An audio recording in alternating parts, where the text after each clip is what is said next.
everybody? I'm here joined by Global and Jekyll. Jekyll, actually, my first question for you, man. I've actually been using you as an example of a player that complements the rest of his team composition really well, specifically for a match that you guys played during the finals last week, where you were sniping a little bit, you weren't doing it as good, so you decided to anchor the objective. Yes. Do you guys have a sort of a strategy to sort of complement each other and create that synergy today? It's mostly just going to be us trying to play more to our strength as a team and just mitigate the weaknesses we know we have to just be better in general. Okay. What would you say then is going to be sort of the determining factor? You know, you guys are currently 4-3. You're gunning for, I believe, the Reapers. Yes. Right, in the Northern Conference. So what do you think is going to be the thing that sort of takes you over the edge to be a serious competitor to the Reapers and take this thing home? In order for us to actually become more of a contention to the Reapers, we need to get more locked down on all of our communication. Okay. We have the skill there. We have it with us. We just need communication to lead and bind into the teamwork that'll get us hopefully over that hump. Okay, got you. Now, it's something I've noticed definitely over the last month of UEL gameplays. Every team sort of seems to have at least one or two games that they excel so much in that they sort of lock it down for their matchup during the day. Is there a specific game or two that you guys think you're pretty much unbeatable in?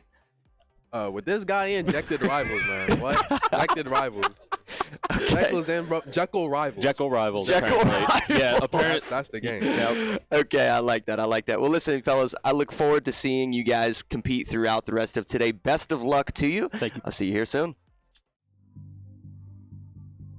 If he loses this now, I don't even know. All right, calm down, TOG. You just lost to him. Calm down. Stay focused, bro. Stay focused. Going great on his trail. Right now, hunting down from the bandits. Oh, and there Ken, and that one goes in. They're taking this one away. It's 5-2. The first half is really starting to go their way. Yes, it is. Definitely. Yes, this could be a runaway.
What's up, everyone? Welcome to our Week 11 matchup between Ghost and KLiK. Super excited for today. But, before we get into it, we have something that we just want to tell you guys about, a really good sort of initiative, if you will, from the Be a Friend project. The actual Michigan Paladins are putting together a fundraiser, a nonprofit, if you will, to sort of spread kindness and awareness of bullying and what have you, to sort of in an effort to sort of support the youth. And we're going to be putting together that fundraiser on Tuesday, December 3rd. So be sure to stop by for that. Something I'm really looking forward to and definitely going to be a part of. Yeah, it should be a lot of fun. We're going to be playing some games, streaming, collecting donations, all to help Be a Friend project. So come through, show some love, and show that there is kindness and that kids out there aren't alone. And that we are making an effort to stop bullying. Yeah, and what a great avenue, through the aspect of video games, right? So we get to spread so much joy, not just competing here within the arena. You guys enjoying things, whether you're watching on Twitch, Twitter, Instagram, and now even TikTok. Be sure to go follow us over on TikTok. It's always bumping here at the UEL.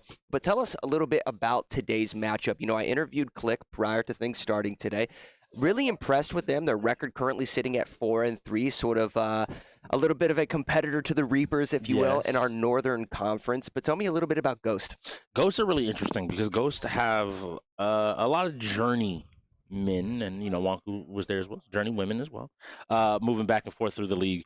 But there are a lot of strong players and a lot of veteran talent that I think as they start to work together, we'll see a lot more. We see the return of Luchi Sama, who's been having, I think, one amazing season, especially really stepping up and really showing out hugely. And then Paku we saw last week, Pop we saw last week, and the addition of Big Bad MJ as well, O to the L.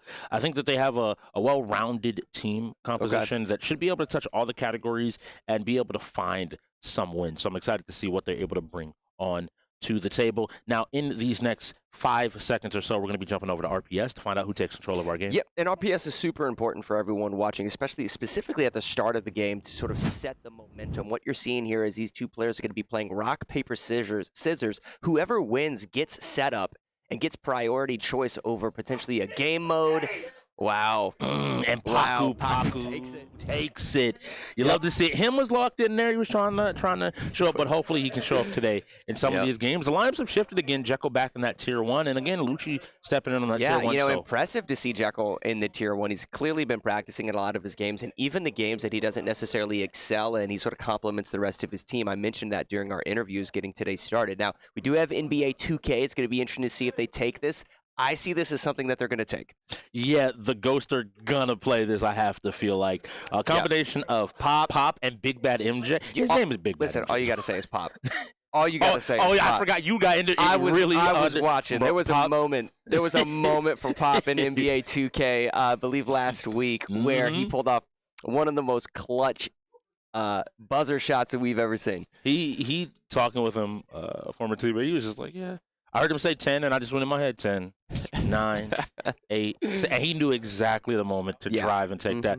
But him along with Big Bad MJ, this is another incredible sports player here in the league. Most people will look at him and be like, oh, well, you know, his forte has been those sports games, especially the football-based ones, the American football. But don't sleep on 2K. He has some sauce as well. And going up against the other side, I'm actually happy to see Global back in the lineup as well. Global is a strong sports player. A lot of people know him for his fighting him as well as Global. So you do predict Global is going to be going in? Global and him going up against Big Bad MJ and Pop would be my expected matchup with us going into this game. I think those are the two teams' best lineups. Yeah. And we're going to have to see from the Ghost how flexible they can be. Because this KLiK lineup is flexible. Anybody can kind of play any role. They seem well-rounded, I'm going to be honest. Yeah. If I had to guess, I would assume that their weak point may be shooters, but I mean, for those of you watching, I caught wind of somebody practicing prior to today starting, and I'm going to lay down the gauntlet right here. If Halo Infinite is chosen throughout today, it's either going to be forfeited by the Ghost, or you're going to see a performance out of Sky, who is the tier 5 player on KLiK like you've never seen here at the UEL. Just watching his Halo Infinite practice gameplay in the arena floor prior to the matchup starting, he knows his way around Halo. Shooting like the Master Chief himself. So that's just one game within our shooter category. So I know that clearly he excels, at shooters. I don't know if necessarily the rest of the team does. What would you say? So that's the really funny part. I feel like they have that person for each game. Yes. What do I mean? You can take and look at the way you look at Sky and Halo, and then immediately look at Killer for a Rainbow Six Siege. Oh, okay. He's the last couple of seasons, and generally just reaches champ. That's just his thing of like, okay, let me go do this. Takes a week or two, hits it, and then can sometimes step away. And then in Valorant, him as well, I believe, played collegiate Valorant as well. So again, has a lot of experience in that room. And Jekyll and Global have both been studying with these guys for a season now and made sure they're up to Jekyll stuff. just has very high IQ, man. I mean, just a very high IQ player. And I think there are certain shooters that even if he doesn't have the technical skill, I think the way that he goes about playing the games here at UEL, he's able to sort of figure out all of the features within the game, all of the mechanics in the game, and start utilizing them to their fullest potential, even if it's not necessarily the most accurate and what have you. I think he complements the rest of his team really well. I mean, everybody at home already knows Jekyll's one of my favorite players. I tend to, people know that I tend to sing his praises a lot, but I think it comes down to like what you're getting at is he's just a sponge for information. Yeah. He doesn't care who he gets it from. He's looking to learn, to improve, to be better. If you ask him, he'll say that he is one of the worst players. But he's very always humble. Yeah. He's also just, I think he wants to always be chasing, the impossible. He wants to be a fully complete in-gamer. This season we've seen it better than that. But again, looking across the board, I think that's why it's most interesting. Jekyll won a few seasons ago, most improved. And honestly, in my book right now, I think Lucci Sama should be in the front running this season for most improved player. He's come out and put out some incredible performances and has really shown out this season. So I'm happy to see him getting a tier 1 spot and the nod to the Ghost, recognizing his skill and his ability.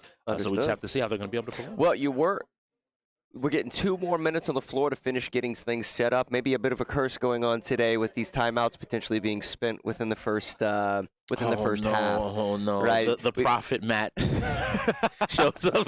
Yesterday, you were calling things too perfectly that I now just he knows what's going. I hope that these teams. I think, unlike yesterday, right? 42K. Oh, people.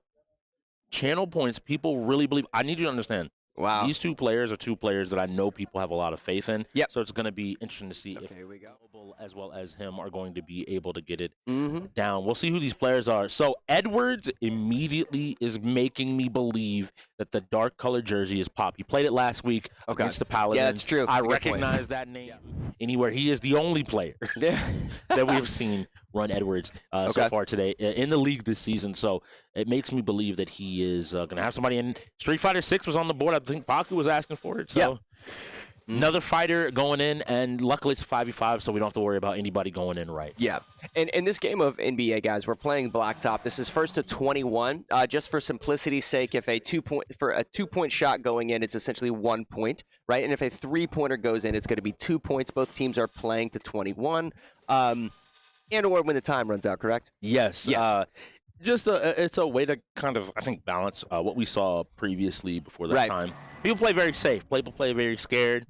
This kind of puts a little bit of a fire under your behind. Makes you play a little bit faster. Come on, you got to take a few risks to get the reward. We want to give those players that are willing to take initiative. And put some, and what we've seen previously from Ghost, specifically Pop excels as just a solo player, but he actually was playing really well in terms of being a team player. Assisted shots on the rim, just positioning, setting up picks, his dribble skills, pivoting, crossovers, you name it. He actually was playing really, really well in a number of different ways. So, it is interesting. I know that we've got some betting odds going on over on Twitch. But I do see this as sort of being favored for the Ghosts right now, which is fun to kick off the night knowing that the Ghosts are 2-4 versus KLiK that are 4-3, instantaneously picking up a basket right at the start here.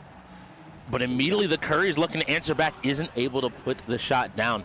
Now looking on that other side, him is on the Curry along with Jokic being played there by Global. So it'll be interesting to see how these 2 teams go, but an early lead by the Ghosts. Yeah, absolutely. Here we go. So, wow. Not even close. He has to reset. Don't forget, for those of you watching, anytime you see that red border along the 3-point line, anytime they get a rebound, they have to reset behind the 3-point line.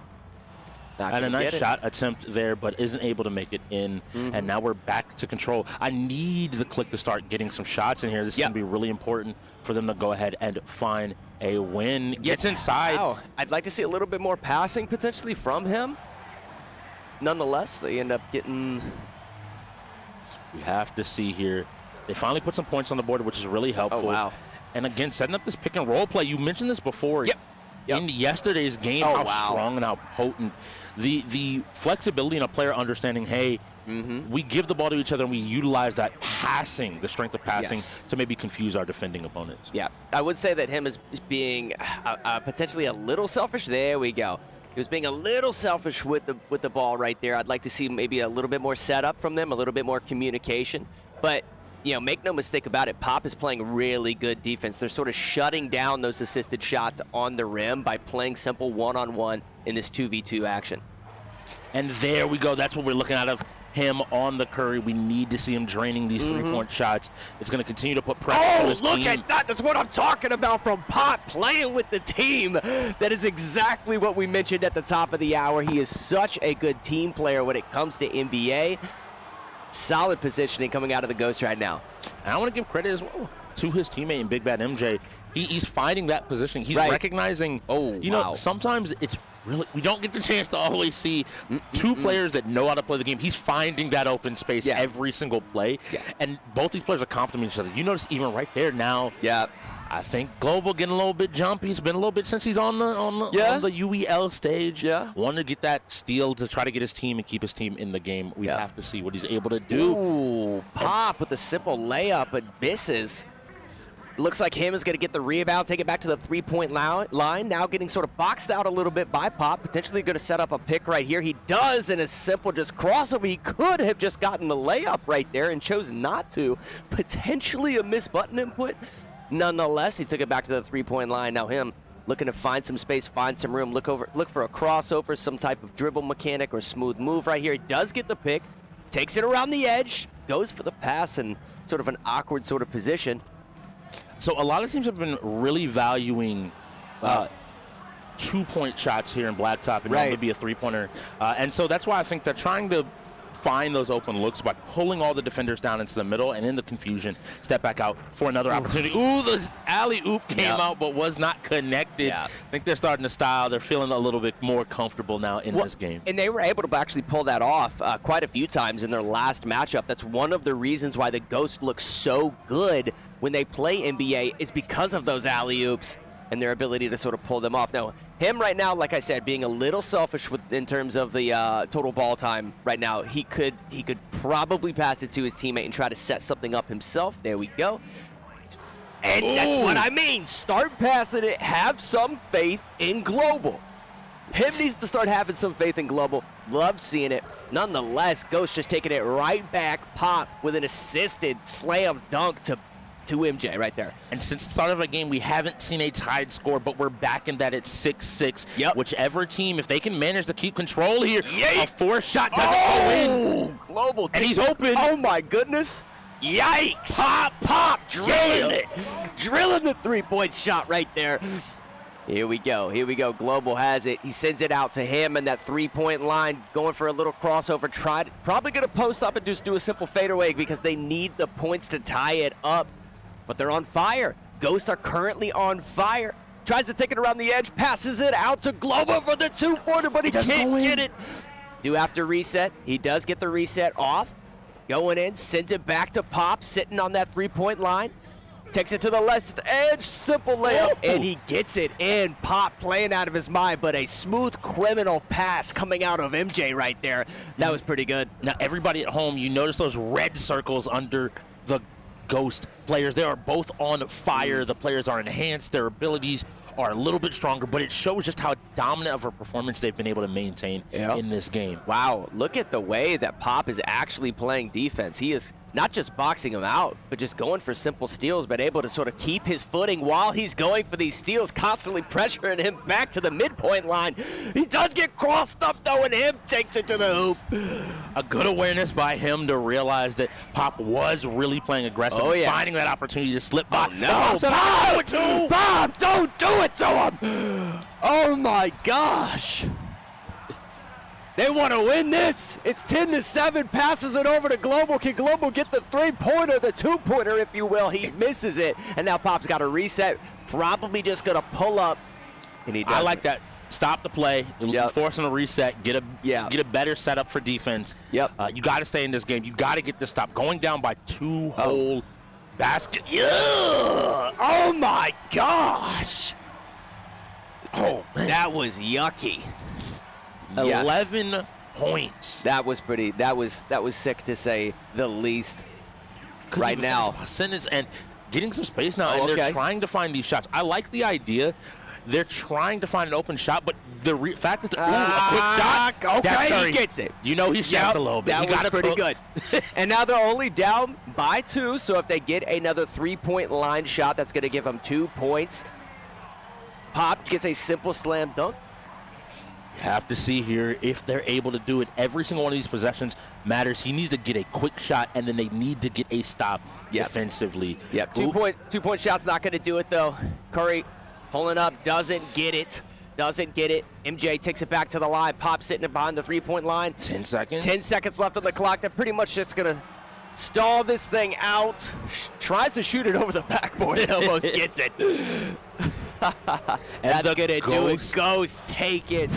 We sort of knew that was going to happen as the match starts, but I will say this, KLiK actually played their hearts out right there. It's why I'm really happy to see Global back in that lineup. Global is just one of those players that I have a lot of respect for, and I think he's constantly flown under the radar with just how good of a player he is. him and Global together means that the sports games are going to be contested today. Yeah. Even with the likes of Big Bad MJ as well as Pop in the lineup. Yeah. Also, so I think we're in for some good sports. I think today will be Yeah, some definitely. fun. Definitely. I just love seeing the fact that, like, Pop sitting in that tier 4 position is able to shine on the game that he's supposed to, right? Like, sometimes if there are players that aren't necessarily the most well-rounded players, you know, in the league, they can struggle on specific games, but there's a lot of pressure on them to perform within the game that they're sort of known for, and Pop did it right there. You know, was able to handle that pressure, the weight on his shoulders, and perform. The funniest thing to me is if you ever talk to him about 2K, you would never know if there was pressure on his shoulders or not. Because he is, in that sports realm, especially his bread and butter, he is so much like, I know I'm good, I just need to execute my game plan. That is the thing that I love about Paku and Pop working together to lead this Ghost squad, is I feel like there's a lot of like wisdom, intelligence. These are two smart players, but also just understanding what it takes to be good in UEL, what it takes to be a good player, and how to lead a team. I think there's definitely some success here, and an early win is helpful, but now we got to get into Street Fight. Now, Lucci and Paku were excited for some of these fighters. Paku notably called out Street Fighter, but across from him, he's going to have to deal with Jekyll, him, and Global. Yeah, Jekyll's been practicing a lot of fighting games. He actually told me last week that he wasn't much of a fighting game player prior to jumping into the UEL. Afterwards, obviously found sort of a passion for them and has been practicing pretty often. So that's exciting.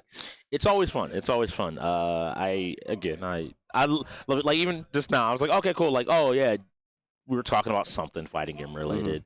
And I was like, oh yeah, so in training mode, boom, boom, boom, you can set this up. So this can help you test, define, blah, blah, blah. And he's just looking at me like, yeah, okay, cool, like, appreciate it. Yeah. And he's always trying to learn and get better. But again, he is sitting against some killers here. I'll be the very first person that in my first game of the season, he's not underestimated. I think Lucci a little bit, and I got punished for it in Tekken. Okay. If you come in thinking that Lucci, Paku, even O to the L, a lot of the players pop on this team. I haven't actually seen a whole lot of Big Bad MJ play fighting games. But if you underestimate them, you might just find yourself taking an early I'm really interested to see Sky actually perform. His level of we just got Halo Infinite on the wheel. Listen, that was my prediction. Ghosts are either forfeiting that, or you're going to see Sky perform like no other player in the UEL. Now, the reason I did mention Sky, his level of precision and accuracy, game knowledge with regards to Halo Infinite, I'm curious to see if there's a correlation there to sort of carry that over here to Street Fighter. We'll see when he starts to play here in a bit. We getting started. So on the left side of your screen, that is going to be, it looks like him going in there, sending in a strong player to try to get as many kills, but Lucci is ready. I told you, don't underestimate it. With the power bomb from the top rope. Solid play right there out of Lucci. And him now finally getting his offense started, getting a couple of hits. A nice matter. DDT. And there he is. Him is done. He's gone. I tried to warn people have not been paying attention. If you have not been watching Lucci Sama this season, you might not know. He has come out this season and looked to put his name in that most improved, to put his name up there as one of those UEL's vets that you need to keep an eye on. Right, definitely. I mean, he got a little bit of life back after that first round. Going into round 2, this is going to be against Killer, correct? Yes, and Killer's sitting now also playing the modern Kimberly. Again, this is an interesting matchup, and immediately as the game starts, Lucci said, let me get some damage. Black City! Oh my gosh! You have to gotta love it. Lucci is doing more than his job here, and it looks like Killer is starting to get in, but these throws, my gosh. For people at home, whenever you see a grappler getting throw after throw, they're living rent-free. That was a call out on the jump. He was just a slightly too soon. Killer's got to keep this offense going. Oh my God. He supers to get out of the way. But he whips the wake up. And now, and now they're sitting at sort of mid-stage. A little bit of pressure coming out of Killer's got to maintain his mix-up. Keep him in a blender. It doesn't matter because the grab comes out and puts her to sleep. Wow, Lucci playing out of his mind right now. I am so happy. People do not understand. That is one of the heavy hitters usually we see from the KLiK is him, but 2 modern Kimberlys down. Next up is going to be Sky here. Okay. Yes, Lucci lost some life, but I think his reads, his confidence is what's going to carry him in these rounds. We got a quick button check, so hold your seats. Yep. Sit down. You got a moment, but understand, He's going Lucci. Yeah, this is Lucci, but I want to see this is the player I want to see compete throughout our fighters today to see if he can sort of carry over some of his game sense from shooters into these fighting games. Let's see if he can do it. He's already sitting at about 60% health, lands a few jabs. I'm not seeing combo streaks coming out of him, so this may be a bit of a struggle, but he is getting some cheeky damage, which is interesting because you know Lucci is very experienced at this game. The fact that he's just getting simplistic damage with some of these simple spams is interesting. All right, let's see. The throws have started. We saw what happened last time. Once he got one, he managed to find another. I like using the parry to stop this fireball spam. He's inching forward. Wow. He's closing in. Sky ready, though. Oh! Just barely doesn't get too much damage. He's just jabbing him, just using his spacing jabs. The second hit. This is one hit. Oh, Lucci takes out his third. But good damage from Sky. I mean, I'm actually really impressed. Clearly, you guys, watching from home, he's not super experienced within Street Fighter, but the ability for Sky right there to actually take a good amount of health off of Lucci was pretty impressive. The format we play means that every hit matters.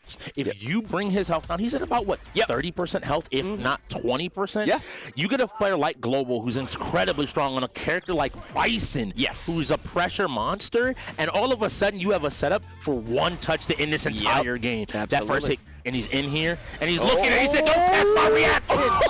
I do this. Nice, very, very solid play from Global. Finally getting Lucci out after 3 eliminations, and now they've got to catch up. Global has quite the road in front of him here to catch up. And credit to Global there. What he did was he checked with a couple of light jabs to see if Lucci was going to go back into that drive impact, and he was ready to respond with his own. But Lucci did his job. He took out 3 of the 5 KLiK members. 100%. Very, very himself. impressive. Essentially, my man don't know. Essentially a 1v3 right there. That was pretty impressive. Gotta love that coming out of Lucci. Nonetheless, we got big, bad MJ now stepping in on the right side of your screen. Global is going to be on the left side of your screen. All right, just getting something figured out on the floor. Had a little bit of a mishap with the button check. Nonetheless, we're ready to go. So here we go. We got to jump in here. The damage is coming out into the level 3. This is big. We talked about damage and why it matters. Immediately getting this damage on the Global means he is at half his health. Yes, he'll get some back, but it won't be guaranteed. And Global gets hit by a drive impact. Here's more damage coming out. Big bad MJ also has been working. It looks like. Oh no! Right! Neutral jump to throw, maintaining that corner pressure. He's coming back in, but he is going to get caught a little bit now. He's got to catch up in damage. Global has no health left. He has 1 hit. He's got to play the rest of this round flawlessly, and it's not going to. In the cards. MJ vibing right now. So, pretty tier impressive. 1. We talked about him a decent bit already. Yeah. Jekyll on the DJ stands as his lone team's member against 4 of the Ghosts. Can he pull out a win here? Well, I know he's been practicing a lot of Street Fighter, and NJ right now is probably one of the more meta characters we see within the UEL just because of the level of pressure and speed at which the character can fly across the screen, sort of manage that footsie's distance, but he also has some lunge-ins that are actually like low strikes, so his mix-up game on this character is exceptional. Jekyll with a couple of juggles right there. See what happens, utilizing some of those zoning tools. Tried to get a DP there and didn't. Nice job blocking hands. It's a couple of jabs there. I want to see him use more of those zoning tools and then go for an anti-air as he comes in. Almost kind of did it right there. Yes, and DJ's a little bit different in that he is a charge character. Yeah. And so he has to hold the back direction, the down direction, a certain amount of time before he's getting those DPs, which makes it really awkward. And you sometimes get those random jumps, but killing one player, taking one down is a good start. And now he's going to be going up against Pop. We saw him in 2K. Let's see if that magic translates over here to Street Fighter. The big thing Jekyll did in that first matchup right there is maintain all of his health, right? So now it's basically a 1v2. He's got to take out Pop and he's got to take out Paku. Can he do it to sort of spotlight, if you will, why he's a tier 1 player, getting some solid damage in, and now he has corner pressure. Maybe throw out some zoning tools, go for the anti-air, because he will jump in eventually. Oh, and he does right there, but he didn't actually go for an attack. Couple down jabs to gain frame advantage. And they have reacted a little too quickly right there. Level 1 hits. This is important. All of this damage means that his other teammates, OCL and Paku, are looking at this saying, okay, I can work with this. It's a little bit better. A nice DP there to catch the jump. And we're back to that neutral state. But you see Jekyll just wants to just slide in with this fast movement speed and keep the pressure up. I love Pop checking him, not letting him freely play his game. Oh, wow. And I think that's going to be it. Good damage Solid coming. effort out of Jekyll. Yes. Now, if he was playing a little bit more patiently, I actually think he could have taken advantage of the zoning tools a little bit more. I mean, don't be afraid to play cheesy, right? Yeah. Throw out a bunch of those zoning tools and then go for the anti-air. NJ has such good anti-air within Street Fighter, so I'd like to see him do that right here. Now, Kuma has some zoning tools himself, right? I say that and he just starts throwing them out. NJ can definitely sort of compete against that, though. Let's see what Jekyll does. It is a 1. Oh, a nice dodge here. You have to hold that now that you blocked the there we second go. hit, but Jekyll responds. Now we have to see. He's getting his damage. I'm telling you, when Jekyll gets his touches, oh, that was a beautiful parry. Let's see here. O to the L's cooking something, Yeah, that's and I true, but think now he's he's in looking the for a win. corner. Oh, He was in the corner, but Jekyll doesn't care. The drop. Oh, he's a demon. Oh, he's a demon. Oh, this is going to be tough for Jekyll. That's the last thing he needed. And Jekyll's burnt out. Importantly, that means all damage going forward is going to be chipped. He needs to find this win as quick as possible. Wow, Good and he job. does. There is okay, so he's going to gain a little bit more health here. His last matchup is Paku. But look at the health difference. Yes, if that's true. The health difference is wild, but Jekyll's also just draining health faster than we can blink. So we'll see what happens. I know Paku's good at Street Fighter, though. He has level 3. Okay. He has critical art. There's a lot of damage on the table. He can take about 50, 60% in one combo. So you're right. The potential's there. Yep. But it's Paku. Yeah, that's true. Jekyll, I think, obviously knows his combos. He's, utilizing some of those zoning tools, anti-airs we talked about. The only thing I'm not seeing him do is sort of like mix up his blender a little bit, right? Cancel some of those combo strings, go for a simple grab here and there. I'd like to see him do just a little bit of that. Go for the jump in, go for a couple jabs, then go for a grab. He's kind of doing it right now, maintaining this juggle like a madman. Oh, Cashing out. Now watch this health bar. Look at the hits on the left side of your screen. Into the 30s, into the 40-hit combo. Absolutely wild coming out of Jekyll right now. This is a tie game. Health. He just gained health lead. Sort of poking a little bit here with these down chips, but he does get caught. He's got to be careful. Build the bar. Oh my God. Just Keep a little those bit zoning more tools going. damage. Zoning tool, anti-air, because he's going to jump over him eventually. Now, importantly, I want Jekyll to throw some more of these fireballs. There we mostly go. Because Paku cannot block them. Paku's going to have Okay. Oh, it's a down chip. Jekyll pulls off one of the craziest comebacks we have ever seen in Street Fighter. Holding down his tier 1 position the way that he's supposed to. Strix. Look, to everybody at home, He's a dog. He's dog certified. Wow. I want to highlight part of the reason that miracles like that are possible is Jekyll's preparation.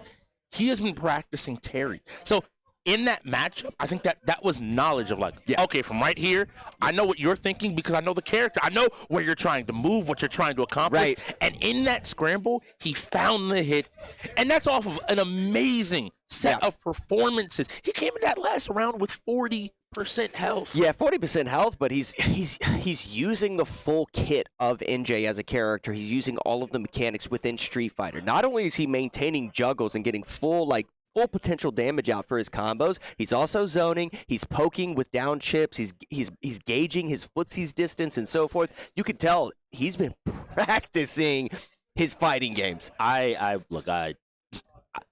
I'm gonna let you do it because people gonna look at me like, Strix, you're always biased. I'm like, look, I appreciate hard work paying off, right? And I think that's what we saw right there. Yeah. That was hard work paying off. You described it perfectly. You put the time in, you see the results, and now we're going to see if the Ghost have put the time in because it looks like they're going to be playing Halo Infinite. Yeah, and going into this game, the thing I'm really looking for is I'm hoping that this is sort of Sky Guy's moment, if you will, to sort of shine. He is sitting in that tier 5 position, and we really want to see him sort of stand out. He didn't necessarily get to do that within Street Fighter.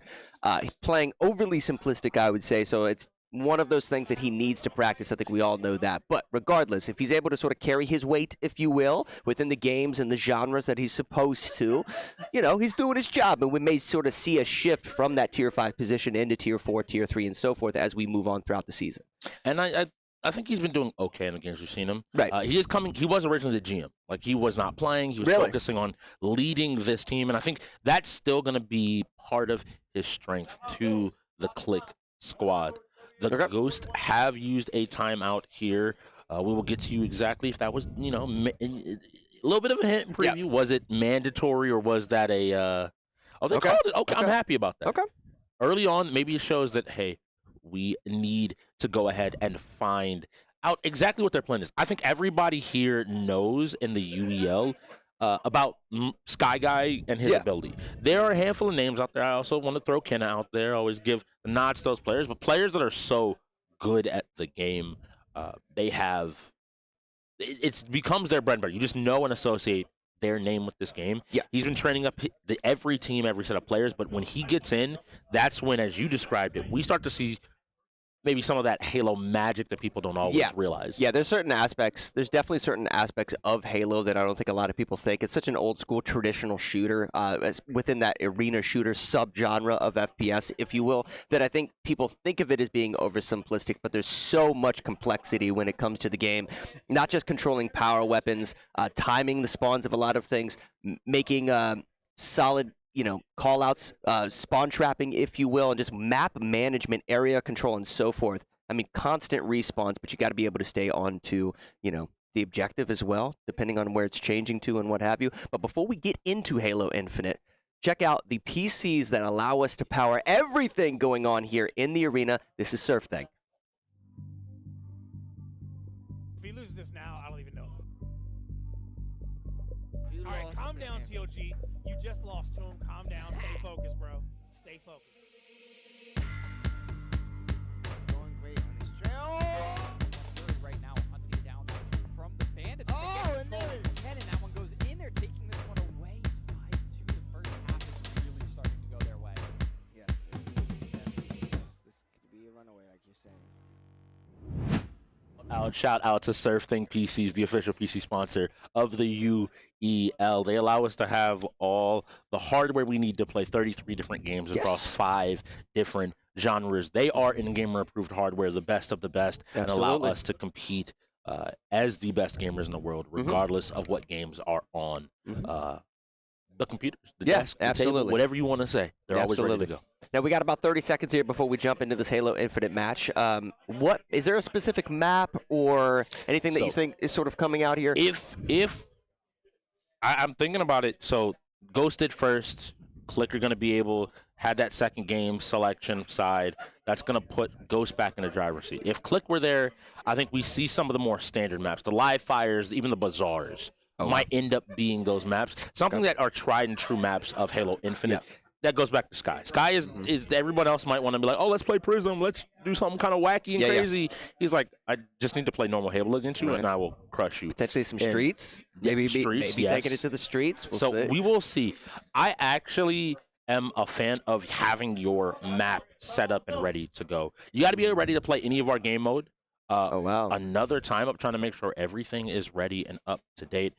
So using 2 of them, it's an interesting situation. Goes into it, I don't have them favored in this matchup, but you can play Capture the Flag.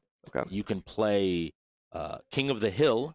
Okay. And you can play Slayer as their possible game modes. So you have to figure out in this situation, this is the hard part about Sky. Sky will absolutely basically be playing Slayer. He knows that I can give my teammate as much space as they need. Yeah, 100%. The entire time. So if we're playing King of the Hill, I can slay out. If we're playing Slayer, I get to have fun and just go crazy. And the third step isn't any different of Capture the Flag. He will, when he needs to, pick it up himself, but he doesn't ever really need to. He can just kind of tell his team, hey, go here, do this, play there. But he has Killer with him, one of the other shooters. Yeah, just being such a good player at Halo Infinite, though, even if they were playing a game type like King of the Hill, he would just basically have roam priority over the person that's actually playing the objective. So I would have to imagine that Killer would be playing the hill more often than not, even when there's potential periods of time where he probably could get some hill time. I think in that situation, if they are playing King of the Hill, Sky would get a couple of eliminations, maybe 1 or 2 elims, and instead of pushing the hill, try to make a prediction utilizing your mini-map as to where the opponents are actually spawning, and then start poking them with damage, letting his teammate basically spawn and then push the objective. As someone that's played against Sky, he understands that core concept that shows our best Halo players, which is understanding the spawn system and tracking it exceptionally well. Yes. You will see him kill 2 people, wait a second, look a direction, throw a grenade and immediately beeline, and you'll see someone basically spawn, lose their shields, and be ready to be dropped. And you bring up a really good point. Grenade play is something that separates Halo from all other shooters, and I quite literally mean all other shooters. Every other shooter within the FPS genre has grenades. Every game has grenades, but they are not just an essential tool within Halo, they are a priority item within your kit. You are constantly throwing grenades.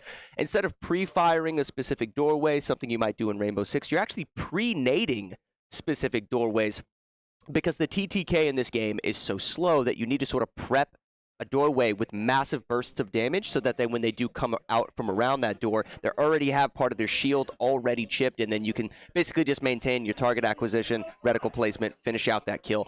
That's something incredibly unique that we don't talk about enough while you're watching Halo Infinite. The target acquisition and placement is something I also want to highlight, having watched Sky, played against him, and worked with him. Yeah. One of the biggest things that I realized when studying Sky's game is his understanding of Halo is important, and his understanding of every gun, because you will see him start at the body, know exactly how many shots he needs to take, and he will transition and guide his recoil up to the head of his opponent. So when the shield drops, he can instantaneously get that execution. And again, I think there's going to be a lot of stuff we see out of Sky where if people in the league are like, well, how do I get better at Halo? What stuff am I maybe not thinking about on about the game to make myself better? Why is he just winning these gunfights over me? Right. I think we get the opportunity to see. You bring up a good point. You know, Halo, so if they are playing just for simplicity's sake within sort of the Halo community, if you will, Halo Infinite keeps the tradition of 4-shot BR. Right, so whether it's a battle rifle or a Bandit Evo rifle or any of the other like major rifles in the game, it has about the same time to kill as previous Halo games. Some are a little bit faster than other, but just for simplicity's sake, right? If you're utilizing a battle rifle, it is a 4-shot BR. You bring up the point though of shooting opponents' bodies before actually going for that finishing kill.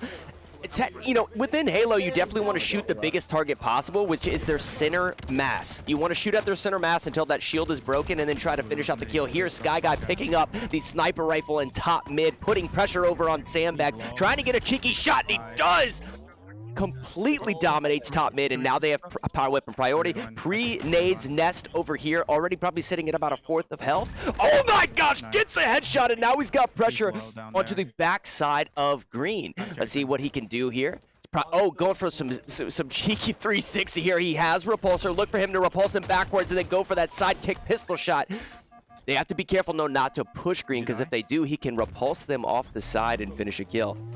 Goodness, but this is the other thing that I think is really underrated here, is that he has Killer to play with. Right. Killer being another one of those shooters on the Ghost means that it's not just someone that isn't going to take fights when Sky isn't around, but is fully willing to take fights on their own, pick up these frags, and allow Sky to play even more aggressive and play out in the open. A couple of assists right there, though, so just solid shots on target coming out of Sky, using quite a unique sort of repertoire of weaponry here. Even realizing that some of his setups might not be exactly altering correct. his stats because he's not feeling pressured whatsoever. He's got to be careful, though. I don't want him to lose that battle rifle. This is Killer now, trying to assist his teammate as much as possible. Oh my goodness, Sky Guy just absolutely clouding at this point. Something to just focus on here is the fact that he has a battle rifle.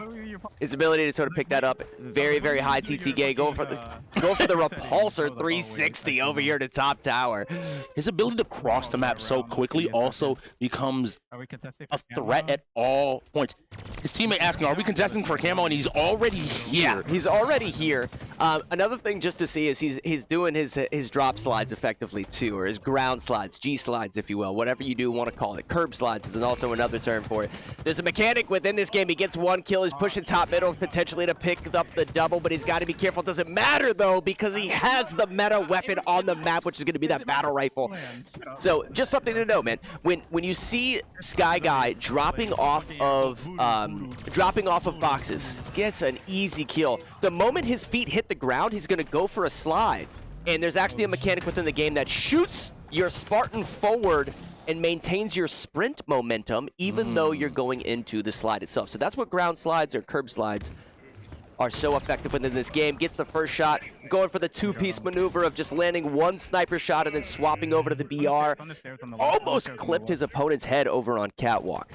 And this is really interesting. You see it for everybody wondering.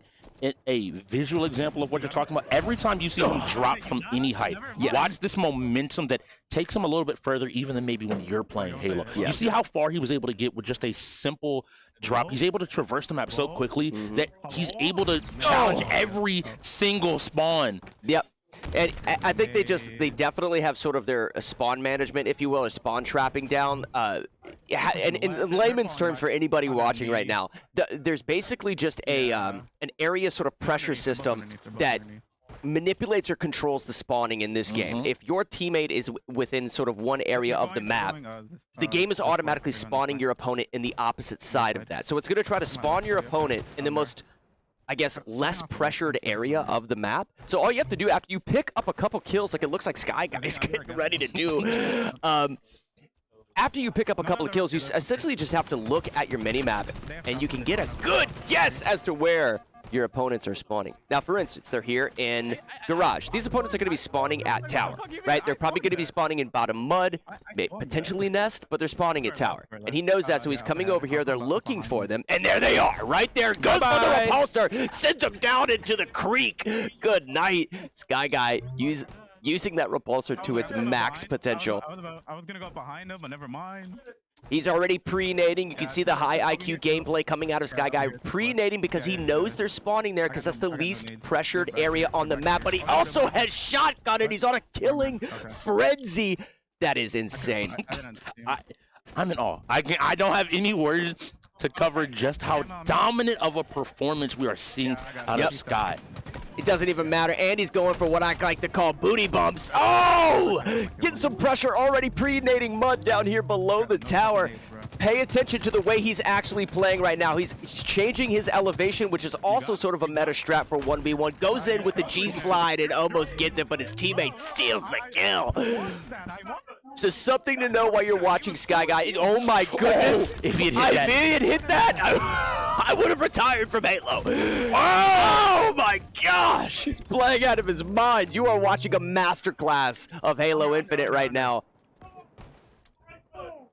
He's got 1 shot left in the sniper. Can he land it? He almost does, and now he's got that bolt. He's pushing this. He knows the shields are broken. He's looking for him. Oh! Wow, he's the Mangler coming in clutch right there. A weapon that a lot of people just, there's a lot of arguments over the Mangler. Should it be a 1-shot melee kill? Should it be a 2-shot? Should the accuracy be reduced? Should the damage be reduced? Nonetheless, using it to its full potential. I think the Ghost right now is saying just get it out of Sky's hands because what he is doing to them, they know with 5 seconds left. This game went 1-22. They managed to find a kill. Oh my goodness. Poking rat tunnel, goes for the double, doesn't quite get it with the time running out. Nonetheless, 23-1. That's exactly what we thought was going to happen. Sky Guy knows how to play Halo Infinite. I gotta see what the stats look like. I gotta see. The stats are gonna be nuts. All right. 13 of his team kills, 50% accuracy. Every other bullet he shot landed on somebody. That was very, very impressive. That was very impressive, and like a really easy way to like completely understand how experienced or how talented somebody is at Halo Infinite. All you have to do is look at the way that he was strafing with the battle rifle. So not just was he strafing from left to right, but he was also changing his elevation in a maneuver that I call booty bumping just because it's funny to just say. But he's basically crouching. He's basically just strafe crouching or crouch strafing. So as he's moving left to right, he's constantly crouching, and his reticle is going up and down. The reason that's important is because while you're crouching and your reticle is coming down, your reticle is pulling to the center body mass of your opponent, which is the easiest target to hit. After the shields have been cracked, as you uncrouch, your reticle then comes up for the headshot to finish the kill. That's just one layer of his talent. The other thing he was doing, he was positioning himself next to boxes or places of elevation so that not only is he crouch strafing left and right, he's also then jumping up onto the box and walking off of it, constantly changing where his hitbox is, making it that much more difficult for his opponent to land their shots on him. You noticed all of that throughout the entirety of the game, and that doesn't include his sniper shots. He was utilizing the entire weapons kit and toolbox of Halo Infinite with Mangler and so many other weapons. He picked up everything. That was insane. You know, sometimes we see somebody's like, okay, I'm a really good sniper. And it's like, okay, cool, I'm going to get the sniper. I'm going to make sure every shot. He was just, oh, this weapon's here. All right, I guess I'll use it to pick up 3-4 more kills. And then, okay, we'll toss this away. We didn't even see him really relying on that pistol we normally see. He just immediately was like, cool, give me the sniper. Going to the Mangler, like you mentioned, his grenade placement, his ability, his movement to just constantly take these fights. I know we both kind of expected it after what we saw, but still, the impressive game. Listen, this is one of the things that's also sweaty. I believe when he actually changed his controls, he might have swapped his toggle crouch off, and the reason that's important is when talking about crouch strafing, right, from left to right while you're also crouching up and down. If you take toggle crouch off, one input pressing down your crouch button will have your Spartan sink down to the ground and go for a crouch. When you let go of that thumbstick, your Spartan pops back up. So it reduces the number of inputs that you actually have to put into your controller, which basically streamlines your mental process of allowing you to focus more on your target. You see that amongst the sweatiest players within Halo Infinite, and I believe that was some of the settings that he altered. So that was just a precursor or foreshadowing to the events that were going to unfold. The fact he stood in the middle of the garage, by the way. He did this. It's not like he went off to a little corner, like, okay, let me be safe. He's like, I'm going to stand in one of the spawn locations at the center of the map and say, if you can kill me in time, fine. He went in. Okay, cool, cool. Oh, I heard a grenade go off. Okay, I got enough time, and then looked and like, oh, I'm still alive. All right, cool. We're fine. Let's get back. They were constantly being, I mean, the only other way, he was choking off every single line of sight within the game, knowing exactly where they were going to spawn, and then pushing those with basically the meta repertoire, if you will, of these sandbox items, whether it be the Mangler pistol, whether it be a sniper rifle, a Bulldog pistol that we saw in bottom rat tunnel. So much more. He used every weapon on the map. Yeah, it's the repulsor, 360s, booping them off of tower into the creek below. We asked for it, and that is truly the other games we've played today have been fairly close. Is he a one-trick pony though?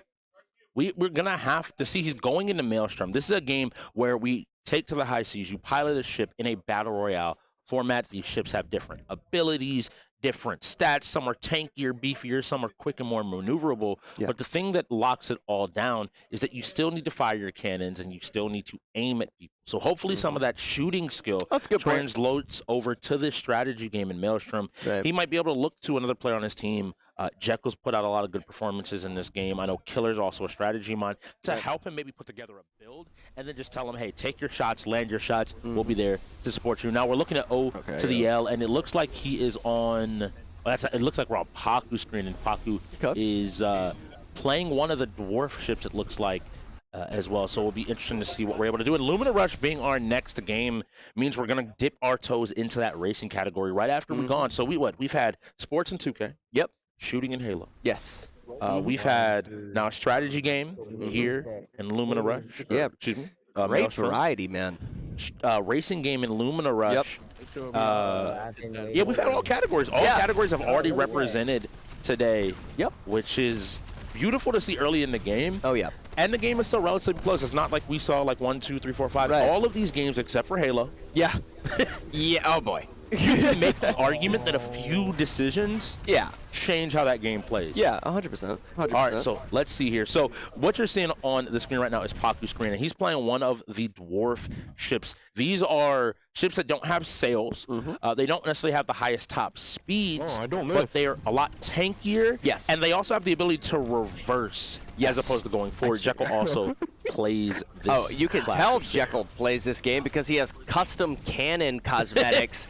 I believe he's throwing out birthday balloons. Yes. So yeah, so he definitely plays this game. It's a really fun game. Definitely give it a download, guys. There's battle passes. There's cool little things that you can customize your ship with. Nonetheless, I would say, is there 4 different classes you can pick from within this game? 4 Between different- the dwarfs, you have humans, you have orcs, and then I believe you have the ghosts. Correct? Yes, and we see one of the ghost ships here on the side of KLiK alongside, it looks like one of the human ships as well as Jekyll on that dwarf ship. So a good balance, utilizing the maybe different strengths for different ranges. Right. And we have to see. So early on, they're going to be killing these little ships. These are NPCs. They'll give them those different buffs. So for example, Killer just picked up a buff that will help him move faster as this smaller ship. That's always going to be beneficial to allow him to maybe outmaneuver some of the tankier ships to get a ton of damage without dying. Right. Yeah, and getting those buffs is super important, but another thing you noted, like just kind of getting some of those NPCs on the stage, like you saw right there with Killer taking out that NPC, can make all of the difference by the end of the game because you're getting points from actually killing those NPCs. And when it comes down to it, at the end of the match, it's definitely a point tally as to who is going to take the win home. So you got to get those early kills, whether it's on another player, whether it's on those ads, getting those buffs ready for mid-game combat, and so much more. But make no mistake about it, eventually these players are going to meet each other because the Blackwater is closing in. This is a battle royale in the sense that there is a constant closing zone in order to force pressure on these players to have to eliminate each other. And right now you're watching Paku a little bit on the screen. Just another thing to note, those gray squares on the side of Paku's ship, that's going to act like his armor. So if those gray squares get depleted, he's going to try to pivot his ship in the opposite direction so that he's not vulnerable from that specific side. And you see that a little bit on the right side here, clearly because that is, geared towards his opponent. Yeah. And I love that they're taking a fight here against some of the other players in the lobby. These are live lobbies, so if you ever see us playing and maybe want to lock in and jump in, feel free to go ahead and say hello. You might run into a couple of pros. You got to be a little bit careful. Yep, you might get dogged on. Yeah, you got to be ready to go. But they're getting some damage out here, and that's going to be an early point on the board. Eliminations do give points over to the side of a team. So that bounty that was collected there is 1 point guaranteed to the Ghost, which is already good on top of the damage they were able to do. 100%. It seemed like they're definitely controlling these waters relatively well, communicating with each other, and eventually they're going to start sailing towards that mid-stage, that mid-center area of the map, if you will, depending on where the zone does close. Another thing to note, if you guys look in the bottom right-hand corner of your screen, there's little islands, there's rocky cliff sides and what have you that basically create tunnels, caverns, or alleyways that as the Blackwater continues to close in, these players have to be really careful not to be caught out of position because you can lay traps in the sense of mines within this game, but you don't want to get choked off into a specific alleyway and then create a bit of a Thermopylae situation, right, with the 300 Spartans and the Persians, where you could have all of the tools and firepower imaginable, but if you've got to sail down a narrow corridor and you're not careful, you can get blasted with a lot of damage very quickly. It's interesting to see. One thing that I'm noting now that we're on Lucci's perspective, and we heard it there while we were watching Paku. Right. The weekend to me has been a big question about what makes a tier 1. And Lucci very clearly took the lead in this game. Right. Hey, let's go here. Let's go do this. Let's take this fight. Let's back out. Let's move here. Right. He's trying to direct this team, even coming in as a new tier 1, into a position to be like, this is what we're going to do, this is where we're going to play, and this is where our strength lies. We have to be willing to move. And I'm happy to see that. Again, it shows that he's willing to take the responsibility of being that tier 1 fully seriously, and is now, they're looking, I think, for another fight. We saw KLiK as well started picking up some of those bounties, so they want to stay as many fights and get as much damage as possible, and it looks like Jekyll has found another bit of prey as it goes down. They collect another bounty. I love the fact that he's not just grabbing those buffs, potentially letting his teammate grab the buff while he goes to get another kill against the cliffside here. So Jekyll is feeling pretty confident, gets this bounty, and then they're going to start moving forward. Now, they are on the Blackwater's edge, if you will, of the zone that's going to be closing in. Not necessarily there yet, but it is closing in. So they're going to have to start shifting through some of these central alleyways. And just from the look of things, it does look like there is going to be a sort of a central sort of tunnel, if you will, that they're going to have to travel through eventually. This Blackwater's closing. He's got to be careful. He has to turn around. You can see it in the bottom right-hand corner of your screen that Blackwater is closing in on Jekyll, and he's sort of choking himself off. Yeah, now yeah, he's they're on the starting right side, he's so starting to take sail left here, north, take but he's left taking a little bit of damage. I think they Yeah, were yeah, they're over almost there, they're looking over to there. hopefully stop a team from Keep coming in taking from hard the left and other keep side, going trap forward. right. him in the waters, maybe get some damage, 'Cause we don't and wanna- to get an we don't wanna elimination fight close to there. via the dark waters. But now they Okay, found here themselves we with go. another fight, and I like the Yeah, idea of they're him behind, sitting they're and trying to setting take up, and these two teams are Turning around, finally turning coming around. to a clash, coming to a head. We'll see who's going to be able to take this game. Yep, Jekyll playing very, very patiently. He hid in the smoke. They didn't know he was there the entire time. And so now he has a flank onto it. Looks like Paku, unaware that he's now trapped between He's gotta be multiple enemy careful. teams. He's got to be careful. There is a Maelstrom Storm behind him. Oh, now he's getting sort of hit by his vulnerable. Not necessarily vulnerable yet. He still has the armor on that right side. They're sort of, he effectively just flanked this entire team, and now this is a 3v3 fight unfolding on your screen, but the Blackwater is closing in. They've got to be careful. This is the scary part. We're trying our best here. I'm looking at the side of Lucci. The big thing about these orc ships, as strong as they are at Goodness ramming, gracious, the is their flank, Blackwater. but they're in the waters. They're in the You'll see waters. exactly what happens if he stays too long. I hear it in the air. no. We might I see hear all a of our monster. players eliminated. One, two. Oh no! That is exactly why you don't get into the Blackwater. The Kraken comes out and gets a Kraken on all of these players, getting dropped as they attempt to sail towards the center stage of the map. Importantly, in this moment, though, I didn't see any of KLiK's names pop up there. Yeah. OTDL staying alive for his team here on the Ghost, getting some more damage and gating and keeping up the fight. He has another mine trap there behind his ship. If he can just back up and let it slide across, he can get some cheeky damage. I love the awareness. And again, you mentioned rotating his ship to make sure he's always facing his opponents with armor. He's in really trouble. smart, but he's near the edge. I think this is He's not only is he near, bumping. not only is he near the edge, but there's actually a slight sort of corner, if you will, that he has to sail to, or he's going to be completely trapped in this Blackwater. You can see it in the top left of that mini map that's in the bottom right-hand corner of your Oh, he's screen. backing up. He's in reverse. I don't know if he No, realizes. he is completely trapped. He's getting eliminated, no questions asked. The Blackwater's closing in He's not fast. gonna have He enough time to cannot go get around around that corner that he needs to. There's a specific tunnel he has to go through. He's getting smoked. He's getting smoked in that water right there. He should have been able to pick up on that game sense. He should have had the game sense to be aware of that. I want to give him some credit here, which is something that's really important. He died in the Blackwaters. Yes. What that means is the bounty was given to the Storm and not to his opponents. Oh, okay. So at the very least, he denied his opponents Okay. an extra point.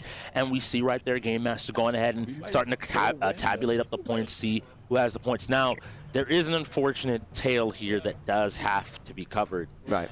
Because they did not survive and did not get far enough up, it looks like they're taking that rank 3 spot. They're only going to Yes. get 5 extra points for placement. But looking at where I see KLiK still in this game, they're fighting for 10, possibly 15 points with 2 players still in, still fighting and looking for a Now this, victory. like you said, this is a public lobby, and KLiK is still technically in the lobby. Is that what you're saying? Yes. So Okay. KLiK is that purple team at the very top of Gotcha. the leaderboard. They have 2 yellow opponents to defeat. If they do manage to win these last couple of fights, they will guarantee themselves 15 points for placement, which ends up amounting to some combination of about I'll make it simple and say 15 kills. Okay. Which is a very huge amount of damage. We see Jekyll here. He's And still here he enjoying is. his time. There he Found is. another kill. Oh wow, just and is picking now up chasing every down his buff last in player. the known library for this game. He's doing a great Yep, job trying to here. get out of that slipstream. That those do exist around the map. They allow your boat to sort of side. shift with the momentum of the slipstream and go a little bit faster. He's going to pin his opponent here against the rocks. And that should be Gets good. another elim. That's going to do it. Good shit, bro. Has claimed the bounty. And Jekyll emerged victorious. The battle is over. I have to imagine they're taking that great game out of KLiK right there. Sort of showing why they're 4-3. Why Jekyll is sitting in that tier 1 spot. It won the entire lobby. It's that team came in with a plan. This is something that KLiK, and part of the reason why they're second in the Northern Conference. I feel like they are a team that extensively plans out every game. They're not just counting on the raw skill that they do have on that roster. What they are instead doing is taking that raw skill and saying, how do we need to play Maelstrom? Even the very small play of Jekyll I didn't even clock it for so long until They went by him. They sailed on. I'm like, okay, no one addressed Jekyll. And then as he creeps forward, I realize That was a good they pickup. can't see them. They can't. They cannot. They don't know. And he springs the trap. You now have this tanky ship with torpedoes coming up directly behind you on your flank. And where are you going to go? Where your route that you came in is blocked. Where you're headed to, you have enemies. Great play by that team. I love to see the observation. We know the 3 on each side going in for Lumina Rush. And maybe you can let the people know what is Lumina Rush. It's one of our featured games. It's a little bit different. Well, before we get into Lumina Rush, we're going to figure out some things here on the floor right quick. But one thing we have to say is shout out to the PC company that's allowing us to do everything here at the arena floor. This is SurfThing's computers. SurfThing PCs are amazing, and you'll hear from them right now. If he loses this now, I don't even know. You All right, lost calm to down, him. TLG. You just lost to him. Calm down. Stay focused, bro. Stay focused. Going great on his trail. Fury right now hunting down that two from the bandits. Oh, and there. Ken, and that one goes in there, taking this one away. It's 5-2. The first half is really starting to go their way. Yes, it is. Definitely is. This could be a runaway. I've heard a ton about them. SurfThing PCs. Head on over to surfthing.com and grab yourself one today and start competing in any and every genre under the sun. Yeah. Find yourself, be a true in-gamer. We were talking about it before, talking about SurfThings, but Lumina Rush. Yes. One of our featured games. Goodness gracious. I love Lumina Rush. The developer actually works one-on-one with us. The mode that you're getting ready to see in this sort of speed-running platformer is the best way to sort of describe this game. Think of if you're playing the original Super Mario Brothers and you've got to get to the end of the level and you've got to utilize every mechanic in the game. There's firewalls, there's speed traps and slingshots and so many things. There's a double jump mechanic. All sorts of things. There's going to be basically a labyrinth that you have to sort of get through in a timely manner. Each of your teammates has to finish, or you get a time penalty as a result of that if you don't finish. And it's one team speed running as fast as they can against another team that's speed running as fast as they can. Love this game. Definitely showcases the variety of games that we have within each sort of subgenre that we have here between our 5 categories. And I love it. It's amazing. And you mentioned the dev, and I want to highlight. I feel like he watches the broadcast. He watches us play the game because a key change came in one of the most recent patches. Okay. Where the game mode now that we play, that multiplayer game mode, you get one race. Okay. So the original strategy for a long time was to play a little bit safe. You know, Okay. don't go for the super hard, Okay. crazy lines. Get a time in so you don't DNF, and then from there you can try to incrementally get better with run after run. Okay. Players are finding out now that you get one run. So if you wow. say, it doesn't matter if I take a minute to finish this Right, level, right. I'll go really slow, be really safe, just make sure I finish. That might make sense, but if you're that player, the level expert for your team, Okay. and the enemy team decides, I'm going to go for that 10-second time and hits it, all of a sudden, you don't have the ability to catch back up. Yeah. So you kind of, again, I love the phrase, fortune favors the bold. Yeah. So the players that are willing to really embrace that speedrunning aspect and look for those razor-thin lines where a singular mistake could cost you the entire game, but succeed, you will find glory here in this Lumina. And we are hearing that there is a timeout coming into play. We got 3 hours and 13 minutes of in-game time left, and Ghosts are already sitting with 3 timeouts. It's a little worrisome. It's a little bit scary. I'm surprised we're almost through our first hour. Yeah, it's of pretty play. wild. Yeah. I don't know. Like today's game, that felt really fast. Maybe it's because of how contested these games have felt so far. They're contested, but I mean, just looking at the games in which we're playing, you know, definitely Maelstrom is a game that typically takes a little bit longer. We had Checkmate Showdown yesterday that took about 20 minutes, but I will say this: it was a 20-minute match of Checkmate Showdown, but it was really exciting throughout the entirety of it. Lumina Rush probably, I think, goes by a little bit quicker than some of our other games. Not necessarily Lethal League Blaze quick, but it's relatively quick.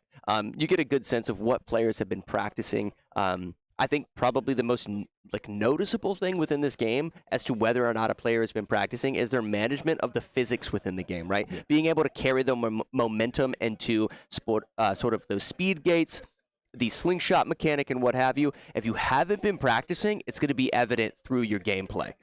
Yeah, we have to see here. I know KLiK is also going to be a team Him has put a bit of time into the game. Jekyll as well. Global, another person that I expect to be up to snuff. They're going to pick some of those harder levels, those levels where you got to be prepared at the end of the day to compete and do your best at all steps along the way. I think we're getting this lobby set back up. Yeah, we'll do it. Yeah, we heard that they're backing out of the lobby, getting everything reset, so they're running into some technical issues. Nonetheless, we're going to jump into this. Now, this is 3v3, correct? Yes. That's interesting. So 3v3, the reason I mentioned that is because we run sort of a baseball sort of dugout lineup here at the UEL, where you'll see at the bottom of your screen, there's going to be 3 players from each team that jump in. What that means is going into the next game, say it's a 1v1 or a 2v2 type of matchup, the remaining 2 players that didn't play in this game of Lumina Rush then are forced to play into the next game. That's important because when you're choosing who is going to play a specific game, you sort of run a risk if you are using some of your Tier 1 players. The next game that comes along, you don't necessarily have them to use. So it's a really interesting mechanic that you don't see in a lot of other esports leagues that I would say is pretty unique to the UEL. It forces players to be well-rounded. Yeah. Other leagues would just, just send your best Halo player in to fight Sky all the time. Yes. Well, what happens when... in the same logic there of, send your best Street Fighter in to fight Jekyll. Yep. No, everyone needs to be prepared. It means that you have to be a well-rounded player that's able to fight and compete on all levels. If you want to be an in-gamer, the master of all games, you have to be able to fight all genres. Apex Legends is 3v3, correct? Yes. Okay, so when we play a game of Apex Legends and it's 3v3, imagine a situation where maybe Sky Guy and Global are playing a game of Halo and it's 2v2. Well, then, if Sky Guy is super cracked at Apex Legends and Apex Legends is the next game, all of a sudden he can't go in for another game that he excels at because he just played in Halo. So it creates this situation where, okay, Halo Infinite comes up. Do you send Sky Guy in there just to dominate? Or maybe the Ghosts struggle so much that you don't have to use Sky Guy and you may be able to pull off a win regardless and then send him in for Apex Legends. So you're picking up on the subtle parts of UEL. To me, I want to see Sky. I want to see him in his element and maybe realize that the Ghosts maybe could have not sent their strongest players in with this instant replay where we take a look at what Sky was able to do. And we will see here. Oh, there we go. He's right up here. So this is killer as they're moving towards mid. I think this is when they early contested the sniper. We see Sky very much early contesting the sniper and finding a just looks at the dead body, picks up the sniper rifle, searching through the spawns just really well, like sort of game sense by just checking where his opponents are spawning. The moment he went over there and peeked sort of that nest side, he knew exactly where they were spawning, pushed them, and as a result was able to pick up more kills. Now, it does look like our next game is Roller Champions, which is within our sports category here at the UEL. And this, obviously, when I said sort of a speed-running platformer, I know a lot of you guys were thinking, well, what does that look like? Well, you're seeing it right here on your screen.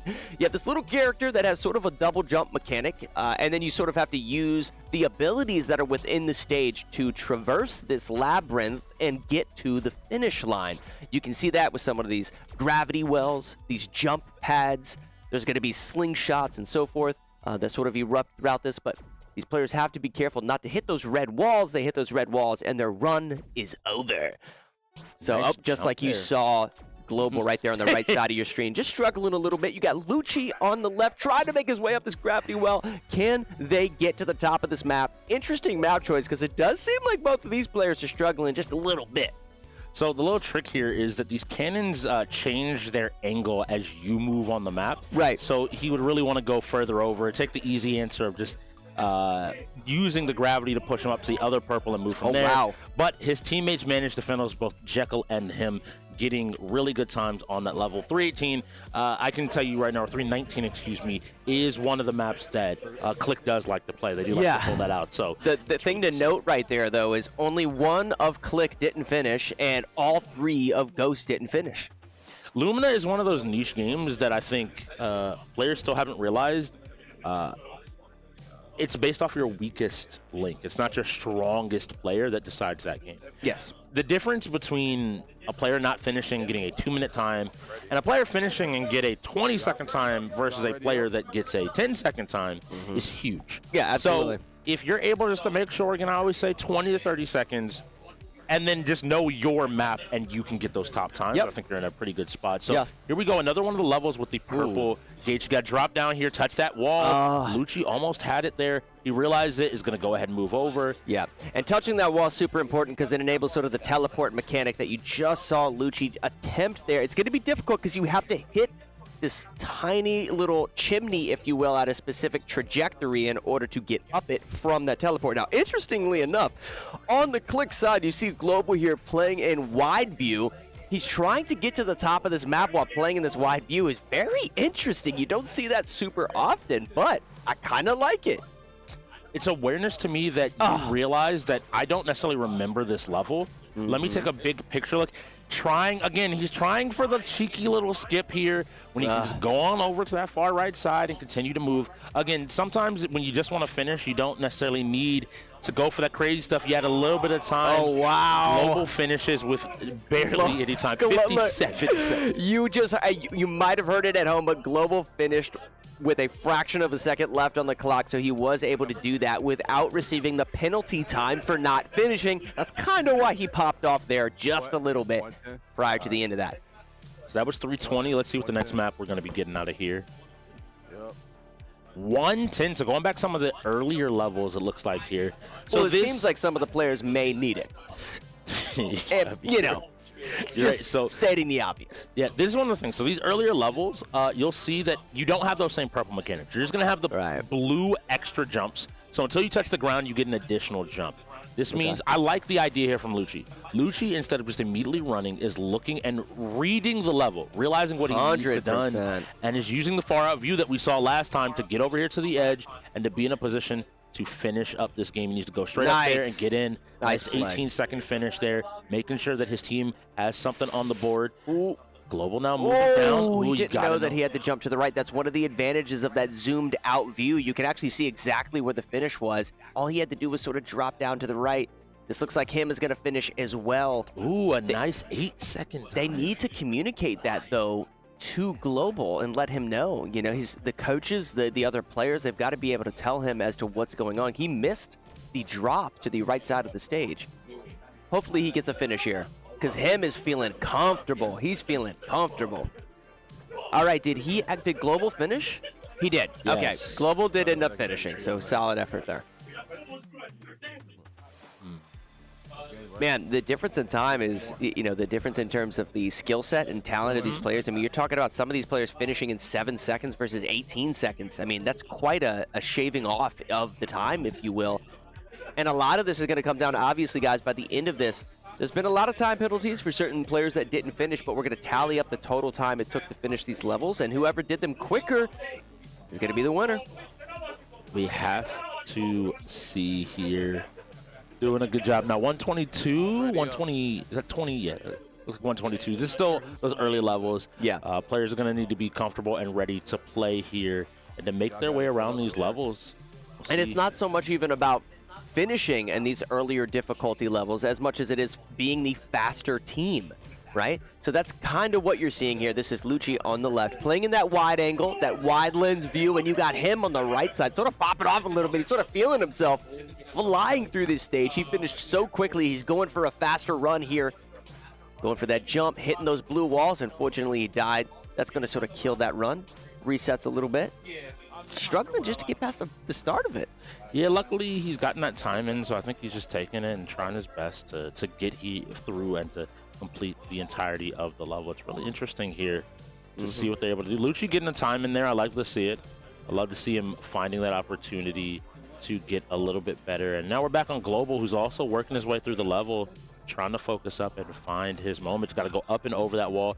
Instead, takes a little bit of the safer path. Go. Wow. And manages to go ahead. And you can see the exhaustion when he finished, when Global finished there. He was shocked he was able to actually get a finish in. And unfortunately, though, Pop. Jekyll won that level, by the way, by 0.02 seconds. Wow, 0.02 seconds. I think they're having fun. I think that's going to be another KLiK victory. Having some fun here. And you were mentioning that Pop was unable to finish that level. Again, Gloom Rush is one of those games that is difficult because again, it is I believe it's a PC exclusive as well. SurfThing PCs, again, that's why they're useful. But it is easy to download, right? You don't necessarily even need the most powerful computer to play Lumina Rush. It's something that everyone should be able to practice on. Even if you don't have a lot of hard drive space on your computer, it is not a big download. Give it a download. Just practice it here and there. Maybe 30, 20 minutes, a few levels here and there. You know, the fact that there was a couple of Ghost members that couldn't finish within that one difficulty category, that's worrisome. They need to definitely practice that moving forward. That's I would say that's a weak point of their team. Yeah, it's something that they're just going to have to figure out. I think they're still, Paku hinted at it during the interview. They're trying to figure out the identity of this team still. But they've worked through it a little bit more this week, and I think each week is going to give them a chance to get a little bit closer to home. And you mentioned a game about practice and talking about Lumina Rush. Well, that translates to roller champions as well. Yeah, 100%. Another like simplistic game that has a level of complexity only if you allow it to, right? You've got to be able to actually put in the time to play these games.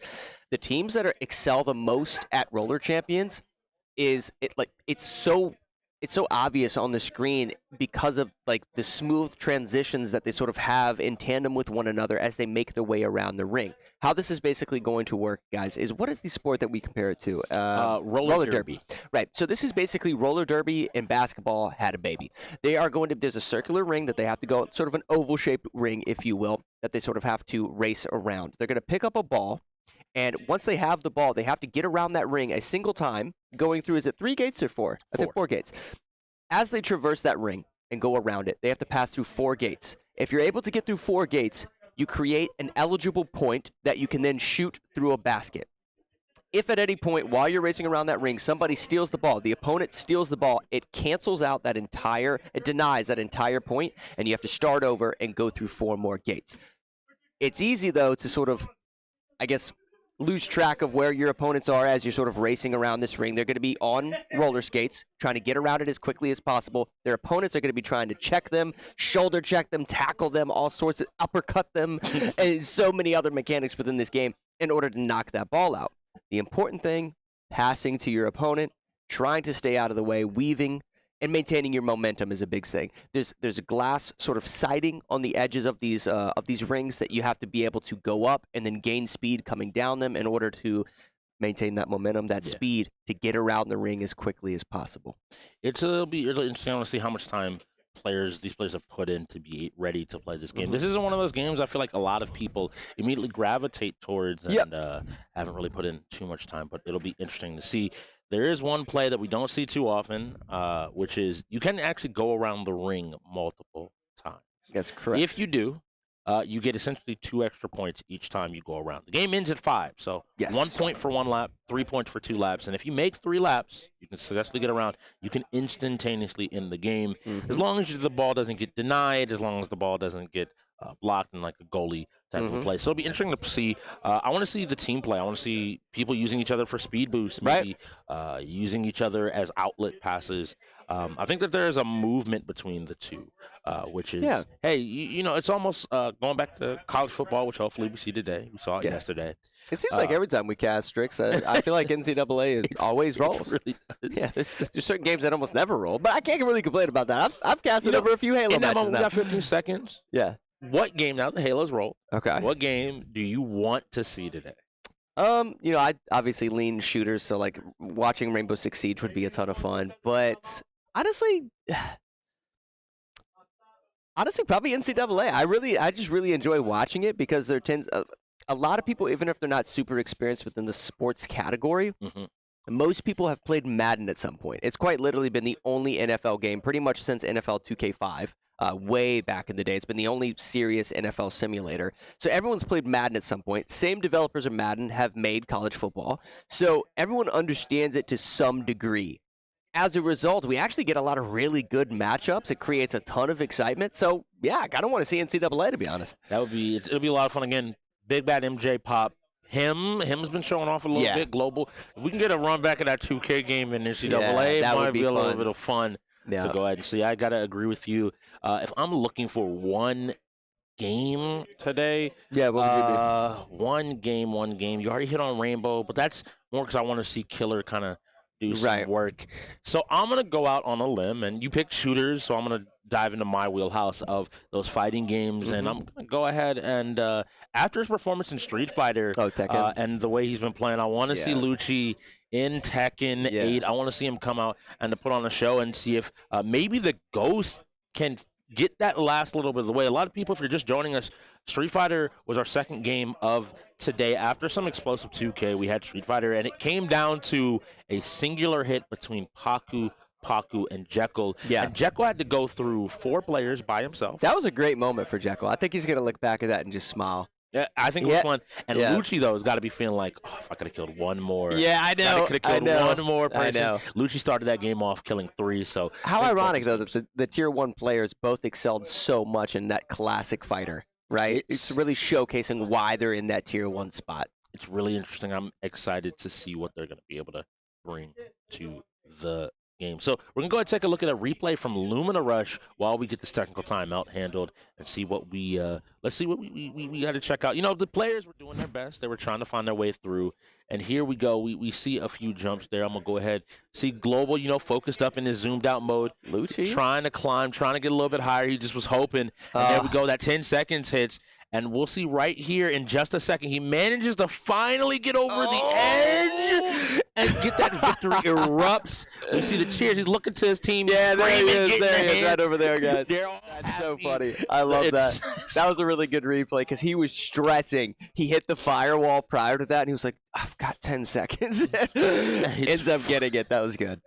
That was good. And you can tell it's something like it's a game that like everyone know they should be practicing. Maybe you do, maybe you don't. But when it lands on game day, it's like, oh no. From personal experience, I can tell you that. I can do almost level up. I feel comfortable, and then you sit down in this building on that stage, and you start playing, and all of a sudden it's like, and then you make a mistake, and you're like, yeah, 100%. Do it again. 100%. Do it again. And so, roller champions, I need y'all to be smooth and maintain your momentum to work together as teammates and to find a victory. It's going to be interesting to see who's able to get into these games. These games do matter. The Ghosts aren't completely out of playoffs yet.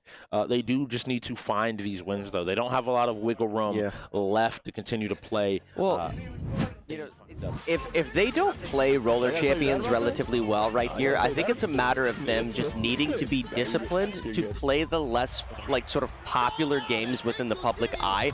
That tends to be a pattern amongst the lower tiered teams within the UEL. Is, everyone's played NCAA. Great. What about the lesser popular sports games that, they do have their smaller fan bases of really passionate players? You got to also be willing to play those too, or else you are not the ultimate end gamer, right? You have to be super well-rounded and be willing to play these other games. Roller Champions being one of them. I'm just going to go out on a limb here. Killer looks insanely comfortable. Skating backwards on his roller skates. But these are sort of some of those glass walls that we just talked about, guys. Something you're going to see super often is sort of a serpentine pattern that these players are going to be sort of skating in as they glide up this glass and come back down, maintaining a sense of speed at which it is very difficult to sort of keep up with. And a wide pass there, though, to his teammates. They managed to pick it up and continue their way around the ring. There is a designated order you have to hit the rings in. Okay. And that denial means they're going to have to start over. If they can get control of this ball back, they finally do, and now they're in the right position to just go ahead and start moving around, jumping up the wall to get a little bit of speed and just to maintain a little bit higher. I like, the time and the effort. You see how high he's going up on this ball, trying to now throw to his teammate to slingshot forward. The hole opens up, and the shot is wide. If one of the blue players can touch this, they will go ahead and stop this goal from going in. Another wide shot is denied. It does, something I do want to know. Killer right there in order to get that last gate and get that eligible point on the board. He passed it to his teammate at the apex, the peak of his glass, sort of like surfing, if you will, right? At the peak of his wall climb on the glass to where his teammate was able to come down the glass and they get a goal. That's Global throwing the basket through it. Oh my God, throwing the ball through the basket, I should say. Solid point by Global, starting to feel himself. scary moment there where Sky ended up falling with the ball, managed to get it to Global, definitely. and then just cleaned up the people chasing Global so that he had a nice, easy shot to take in. Good play from both sides. Yeah, and they definitely have a great understanding. Like I said, in order to pass the ball to your teammate at the peak of his wall climb and then come down the glass with a full speed, I mean, the timing of that was beautiful, and it just goes to show that they have a really good understanding of the game. Look at the way they're actually jumping, Big Bad MJ dodging. is trying to say, I got a game as well. Wow. Ends up getting tackled there, but I like the idea. It shows that he feels confident to control this ball. That's MJ missing the tackle. But if he can keep his teammate able to move forward here, nice hit there. I love to see it. And this is a strategy we see very often. You have one specific player that maybe is super comfortable on those roller skates, and the other players are just simply trying to defend them with shoulder checks, uppercuts, and so forth, while that one really good player continues around the ring. We're seeing a little bit of that from Ghost, but a lot of it from KLiK. KLiK working more in tandem with one another. All of them are sort of skating at the same sort of potential, the same sort of skill level, if you will. Now they've got to be careful. They're about to get this goal in. Let's see if he can pick up Global this got the ball. ball, turns around. Shoots it backward, shoots the J and gets it. That's Global with 2 points on the board. Wow, you'd have thought we were watching Pop on 2K right now. Not the case. This is Global on Roller Champions with the turnaround pivot shot. Solid game coming out of him. This is a good moment for him. I think he sort of needed this. I think he sort of needed this. Yeah, after that 2K loss, I think it was a little bit rough. Street Fighter a little bit rough as well. I think it's good to just get a chance to be almost predicting the ball's trajectory there, getting away with it. But Big Bad MJ now moving. He has control of this ball. They're trying to get a hold of it, and they just can't find the tackle. Solid passing. Oh, but he does get checked. He drops the ball, and now they've thrown it down the ring. Let's see if he can pick this up. Wow, just great sort of placement, just body placement. Oh, goodness gracious. Oh, tackles him and steals the ball right out of the air. Did he get the pass off? He didn't. And it's the big thing. Pop trying to get some movement going, but it feels like the KLiK are just swarming. Every single one of these hits is knocking them down and dealing 100%. a little bit more of this damage. Yeah, their ability, their placement on this court right now is exceptional. KLiK are definitely playing at a more technically high level, I would say, but it doesn't mean that Ghost is sort of out of this game by any means, because there's always a chance. They just got to get those serpentine patterns, got to get that speed, get that momentum, but whoever has the ball has to be getting protected by those other two teammates. Taking a look at Killer here. Look at how high he's getting on the glass, coming down the glass at the speed of Sonic the Hedgehog. Just flying around this rink right now. This is Killer. They're trying to get this three-point shot. The three-point shot went in. He's going to shoot it. And he gets it. That's going to be game. KLiK taking home another win, going up 1-5. Global getting 2 of those shots. Killer getting the last one to finish this thing out. It's an amazing play there. I like the commitment there, realizing we heard the call saying, hey, they're 3 behind you. Killer's ahead of you, looking and realizing, wait, we can just go for 3, close out this game. Required really good team planning, really good awareness, and the ability to play off of it in a moment and just switch your game plan and pivot. And pivoting is going to be important because now these players got to pivot into some StarCraft 2. I'm really interested in hoping that we get a chance to see this get played. One of my favorite games personally. Yeah, StarCraft 2, we don't see necessarily super often. It's a game that I would say has a steep learning curve. So I think more often than not, a lot of these teams will actually forfeit this game. Is this something that we see potentially played here amongst these two teams? I'm going to go out on a limb here and say that we don't, but who knows? If I'm being honest, I kind of have to agree with you. The Roller Champs replayer, we're going to go and take a look at that. But while we get into that, StarCraft's a game that's really interesting. I know there are a few players on the side of the Ghost that do play it. Here we go, that pass up the wall. To Oh go my ahead and God, get that the was the pass. speed. Yeah, that was And nuts. he's gone. Like at this point, you're trying to catch up. You You're see how trying to far? chase. Yeah. You see how far ahead of everybody he got after that pass? He realized that his teammate was at the apex, the top of that wall climb, passed it to him, so he came down at a speed at which he just left everybody in the dust when he came down. And then Global was able to follow up whatever came next and still make sure the team solidified the point. But I know OCL has played a good bit. I was talking with Paku last week, and Paku was saying that he was excited. He was willing to try to play some StarCraft. Yeah. So I know that people have touched the game, but I also know that they might not necessarily want to go ahead and play that game. Unfortunately, just maybe it's a time thing.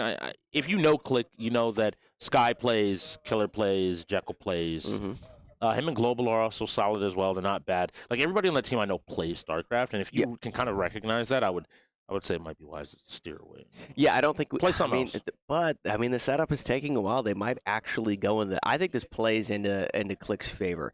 You know, they do have a couple shooters on their team, but someone like Jekyll, I think Jekyll is definitely standing out as a player to me, similar to the same way that Bubbles does. I think they're very similar in the way that they play games and the way that they go about thinking of the league in general. They're very well-rounded, but they tend to tackle the games that nobody else wants to, right? And learn the games that nobody else wants to. That's sort of their secret weapon and may be a reason that we see KLiK right behind the Reapers in this North Division. I think it's good insight. I think that's a good call there because it's going to end up mattering. I would love to see some StarCraft, though. It's always really fun, and I know OTL, I've been chatting with him a little bit. He's been wanting to show off a little bit, so maybe he gets the opportunity, and maybe they go in here and play and show off, okay, and then Big Bad MJ's going in as well, so Pop gonna go ahead we're going to see this. Sit out here. This is interesting. Before we get started, guys, don't forget on December 3rd, this is Tuesday, December 3rd, the Michigan Paladins are actually putting together a fundraiser for the Be a Friend project, which tries to raise awareness and spread kindness in order to help the youth community. Definitely try to get a little bit of that spotlight on some of the problems we have within the bullying, going on amongst our youth. So be sure to show up for that. It's a fundraiser, again, being put together by the Michigan Paladins. That's Tuesday, December 3rd. Really, really looking forward to it. I'm excited. I cannot wait to see. And I hope to see everybody there tuning in. And just join for some good time, some good mansions for a good cause. Listen, we're playing video games. What better vessel to sort of like spotlight and showcase, some of the kindness that we want to spread amongst the youth than video games? Everybody, no matter what age no matter what your age is. I mean, listen, Strix and I are now in our 30s, right? Yeah. But we were also playing Crazy. GoldenEye on N64. GoldenEye, that's a we were playing classic. GoldenEye on that's 64. A classic. I mean, we had to. They don't know nothing about. They don't know GoldenEye. nothing about GoldenEye. Complex. Come on. Goodness. Oh, even that's funny. Every time I think of GoldenEye, the dive off the first level when you get to the dam and you just gotta hit the. I know. They don't know about it. They don't know about it. Classics, Nonetheless, we got people of all ages within the UEL, but definitely, video games are something that, connect all of us regardless of what age you are. So show up for that. Again, guys, Tuesday, December 3rd, Be a Friend Project. And it does look like we are getting into this, followed by some Dragon Ball fighters. Yes. First up is going to be some StarCraft 2. So let's go ahead and see what everyone is able to do. So this is going to be Lucci going ahead and getting started and doing his best to get a build going.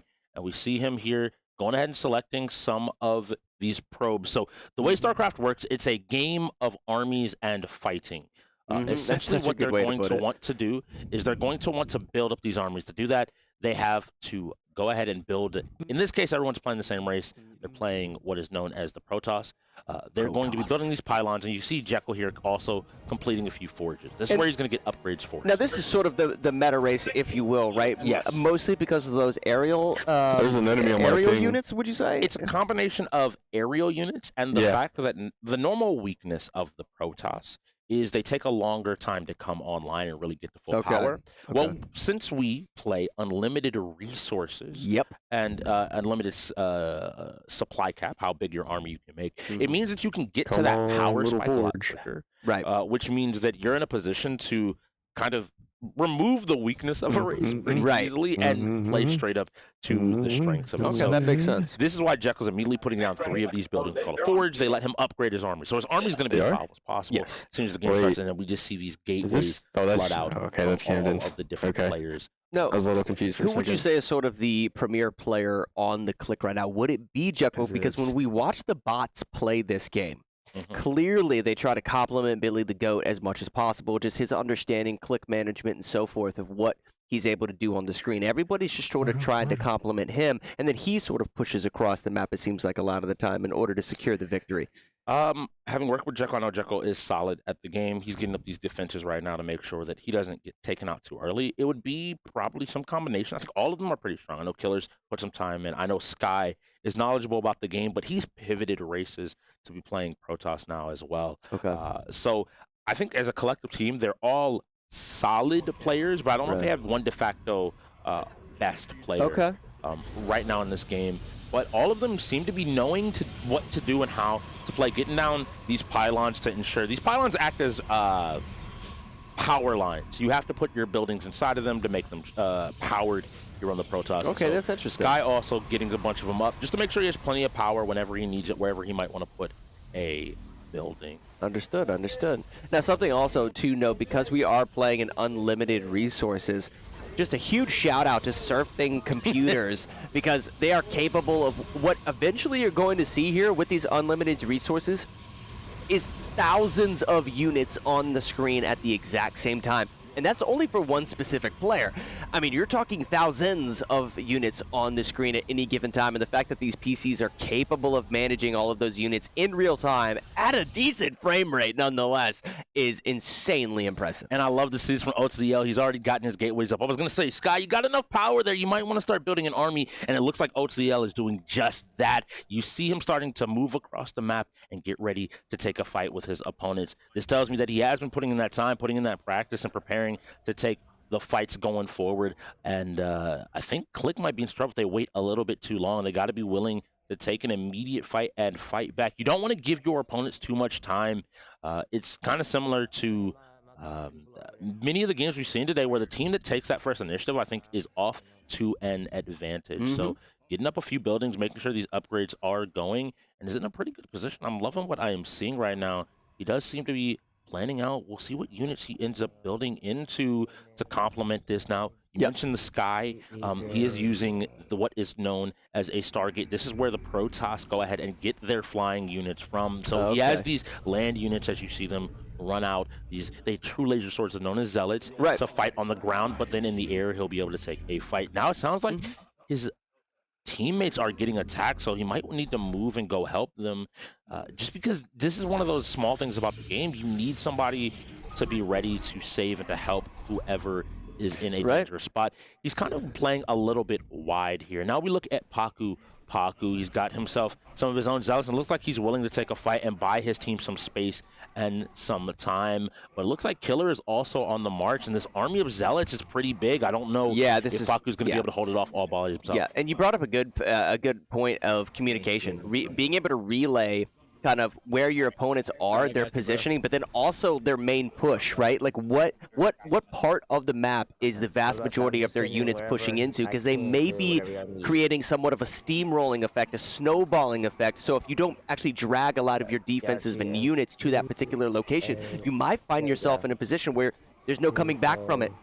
Right, so communication is absolutely key, and these are some of those aerial units that are unfolding right here. Paku potentially in a lot of trouble right now as KLiK are trying to storm across the northern part of this map, and you can see that in the top left or the bottom left-hand corner of your screen exactly where they're at on the map. The important thing though is Paku is continuing to make it on me, so he'll kind of be able to continually hold this choke point, buy his team more time and more space, but he's gonna need some help coming from somebody if they want to be able to take a fight and to take a win. Now, he's not gonna be able to do this completely on his own. Is this something that, you know, we see this fight unfolding in the northern part of the map? Do they send allies and reinforcements to that area, or did they start initiating their own attack in the central or southern part of the map and kind of just see who is able to get into each other's base first? If you have multiple people that know how to play, I'll speak for myself, I will be more willing to play a little bit more of a defensive role for my team. And if I have a teammate, I can tell them, hey, push here. I can hold them here for as long as I need to hold them. Okay. You don't have to worry about them. But it looks like Paku's teammates have gotten up something of an army and are now bringing in the forces to support his initial attack. This is where we're seeing this entire team build up this huge force, and now they're going to start pushing back on the other side of the map. Looks like Paku's also maybe taking a cheeky base on the other side, but Sky not giving up and not backing down. Instead has his own army of Void Rays ripping through these carriers. He's saying, I control this, guys. I dominate this space. Quite you literally, go ahead and back away.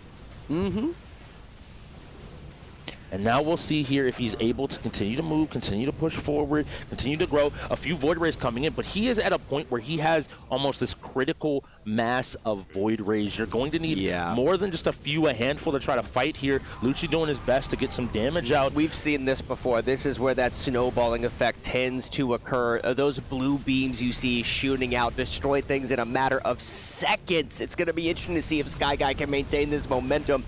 Look at all of those units. I mean, we're talking 374 units on the screen. SurfThing computers can handle that and then some, triple that, and these SurfThing computers are still operating. Gotta love it, man. I'll even give you 374 is just Sky. That's not Yeah, talking that's about his just teammates. Sky, exactly. His thousands upon thousands are out here fighting, climbing, and you see them just moving their way across the map, starting to dismantle the Ghost. It was a good fight, a good defense. I think they show that they have the core concepts and the fundamentals, but they weren't able to, in my opinion, put enough pressure early to stop what is an attack like this. You have to find and identify and recognize that your opponents want to do something like this, immediately sweep in and return the favor and deal a ton of damage. Now, we did see Paku kind of move around. I wonder if Paku's maybe cooking something in the back. Maybe he has a plan to try to fight here, but as they go through and rip through the Tier 1's base, destroying all of his buildings, we'll have to see Jekyll as well, looking for his opportunity and looking for his Jekyll chance. feeling confident. KLiK are going to take it. That's all good, but gonna do it. There we go. Jumping into our next game, it's going to be Dragon Ball Fighters. You know, I'm glad that they ended up playing it. It's good to get that that experience, but I just sort of figured, just knowing sort of the history of these two teams and some of the players like Jekyll and so forth, that sort of going into StarCraft, I was pretty confident that KLiK was going to take that. Yeah, it's one of those things. I know they all play. It was a good fight. I feel like O2DL and Paku definitely showed me some stuff. Lucci as well. Okay. And Big Bad was helping. They all seem like they played StarCraft. Yeah. That is the first step that I have to say in this league that is at least showing me you touched the game. Yeah. If you haven't touched the game, it's very clear that you haven't played the game, and that We see that from some of the younger players. Some of the younger players, you know, coming into the league, they've heard of StarCraft, but I mean, you're talking StarCraft 2 goes back years, decades, if you will. So a lot of them haven't even touched it.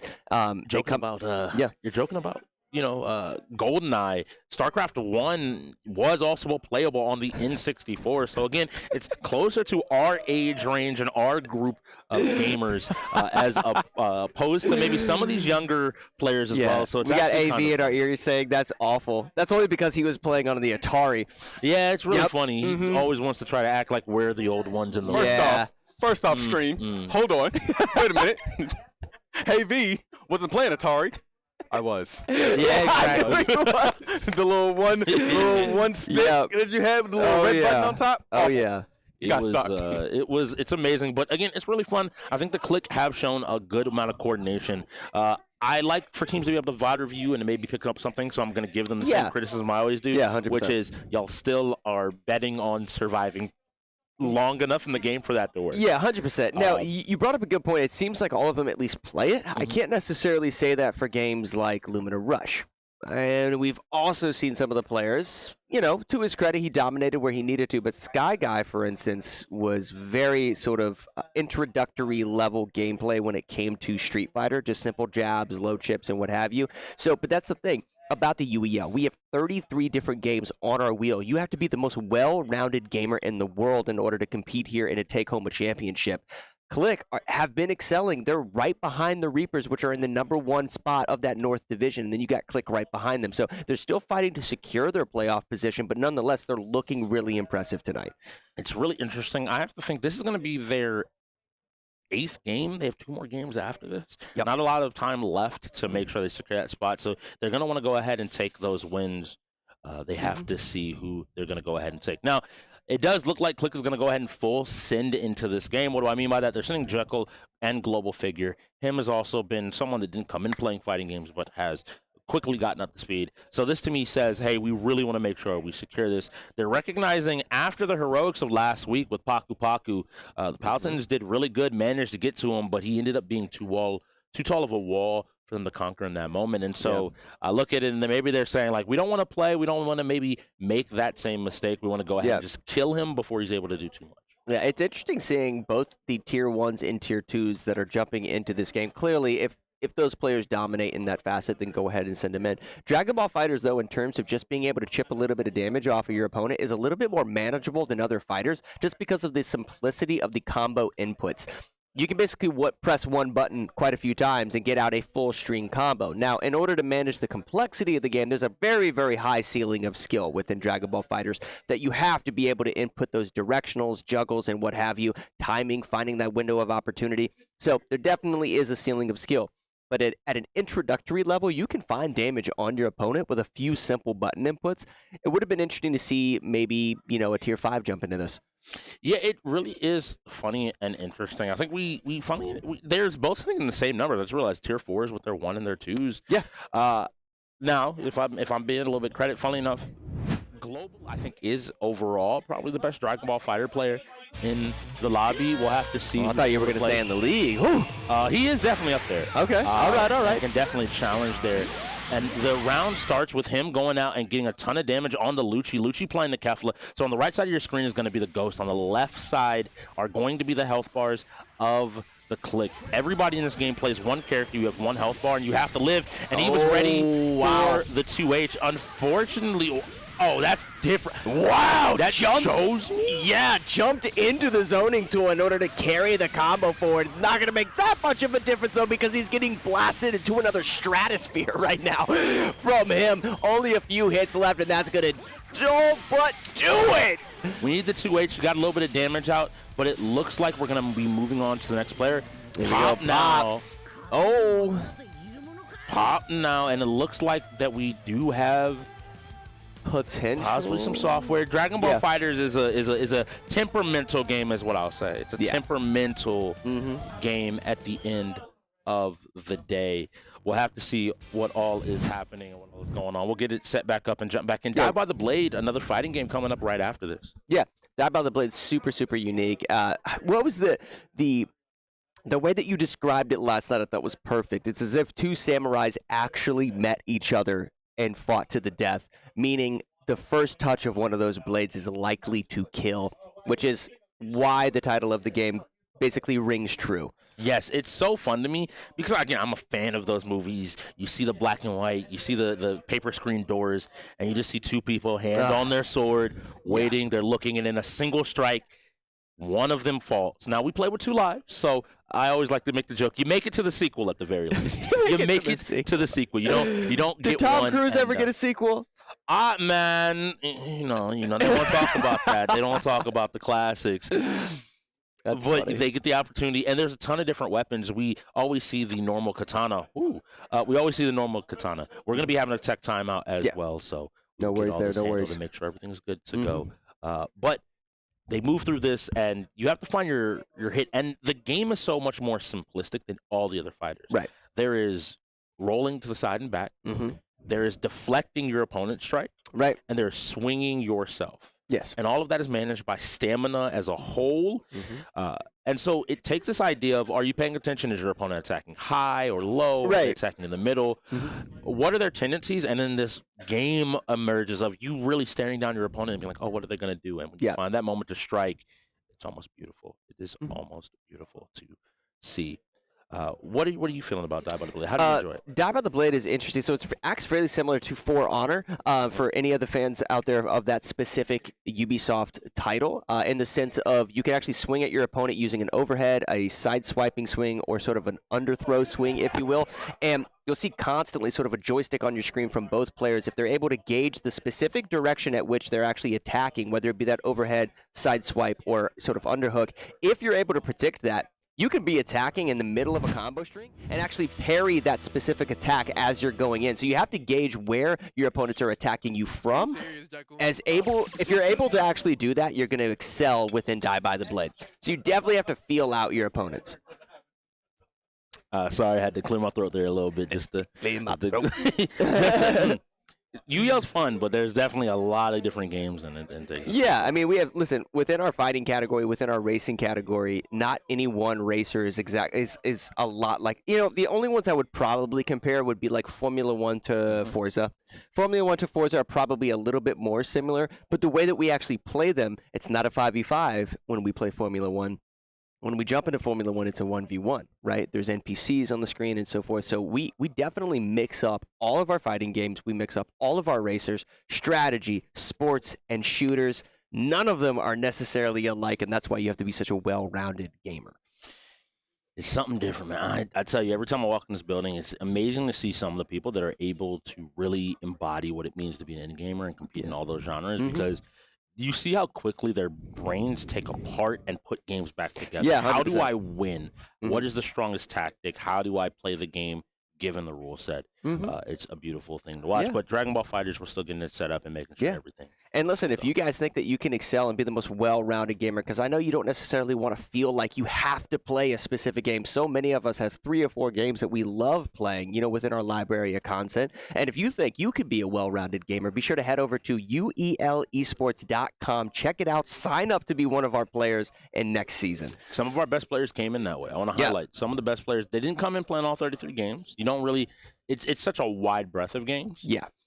But coming in and being open to playing whatever is put on your plate and learning is how you become an end gamer. And if maybe what Matt said didn't entice you, if the competition isn't enough, if you do find yourself being one of those best in the world, being one of those tier 1 players like Jekyll and Lucci, 2,500 a game win or loss is on the table for you. Yeah. So, sometimes you can collect the bag and have some fun with some games if the competition's not enough. I know a lot. That's one of the reasons we talk about the drama a little bit between the tier 1 player and the tier 5 player.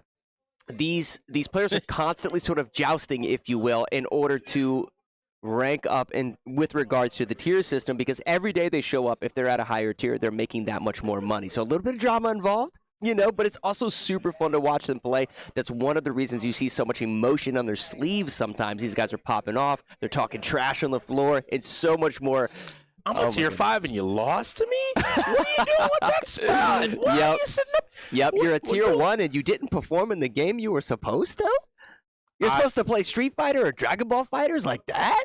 And you couldn't? Sometimes. Let me go ahead and take your spot. Go ahead and step on back. Go ahead and sit on back. It's really interesting, and it's a ton of fun. And I think that highlights part of also the fun of the UEL. As much as that is going on, we do it for, I think, a lot of part in jest. It's an amazing community here, and I think that's why the community is willing to go and support Be a Friend project through the Michigan Paladins. UEL is hosting the event, but the Michigan Paladins are putting it on to bring awareness about bullying, helping kids recognize, especially within gaming, that we can have a space where we can be kind to one another and we can have some fun. Fighting games are exactly like that. Yes, we may be swinging at one another, but on the other side, we know for a fact that the fight is going on.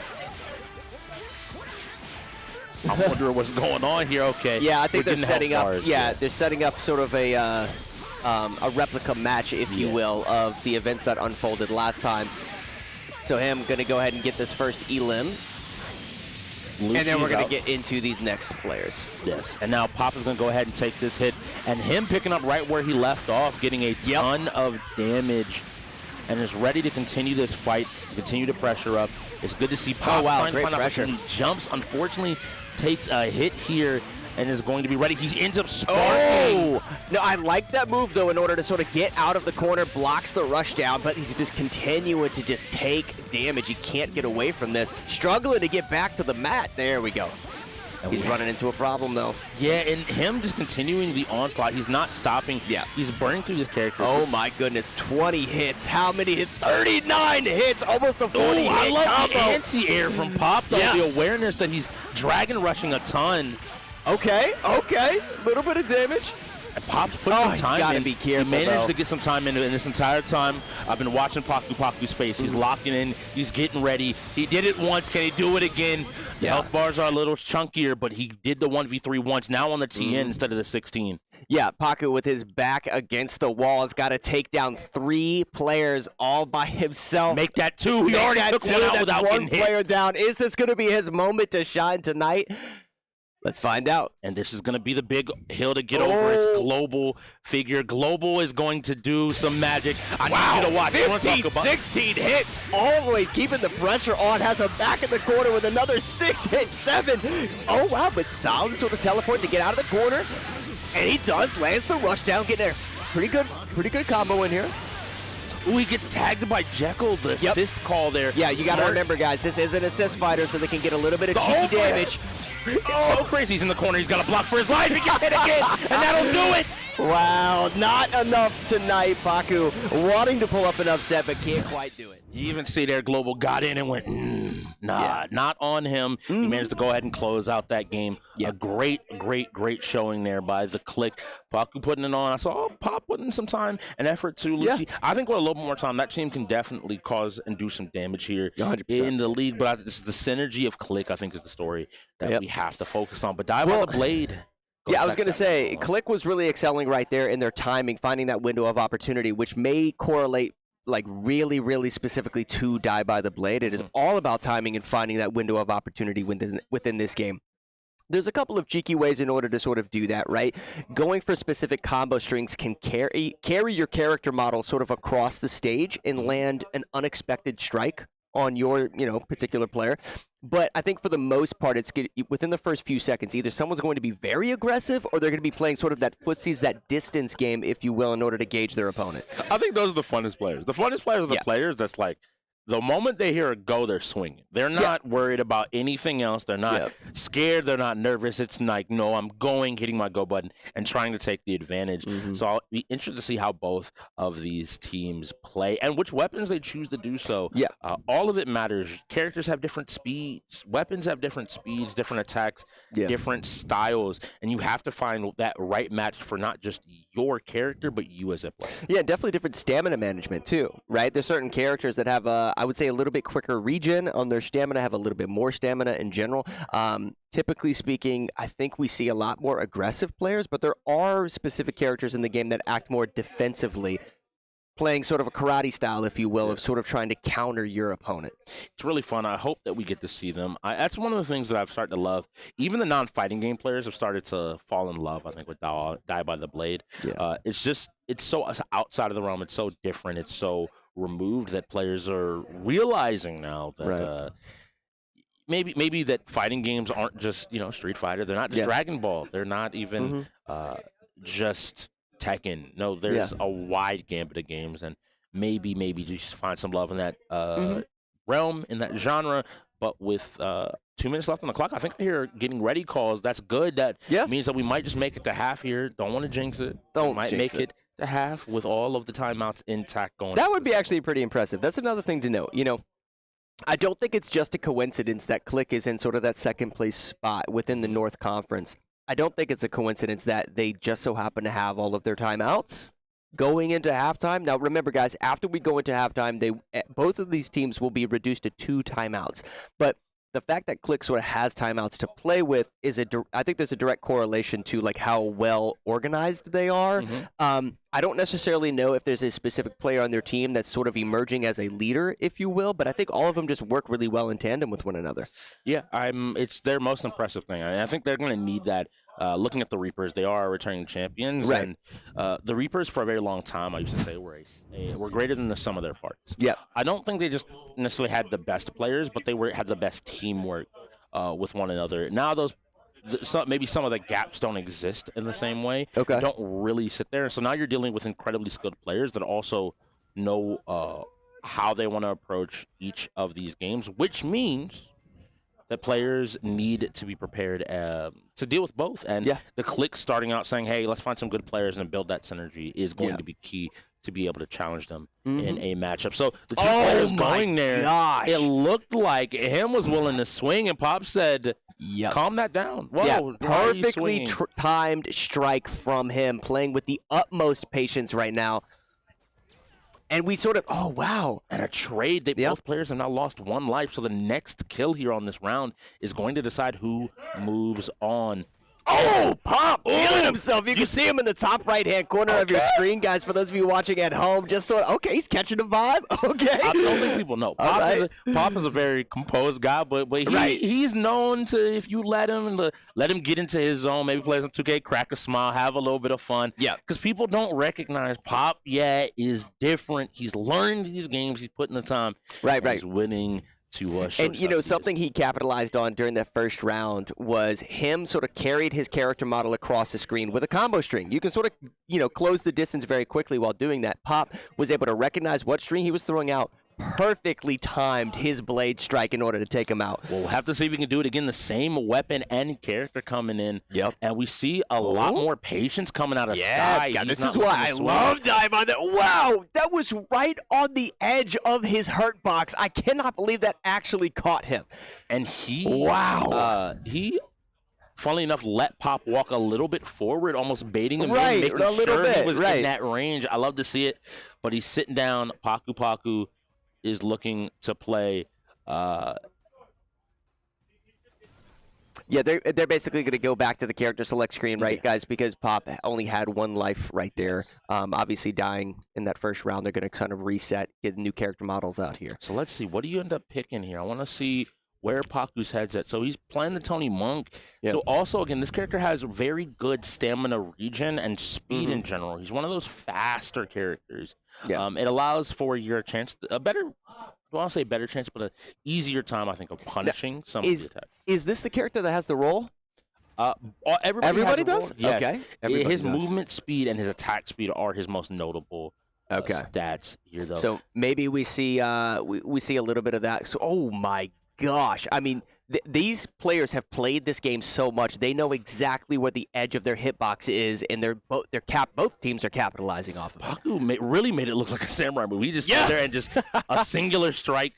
But look how much space they have to play with on this particular map. It's really interesting. Solid jump in by Jekyll. Mentioned is that space. Jekyll? It's Sky. Sky, here. okay. But solid spacing. So this is something that's really interesting about these stages. Mm-hmm. The buildings are walls. Oh my gosh! Did he just parry and then? Wow. Now, I want to highlight on not that last round, but the round before, Sky let Paku start to walk his way around. Right. And he waited until they were in the middle of the street where the buildings reduced the distance he could back up. Yeah. Which makes sure that, hey, you don't have the space anymore to play right here. Yep. I can easily tag you if you're not A lot of careful. vertical space, not so much horizontal space, right? Put their Yes. back against the wall, kind of box them in a little bit, and then go for that attack, especially on this particular character that sort of lunges forward with quite a bit of momentum and speed. Yeah, we have to see here. Now, I see the Chukoto coming out here from the side of Big Bad MJ on our left side of our screen. This is a more defensive weapon, in my opinion. Right. It doesn't have necessarily the biggest swings, but it has very good attacks for maybe getting a punish on someone overextending. So Ooh, you see backs him up off immediately the rip. taking Yeah. out space. He doesn't want to necessarily be in your face immediately. Right. He instead is trying to get you doing something and respond accordingly with a possible kill. So now they creep into that dangerous range. Oh, wow. And this is what I You mean. called it. You called The it. moment he was comfortable, 2 quick strikes to take him down to remove Sky, and now we're back to Global. even. All right, so now we got Global in here. Are they going to reset?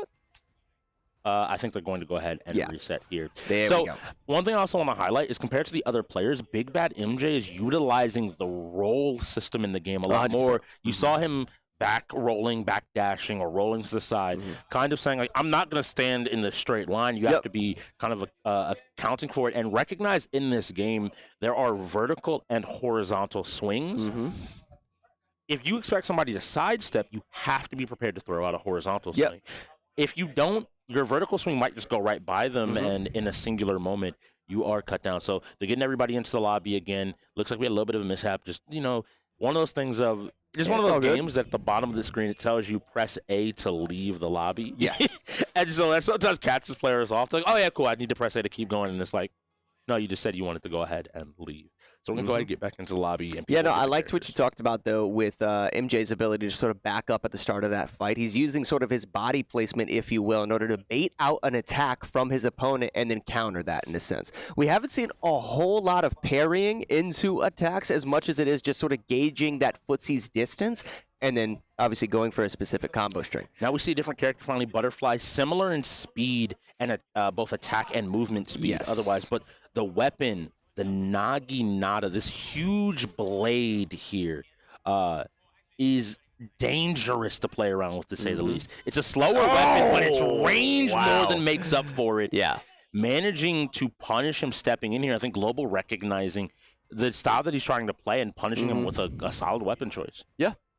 I mean, it makes gauging that distance. Now MJ sort of has to mix up how he's going about sort of that footsie's range, if you will, because Global has a little bit bigger of a hitbox, if you will.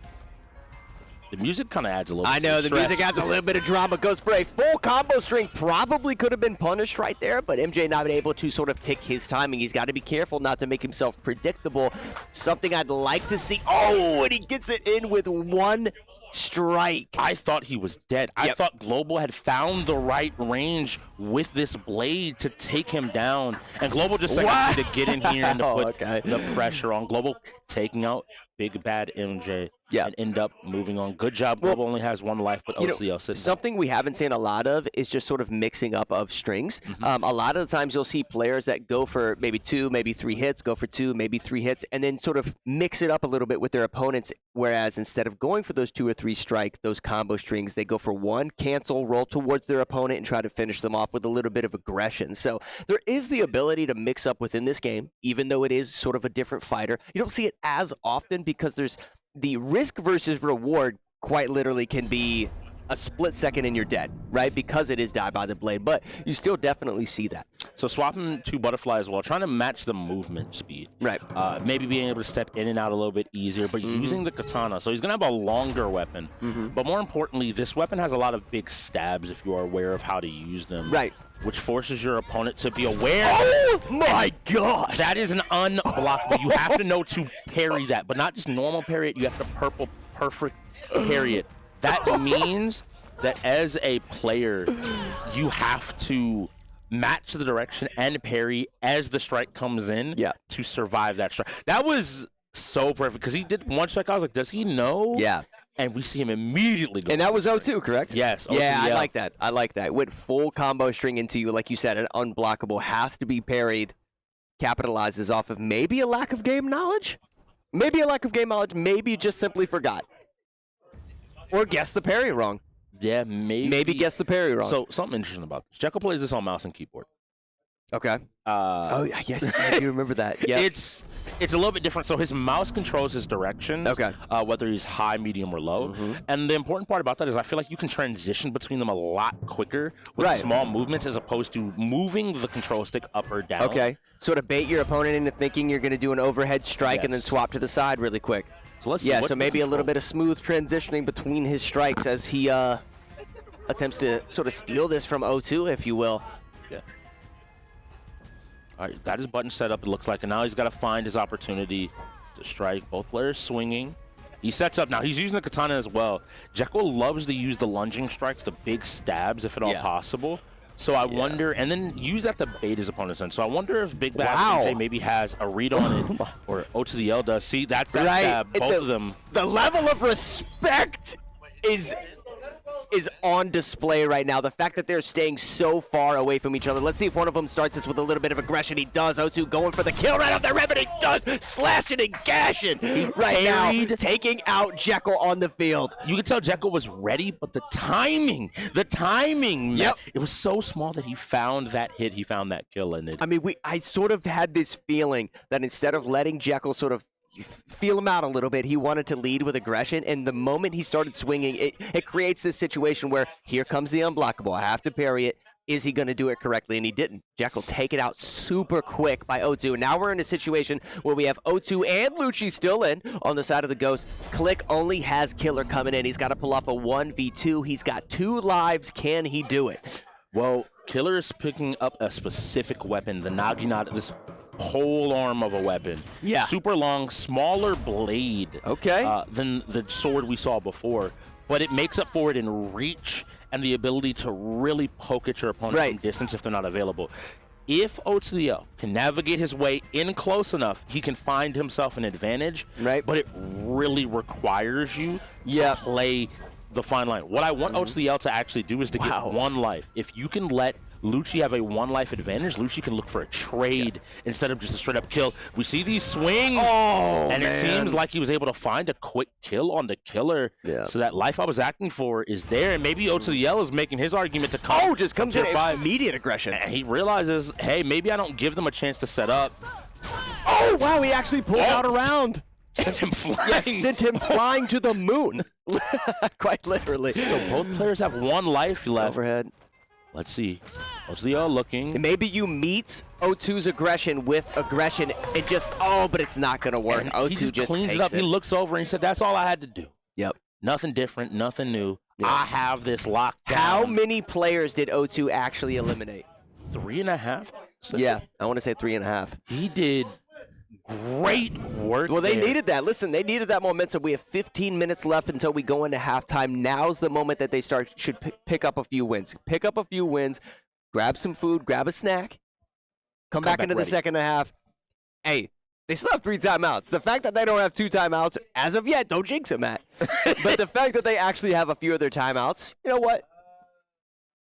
They're staying composed, right? They're getting a few wins prior to jumping into halftime, which is good. I really do agree. And now we get to go into midnight ghost hunt. We're I not love this jumping game. into half, but we're jumping into props, into objects. Yeah. It's a competitive game of prop hunt. There are Yes. hunters. There are hiders, at least for the first 4 minutes. After those 4 minutes pass, we see a lot of players. The hunters become the hunted. Yes. And the ghosts become a lot stronger at the chance to attack. So it'll be interesting to see what side the KLiK end up selecting here, and who both teams end up sending in since they get full choice. Of Right. players. Well, you know, another thing that's super important is whether or not KLiK chooses the hunter or the hunted, then Ghost gets to actually pick the map, correct? Yes. Right. So map is super important. I feel like there's certain stages that have a little bit more narrow corridors. Some of them have more open rooms.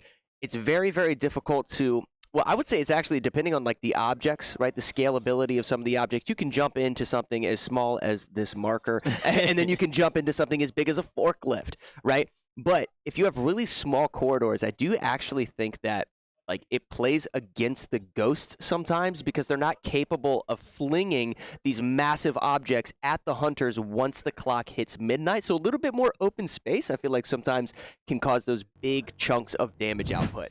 Leaving him out is really interesting here. Oh, we've seen this level.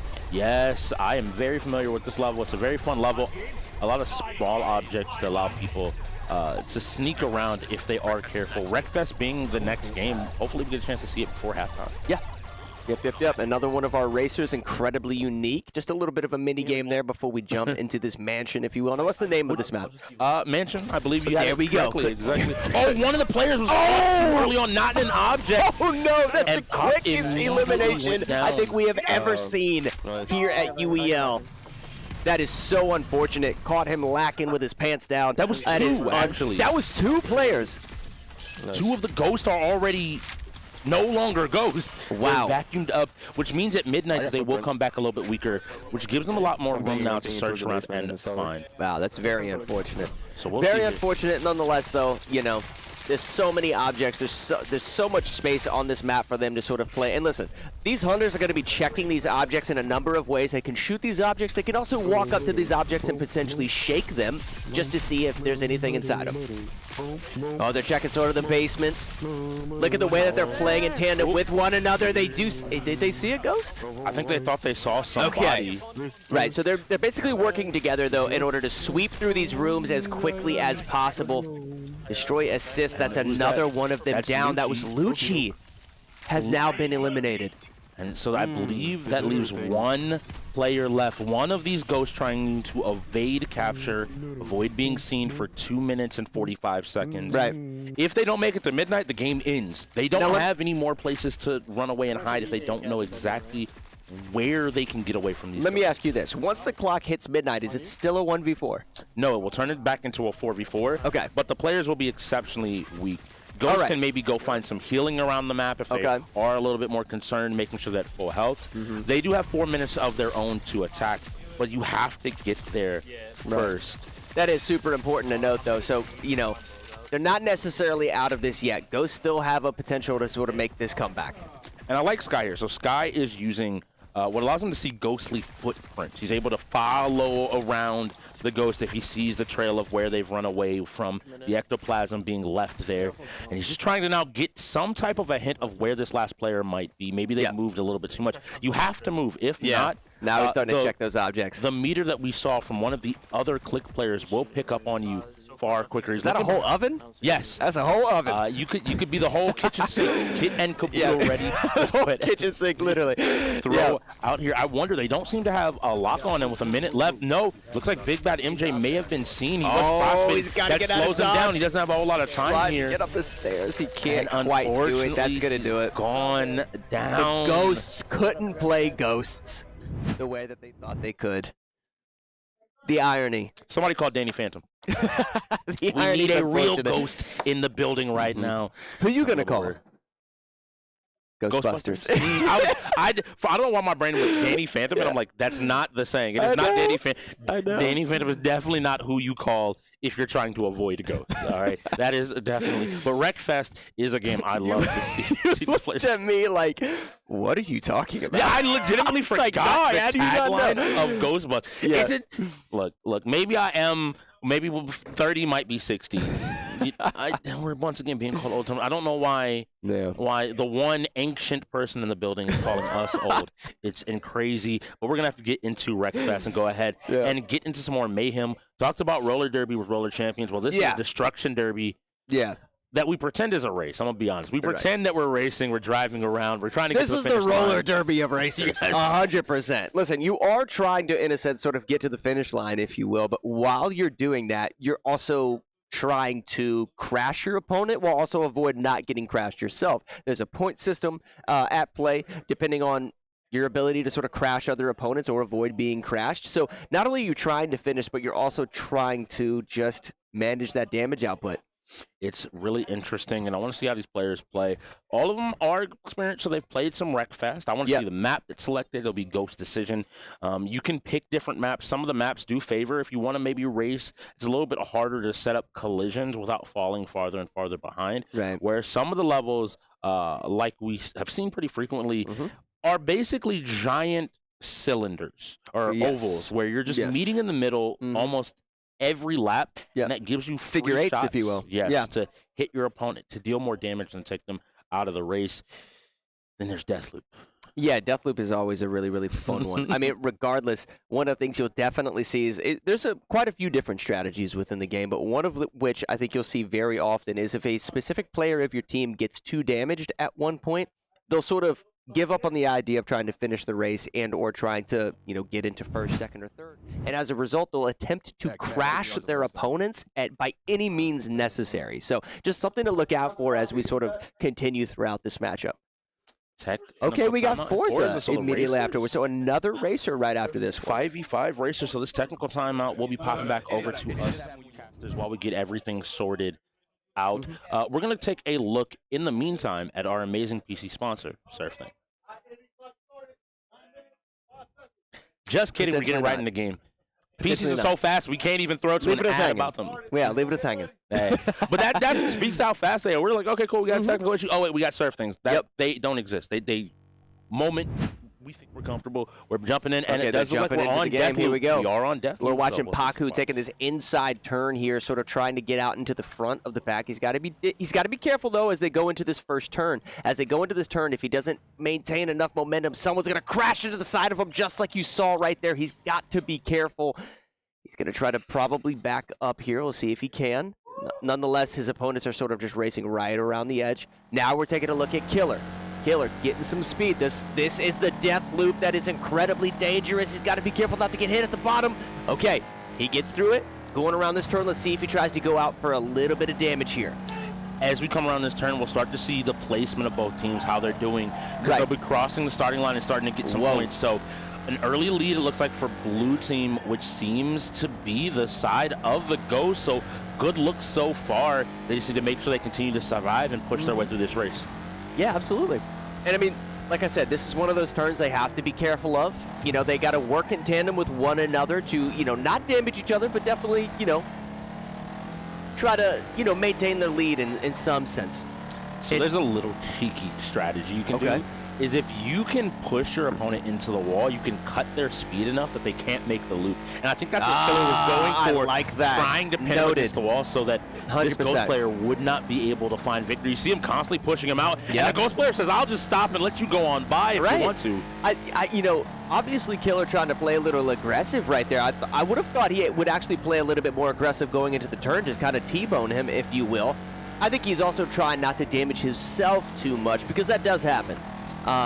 We'll see what happens as he basically comes up onto the back bumper of him, maybe potentially getting a little bit of damage. Him playing that corner almost perfectly. keeping that sharp edge, that narrow turn, and now Killer's got to be careful. He might not make the the damage. The damage output there was insane. He is all but dead. Only 19 health, and he is gone. You just talked about it. And then it happened. He tried to even take the safe option, which is, okay, I won't go through the loop. I'll just do a little thing. And just instantly gets destroyed. And Paku is still on his drive. He's in 6th place, moving his way around. Yeah, got to be careful. Best. Nonetheless, it does look like KLiK is potentially in the lead. Yes. Oh, Paku's on the steering wheel? Oh, Paku on the steering wheel. Okay, yep, you can got to see it in the top right-hand corner of your screen, guys. That's Paku. Everyone doing else, his thing. I love that you see everyone else driving very clearly with like a controller or a mouse and keyboard, and he is hitting that wheel trying his best. He might want to play in first person. Honestly, that might, get a little bit more immersion, make sure you can line everything up. The wheel might, the loop might scare you a little bit, though. Yeah, the loop might scare you, but I also think sort of trying to like overcorrect when he sort of gets bumped a little bit, I think it makes it a little bit more stressful, if you will.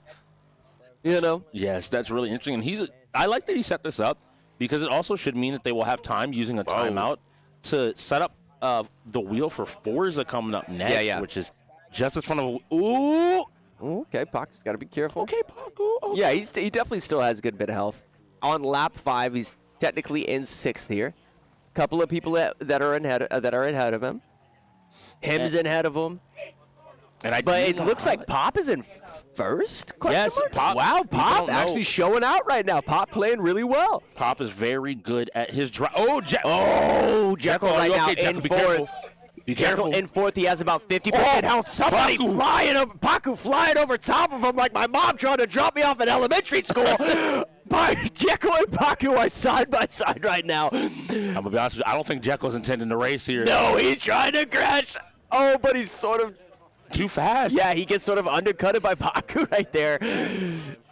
All right, let's see. Gotta see Jekyll. I want to see the hit. They're both flying down the ring. Find the angle. Oh! He could have probably stayed straight right there and probably would have T-boned him a little bit on that turn. Never mind. Some solid pressure. Only a little bit of damage, though. Not too much. Oh, he's against the wall. Okay, he has the speed. I was worried there for a second. He might not have speed. Who is Sky is gone. Jekyll took him out. No! Jekyll took out Sky Guy. Oh, no. And Paku just is like, I'm doing fine. Oh, still vibing, but he actually hits the barricade. He has 30 health. He has 30 health left. He has to be careful with that steering wheel.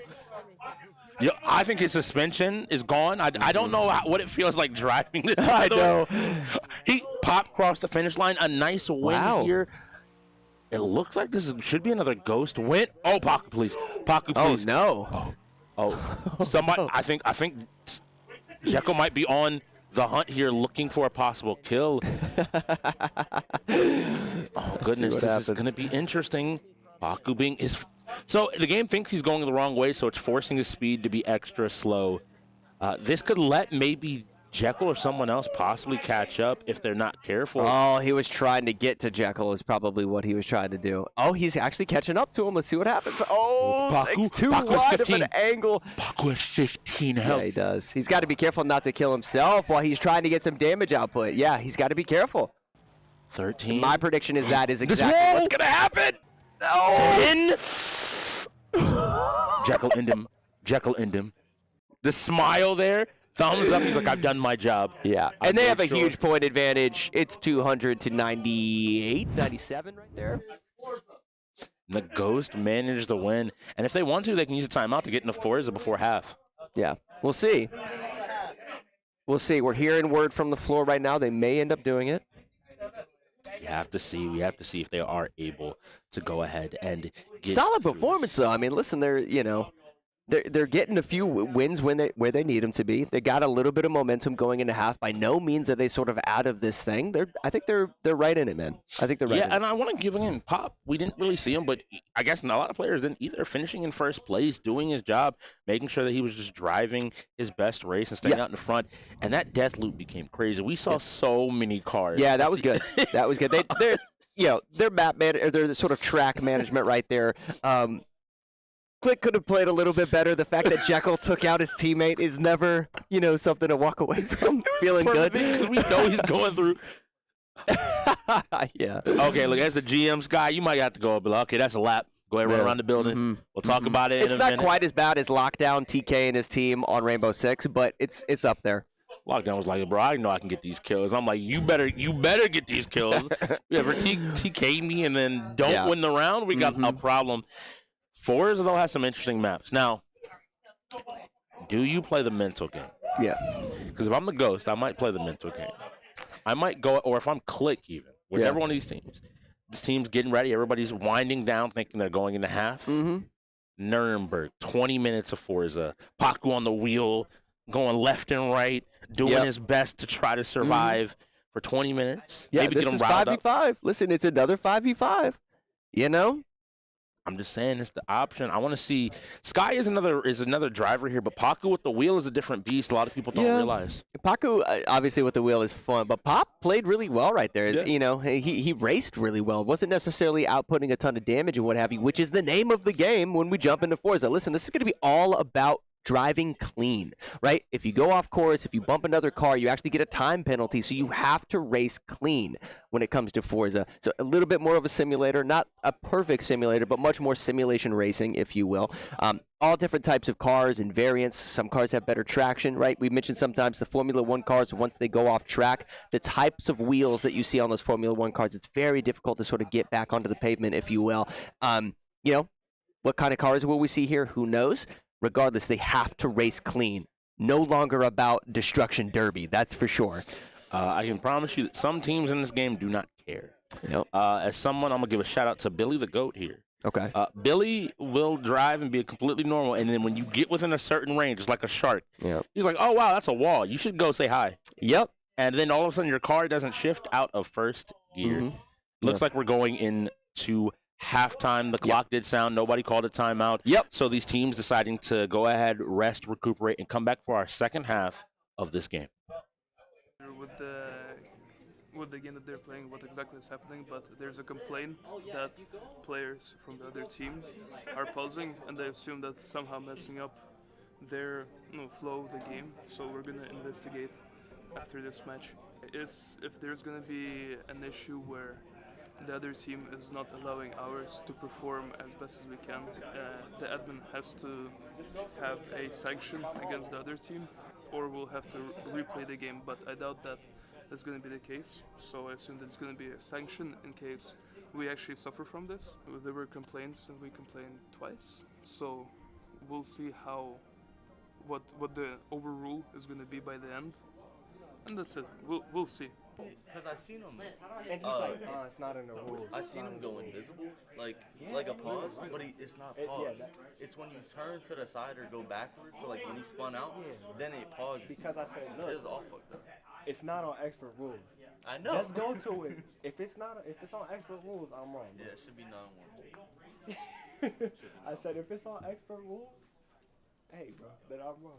But he's sitting there, and they already closed it all out. Yeah. So I was like, it's too late. So that's a forfeit. That's a forfeit. Thank you. Thank you. Thank you. Where does it say it in the rules? Thank you. Thank you. Where does it say it in the rules? Once you Well, we already checked with the game master beforehand, so that's a I forfeit. mean, if it's not in the rules, should that be something announced to everybody? It should be announced. Like, Like game master calls. And we was told nothing about It's it. not in the Hey, bro. rules. It's not in the rules. Hey, just like the fuel's not in the rules, right? The what? The fuel and Forza.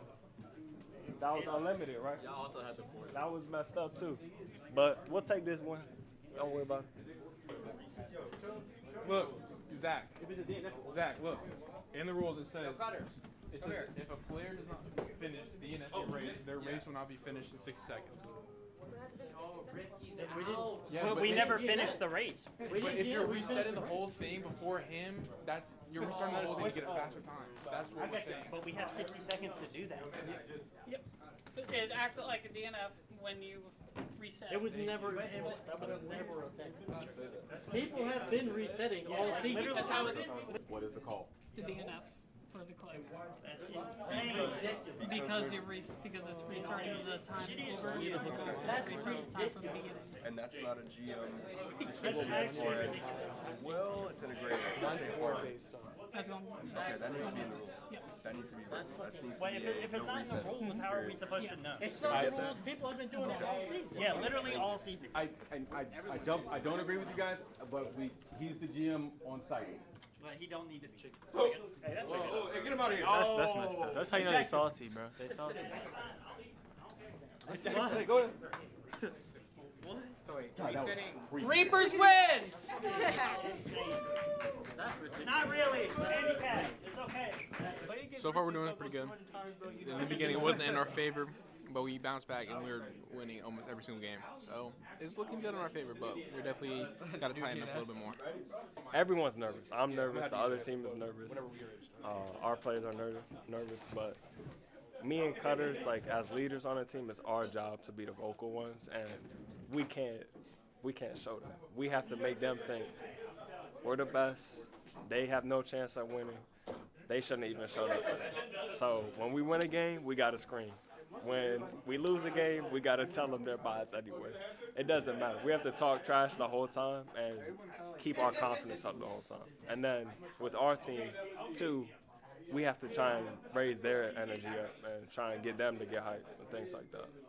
At the end of the day, like, we have to play through. So even though we lost timeouts, even though we lose in games we don't think we should lose, we just have to keep playing the game. If we get caught up and just give up because, oh, we lost a timeout or we lost Forza, that's how you lose. You lose when you let the game go. You cannot let things like that determine the game.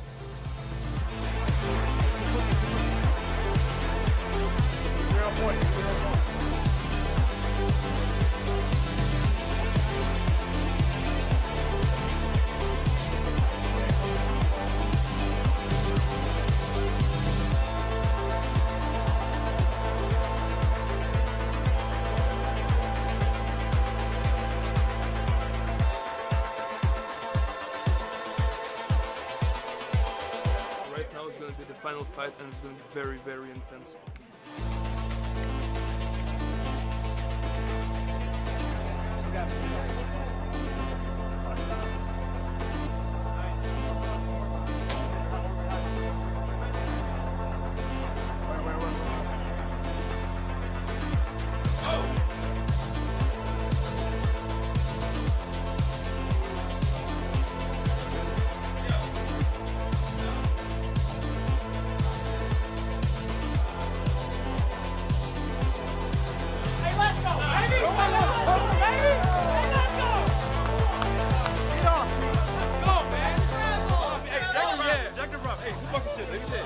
Hey, let's go, bro. Hey, yeah. We were. Okay. So, Align, right? We were this close to losing, this close. We came back all the way. These guys, they're cooking. But then the next question is, it was 16-6. Now, once you guys being the 3-time Reapers going into this game, which we thought was going to be a close game, it wasn't.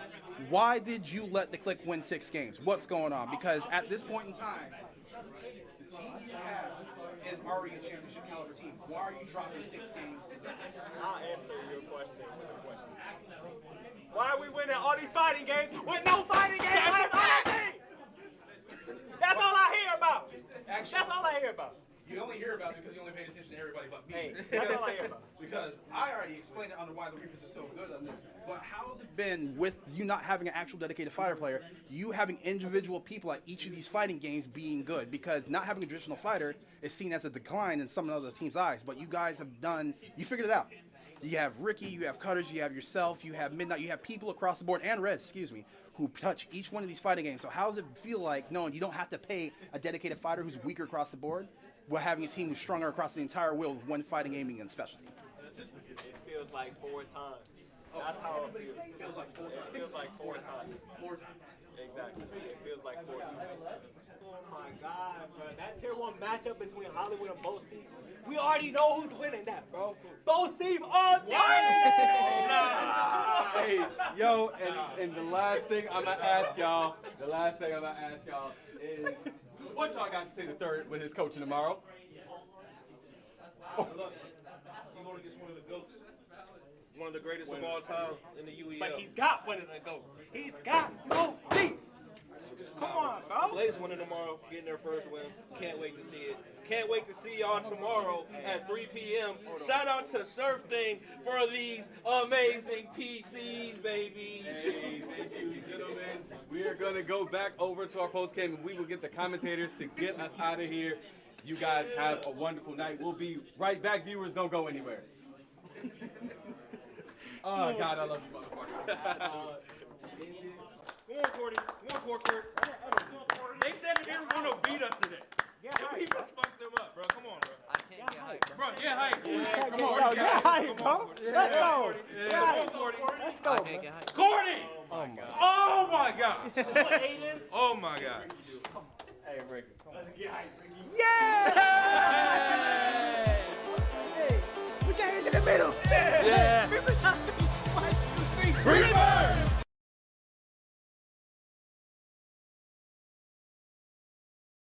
Welcome to Gracie University, and thank you for checking out our certified Gracie Jiu-Jitsu Training Center in Fredericksburg, Virginia. Whether you're training here at headquarters or at any other certified training center around the world, there are 3 things you can expect when learning Jiu-Jitsu the Gracie way. Number 1, structure. Gracie Jiu-Jitsu is for everyone, but only if taught correctly. Way too many schools have this one-size-fits-all approach. The problem with this is you have people with all different needs being taught Jiu-Jitsu the same way. So what we've done is spent a ridiculous amount of time creating specific programs for each and every demographic. And the benefit of this is that each person is going to get from Jiu-Jitsu what they need from Jiu-Jitsu. Gracie Bully Proof, nonviolent self-defense, confidence, and character development for kids ages 5 to 12. Women empowered. 20 essential self-defense techniques for ladies of all ages. Gracie Combatives, 36 techniques, no knowledge to street ready in the least amount of time possible. The Master Cycle, from blue belt to black belt and beyond. And in a structured fashion, you guys, to minimize frustration, maximize retention is what it's all about. Now, every single student will get an attendance card. With this card, we will track their progress. Critical. They know what they've learned. They know what they need to learn to move to the next phase. Students love this. Number 2, safety. Number 1 priority. Even though it's number 2, it's the number 1 priority. Why? If you come to class and you get injured and you can't go to work tomorrow, we're not doing our job. Often what happens is somebody who has very little experience is in a class with people who have a lot of experience. You end up becoming somewhat of a grappling dummy. So what have we done? Taken the opposite approach. So the way it works is in our beginner programs, the basics. You're gonna learn fundamentals. You're gonna learn how to protect your body, protect your partner, and protect your face, and defend yourself. Ultimately, beginner programs, entry level, are for the basic techniques, no competitive sparring, because you're not ready to do that without injuring yourself or someone else. And we will get you ready. And once you're ready, then you will transition to the Master Cycle, and the cooperative, work together, help each other environment will also follow you for the rest of your journey. So even in the Master Cycle, when it's sparring amongst, training partners who are trying to defeat one another, the collaboration energy is very strong. You're working with each other, not against each other. Of course. Number 3, street readiness. Now, Jiu-Jitsu exists as both a self-defense system in the highest regard and a recreational sport. And unfortunately, most schools dedicate all their training time to the sportive aspect of the art. What does that mean? That means that somebody could be training for 2, 3, 4 years. More, 10. Forever, and never talk about what might happen in a real fight. And this is very unfortunate, you guys, because Jiu-Jitsu is an amazing self-defense system. So what we've realized is the first thing you learn is the hardest to forget. So all of our entry-level programs are 100% committed to the techniques you're gonna need out in the parking lot tonight, tomorrow morning. Whatever goes down, you're gonna be ready, but that's because the emphasis is 100% self-defense. And once you own this self-defense mindset and this way of survival, then you can take that mindset with you and apply it to the Master Cycle. Where you might be rolling more sportively, Jiu-Jitsu versus Jiu-Jitsu. but it's still a self-defense mindset being applied in a sportive practice of Jiu-Jitsu. Or to any other area of your life. Too deep, you guys. Now, there are 2 other benefits that only exist at certified training centers. Number 1, online access to your curriculum of study for free with your membership. And number 2, free satellite training privileges at any CTC around the world. Why would you want online training? It's so you can watch a lesson. When you go home, you forgot a detail, you can't fall asleep at night, you can go on, you can watch the lesson and then sleep easy. Or you want to come to class the next day, but you don't know the lesson, you haven't learned it Or yet. you want to prepare, right? You show up already speaking the language because you watched the lesson. And we found that students who watch their online lessons during the week, in addition to coming to class, grow at twice the rate of progress than students who just come to class. It's all about time and energy. There you go. So online access and satellite training privileges, which means you can schedule the rest of your life's vacations or business trips around certified training centers, because nothing worse than going on a vacation and not being able to keep up on your jiu-jitsu. Nothing worse than that. And when you do a class, wherever you're vacationing, when you do a class there, what do? You do class number 7, you remember, you take note, and you bring that back and you put it on your card, your attendance card at your school. So any classes done remotely count on your attendance card back home, because the curriculum is identical for all the beginner programs at CTCs around the world. The bottom line is this. You guys need to go to a CTC, tell them we sent you. They're gonna do 10-day free trial. What's the benefit of that? Well, if it's not everything that you've ever wanted when it comes to jiu-jitsu, then you say, you know what, it's not for me. But if it is everything you've ever dreamt of and more, enjoy. We'll see you on the mat.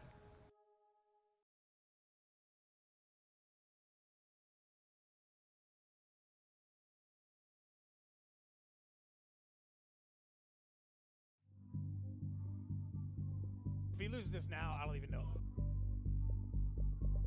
All right, calm down, TLG. You just lost to him. Calm down. Stay focused, bro. Stay focused. Going great on his trail. Right now, hunting down that kill from the bandits. Oh, and there. And that one goes in there, taking this one away. It's 5-2. The first half is really starting to go their way. Yes, it is. Definitely is. This could be a runaway.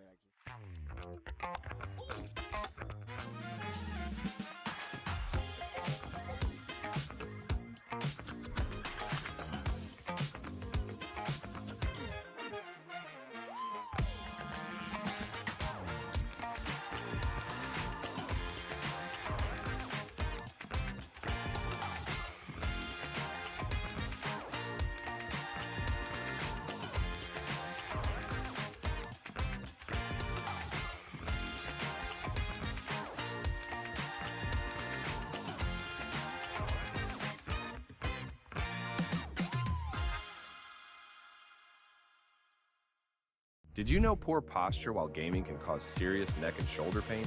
Meet the Volare Pillow. This pillow is designed specifically for gamers. It gives your neck and shoulders the support they need, reduces strain, and helps you sit comfortably for hours. It's extra comfy and hey, you can even pick your style. It comes in rare, legendary, and epic levels. Match it with your setup by choosing from a variety of colors and designs. Don't wait for the next ache to hit. Level up your comfort with Volare.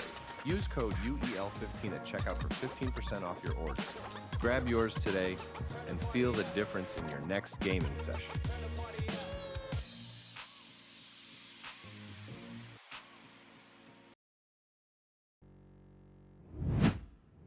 Welcome back, guys, for this Week 11 matchup between Ghost and KLiK. KLiK sitting at 4-3, Ghost 2-4, but listen, I know they have a losing record, but right now they have a little bit of momentum coming into half.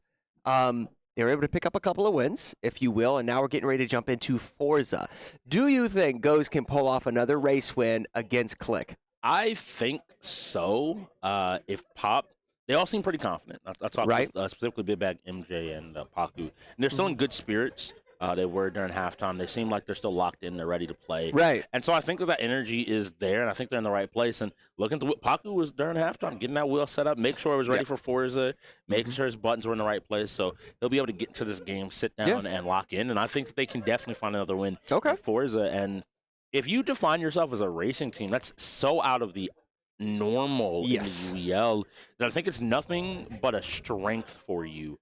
I think it's one of the hardest categories, to be honest. I mean, when you look at our shooters, like, I think just our shooters in general, we definitely have a wide variety of them. But at the same time, for example, Halo Infinite compared to Rainbow Six Siege, Valorant versus Rainbow Six Siege, two completely different animals. But racers, I mean, from Lumina Rush to we're getting ready to play Forza, and then you have Crash Team Racing, Wreckfest, Ejected Rivals. I mean, it's kind of insane. Yes. So if you excel within racers, it's quite a broad category that might, maybe that's one of the reasons that KLiK is 4-3 right now. Maybe they, are playing. I did hear that Ejected Rivals is the game for Jekyll, so much so that they're calling it Jekyll Rivals. Oh yeah, I've been. He has played it. he has, since the first time it came up in the season for them, said, I will not lose this game, and he has not lost the game. I feel like there has to be a sense of pride when there's a specific game within the UEL wheel that you just lock down, right? I mean, we talked about it over and over again. Billy the Goat on StarCraft 2. It's one of those games, the second that it lands on the wheel, check, that's a win in your column, right? So that's huge, the fact that he's able to do that. Just a testament to why he's in that Tier 1 position that we talked about. I'm excited to see. I want to see it roll because I want to see somebody challenge Jeff. Maybe make him sweat a little bit. Right. You know, it's easy when you're winning every single time, but when it gets close. Who was it yesterday during our matchup that actually crossed the finish line doing like a quadruple jump? Alchemist. That was good. Yeah, I would love to see a replay of that from yesterday's game. Ready to play. We got another spin. We'll see what's going on here. Now, one thing to note kind of coming into this, you mentioned it. Yeah, Lethal League Blaze, a game that is over before it even begins. Super fun to watch, though. That is within our sports category, although a bit of a fighter. Bit of a, almost like a platform fighter, to be honest, but nonetheless, definitely a bit of sportage when it comes to that one. So everybody getting ready. So we hopping on the Paku Paku. He is, in fact, using the wheel. Yes, so 100%. Feel free. Oh, going into first person on the wheel. This is going to be insane. I asked him and joked with him a little bit during halftime. Okay. He's like, I got you. We got you. I'm gonna have some fun and enjoy it here. Oh, this is going to be good. Of course, we got to lock it in with Paku, adjusting this camera. Going into first person. You're tuning in live. This is UEL, where gamers go pro.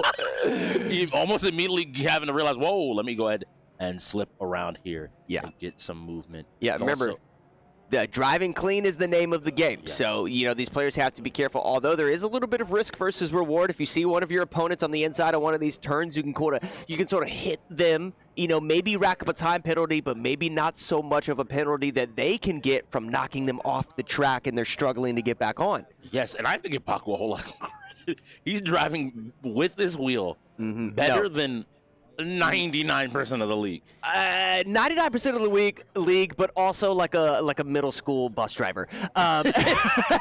Gets to the destination, just maybe not in the most effective way possible. What is this dude doing? So now you're taking a look at Sky Guy in first person as well, zooming around the corners here. Currently in second place, pulling up on who is this in first. We'll give you a KLiK 10. Yeah, give you some information on that here in a bit. I want to say that's Killer, actually. I think that actually is Killer. Yes, on his placement. He's comfortable. He's not in first person. He's all the way out there, pulled back. Right. No kidding. And is picking up some speed. Got to see if he's going to be able. Oh, no, Lucci. Sort of in the side. Yep. Just hanging out by the tires. Not doing too much, just struggling a little bit. So I will say he needs some milk. Somebody get him some milk. All right, now we're back on 0-2. And he's moving along as well, keeping up, keeping pace.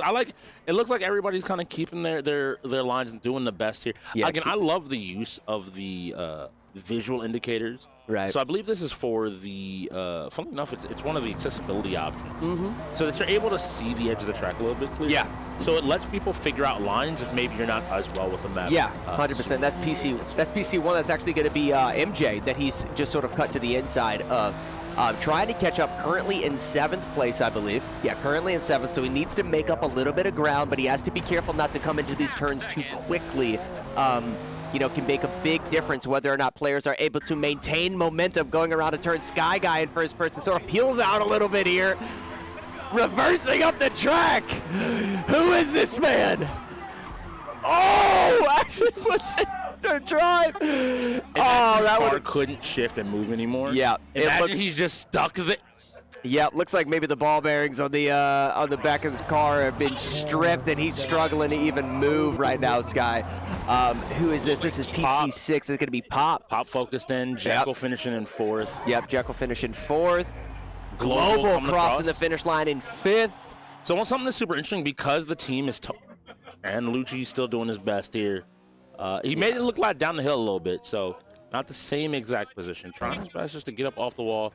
Pop spinning out here. They got 15 more seconds to cross the finish line. Oh, no. That wall might do it just because you might not be able to get the speed to get down this last little bit of track. 5 seconds. 3, 2. No, he's not going to be able to 1, finish. can he get to the speed? It's just barely. No, you can not see the there. disappointment. You can see the disappointment from Pop in the top right-hand corner. Yeah, That's he's tough. frustrated. Yeah, Might have been a crash there that ends up causing a few problems. That'll be a KLiK win. Yeah. Oh, man, it's but tough. luckily it Ghost wasn't a needed long that. one. It wasn't a long one. It ends up being like 4 minutes off of our game time. So at the very least, you can get in the Lethal League, maybe find another win. And Yeah, and listen, Lethal League is quick. If you're able to secure this win right here, being down being down 4-9 isn't too big, especially considering, we talked about sort of the endurance of some of these players as we get later on into the night. Because, listen, they only have 2 timeouts left. We'll correct that here on the board here in a second. But they're going to have 2 timeouts left. The moment that both of those 2 timeouts are burned, getting into that last, I'd probably say 30 minutes of the night, there's a lot of tech problems that occur with players' just inability to set up the match in time. Typically speaking, that results in a couple of forfeits to the opposing team. So if Ghost can stay composed, get a couple of wins, and then maybe even a couple of free wins as we get later on into the night can make all the difference. I think that to me is what separates kind of the top teams out. It's a lot of moving parts. Yeah, that last leg of the race, and I honestly believe it is due to fatigue more than anything else. Right. You're playing 33 games across 5 categories. You're playing for 4 hours at a time. Yep. You're going from game to game. You're using a lot of mental energy. And if you don't know how to kind of, I always like to think of it, having a sports background, I know you have the same. Right. Coaches would talk about, hey, when you get to that last quarter, you gotta find that extra oomph. Yeah, my coach used to always say, fundamentals, keep your head on a swivel. Yes. Just like that, head on a swivel, Rogers. Just like that. You have to be able to do that because I wish I remembered that man's name. I'd give him a shout out in a matter of seconds. Head on a swivel. Just like that. I love him. Because you have to be able to do that. You have to be able to do that because of when you're tired, when you are tired, when you look up and you realize, okay, we got 10 minutes left. In this case, 2 hours left on this clock. Yep. And every setup has to be done in 2 to 4 minutes. Yep. Every game I need to go in and play my best. You have to be able to keep your mental in check. And I think that is what the top teams do better than anybody else. You know where you actually see it quite often is within fighters and misinputs. Right? There's a certain rhythm or pattern of obviously inputs that you have to do in order to commit to a full combo string, especially when you have 2 or 3 bars to burn and it's a very long combo, 45, 50, 60% damage on some of these combos. Very often later on in the night, we notice players dropping those combos as a matter of just fatigue and endurance. So that definitely is going to come into play. Now, here's something to note. I don't know if any of KLiK actually had a lunch break. Actually had a snack during lunch. Just one of those things. There's a lot of moving parts sort of going behind the scenes here at the UEL arena. And very often when we go to halftime, you can sort of feel the vibe of specific teams, whether they're putting their heads down, they're staying positive, they have that winner's mentality and so forth. KLiK was not only sort of feeling themselves, sort of laughing a little bit, game planning, strategizing. You can tell that they feel really good coming into the second half, but I don't think any of them ate any food. I don't think they had a snacky poo. I don't think they had any energy drinks, nothing. So fatigue might be something that, sort of develops as we get later on into the night. And I find it funny because you and I actually had a conversation about that yesterday. Yeah, where you were we like, did.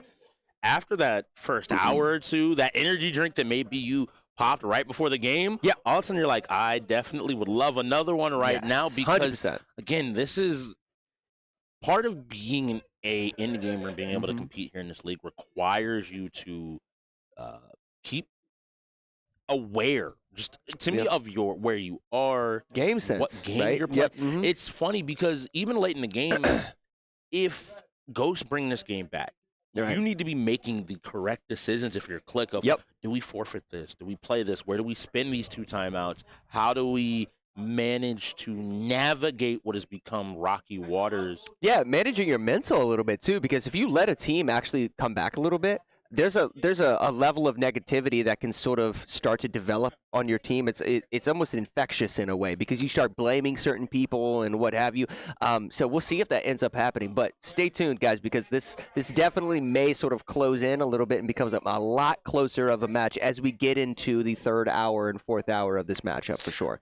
Interesting to see. We do have a timeout on the board, so we're figuring out everything. We're getting it all together, and we're going to find a victory. Lethal League Blaze, just to go over it, it's funny enough because you mentioned how short the game is. We always, I feel like, start to explain it, cut to the game, and it's like, well, the game is halfway over. Yeah. So, Lethal League Blaze. Oh, that's a good point. Yeah.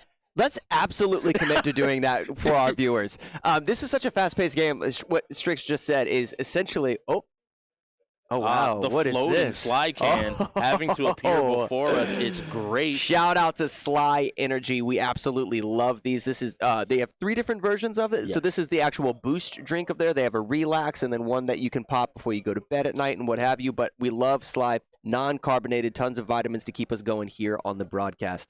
And I got to give credit for people that don't know. Legitimately, I think you hadn't tried it when you first got here. And he was like, okay, how is it? I like it. It's pretty good. I usually have one. And then he tried one. He was like, oh, this is really good. Then he read the label and was like, this is even better. Yeah, than the actual being good. ingredients are fantastic. It's quite literally just pure water. It's not carbonated, so for some of the people that don't like burping or something like that, it's not carbonated. Tons of vitamins to kind of keep you going, and it tastes great. I will highlight as well, the smell also is really good. Actually, yeah, it's very the aromatic. moment you crack it open, it kind of comes, and it's like, oh, that's a very nice berry, just smell. Yeah, absolutely. It's very but good. You brought up a really good point to explain Lethal League Blaze prior to getting into this game to kind of give you guys an idea of what's going to be unfolding on your screen. Picture a platform fighter, a 2v2 platform fighter like Super Smash Brothers. You're going to see character models at the top of the screen that have stocks below them. Correct. Think of those like lives that each of these players are going to have. Instead of attacking each other with their fists and with kicks, headbutts, and what have you, they're actually going to be attacking each other with what I sort of call a volleyball or a ping pong that sort of drops onto the screen. That's why it's in our sports category. They have to hit that ball towards their opponent, and if the ball hits them, it does damage. Here's the catch.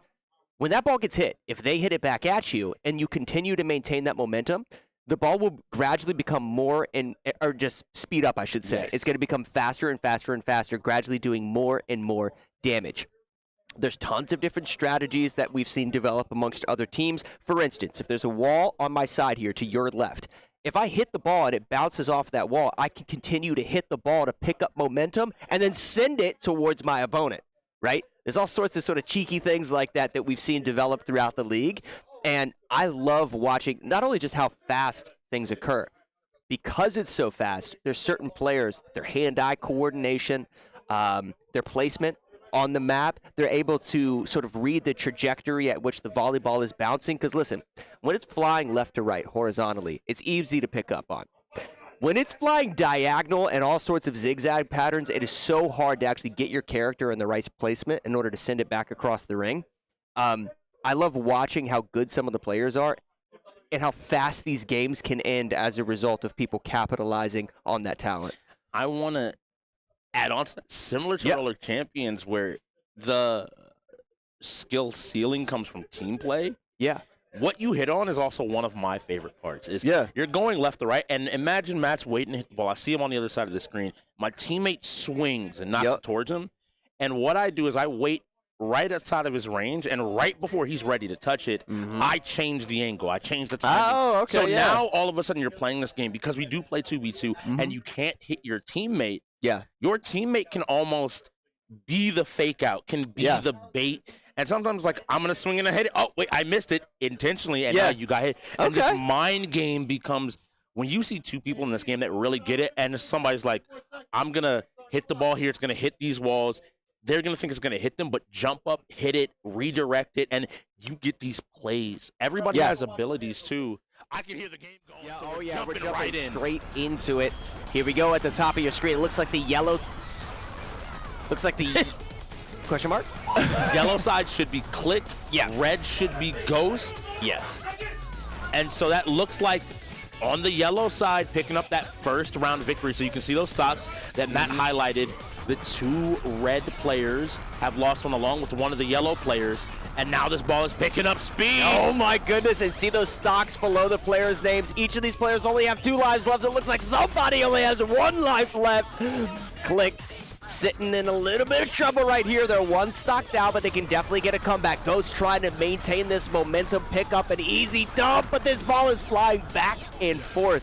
Like we said, guys, Ghosts are red, and they take out yet another yellow player. Really funny ability from Latch, the character that is being played right by the Ghost, is he can eat the ball. Oh, so wow, he okay. jumped up in midair and released it to hit his opponent as he was hanging there. And that's Did you see the tail whip out of the screen? Said, get off. It's like, get out of the screen. Wow. Tail whip to finish. I mean, I've seen tactical squatting. I've never seen the tail whip off screen. Yeah, exit stage right. And we weren't kidding Wow. when we told you that that is one of the fastest games on our wheel. So you guys, a lot of you guys at home were like, okay, it's a platform fighter. They're sending a ball across the screen. What is that? Well, that's the reason we have to explain it before the game even starts, because it's over like that. I promise you that if we had been like, all right, well, we're hopping in the game, let's tell you about it, you would have been like, what? Huh? Yeah, 100%. Imagine my first day casting. Strix is trying to explain how the game operates to me, and it's over before he even finishes it's so his funny. explanation. I think we cut over, and I was like, okay, so one of them already died. And it's 100%. so amazing. Shout out to the production crew as well, catching the game.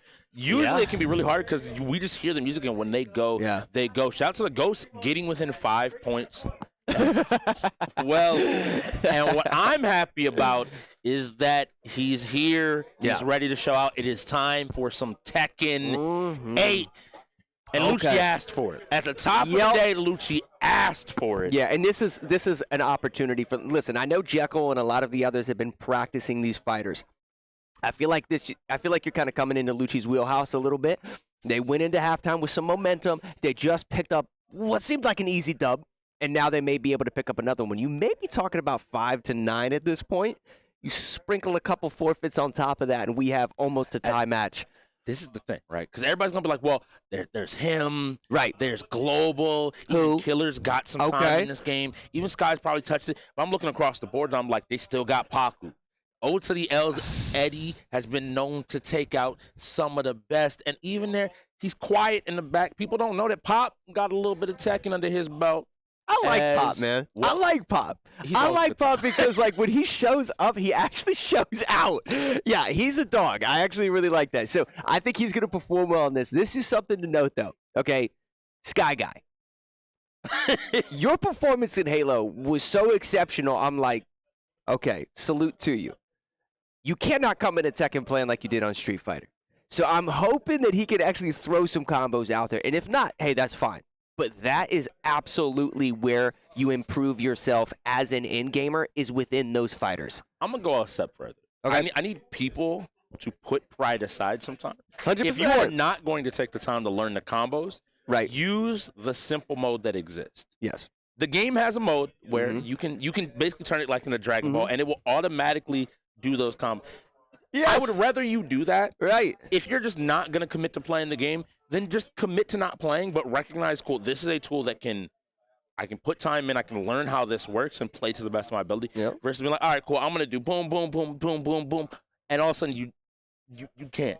Yeah, well, and here's something else to know. Listen, if you're going to be playing Halo and doing 360 no-scopes, kind of trolling your opponent, when you show up for Tekken, you better be able to throw hands. That's all I'm saying. Oh, so and it looks like, so we got Big Bad MJ versus... And it looks like him. Oh, versus him. Okay. So on the left side of your screen is him on the Howlrong. He loves to throw out these kicks. Where on the other side is MJ playing King. And it's another grappler. We saw the Miles Lucci was able to get hit. In. Wasn't able to find a hit, but he's still able to find some damage.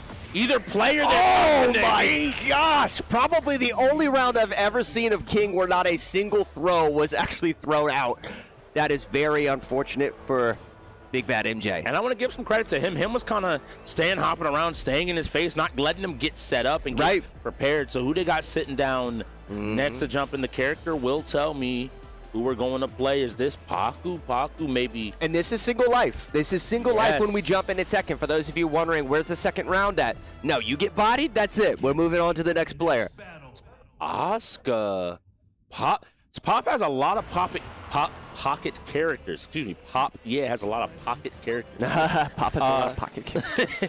But he's playing the Asuka now. I'd love to see what he's able to do with the character and what energy and what time he's able to put in. Gonna go ahead and get a button check here, make sure everything is good to go, making sure these are default, making sure everything's where he needs it to be. Tapping it a couple of times just to be safe. Don't want any mistakes. Yeah, and listen, I just talked about, definitely enjoying Pop's gameplay throughout a lot of these games. Let's see if he can show up and show out yet again. We saw him on NBA earlier. He also helped them get a dub on what? It was a Wreckfest, yeah? Yeah. He helped them get a win on Wreckfest, and here we go. Oh, needs to start blocking. Gets hit with a low strike. He's got to be careful of that. Got to start down blocking. And both these players fully swinging for the fences. Oh, wow. And a nice hit. Can you get the combo off it? Nothing huge, Nice. but a full opportunity. And this is what I mean. Pop fully willing to go into this style and start fighting back. Don't overthink it. He'll kill you for it. Another throw. You thought like King that. was the one to worry about. A nice duck, an opportunity. You got to make the most of him. I want to see it. Pops the heat burst. Ton of damage coming out here. Yep. Let's see what happens. One more hit. Oh, and he just runs up on Pop. That's so unfortunate with that bit of a low strike right there. He sort of struggled earlier on in the round in order to not get off those down blocks, and it ended up being the thing that eliminated him. Unfortunate nonetheless, a pretty solid showing right there by Pop. I almost actually pulled it off. And now my worry here is that maybe him has gotten warmed up, but we saw him in Tekken, or Street Fighter now. We see him in Tekken, excuse me. Lucci Sama sits down with the Azucena. Okay. Coffee Queen herself. Coffee Queen. It'll wake you up. Don't fall asleep on Lucci. All right, here we go. This is Lucci in the player 2 slot on the right side of your screen. Lucci himself is in the top left. Let's see what happens. We have to see. Quick little button check. Doing a good job. Make sure all his buttons are set. Okay. We'll have to see. You ready to go? Go here to live coin and right at him. Button swing. check with a right hook to the face. Here he comes. Lucci coming at you. One of our best players. Using the heat to just take pressure. Wow. Say it's not your turn. Why you pressing? Nice solid wake up though by him. You know, just to get up and start mashing essentially. Goes for it, gets blocked. Definitely was punishable with the grab right there. Yuck! One more touch, and he finds it. Wow. Solid gameplay, not sweating even slightly is Lucci in that player 2 slot. I want to highlight the respect that is being given here. Yeah. Because normally you might send in another player. Him went, you might see a killer, you might see a Sky. No, they don't want to risk that. They're sending in Global, one of their fighters, to try to end the run before it gets out of too hand. far. Yeah, before it gets out of hand. Smart choice, really smart choice. I'm excited to see what Global's going to be doing. Now, Global has played the newest DLC character last time he was here in Heihachi Mishima. He has a mechanic where over the rounds normally he gets started and gets stronger and stronger. Well, we play in a 1-round format. He gets 2 of his 3 stocks to start off with. So if Global can find the right hit, he will get the most powerful version of his character right off the bat. I think they're trying to make sure controllers are good and working. Yeah. And that's one of those things. I mean, you got to just make sure that the controllers are synced up and what have you. So we'll get that figured out here in a second, and then we'll continue this match. Nonetheless, it's going to be Lucci against Global. Definitely recommend for those of you that are watching at home, start thinking about which of these characters and which of these teams within the UEL League that you want to start placing sort of a little bit of your fandom as we get towards the end of the season, playoffs, and of course the championship. But also be on the lookout for where these teams, or where these players, I should say, are going to land going into the next season of UEL. Yeah, it looks like everybody's trying to, we're just trying to make sure controllers are working, trying to find a working controller, so they're trying to get everything hooked up. And locked in, I heard the little ding. Now it's just going to be a matter of, does it work when he goes ahead and presses the start button on the controller? Looks like he's trying to, but it may not be working. I appreciate KLiK right now. They got all the controllers on hand. They're trying. One of them got to work. Come on, somebody's controller. Yep.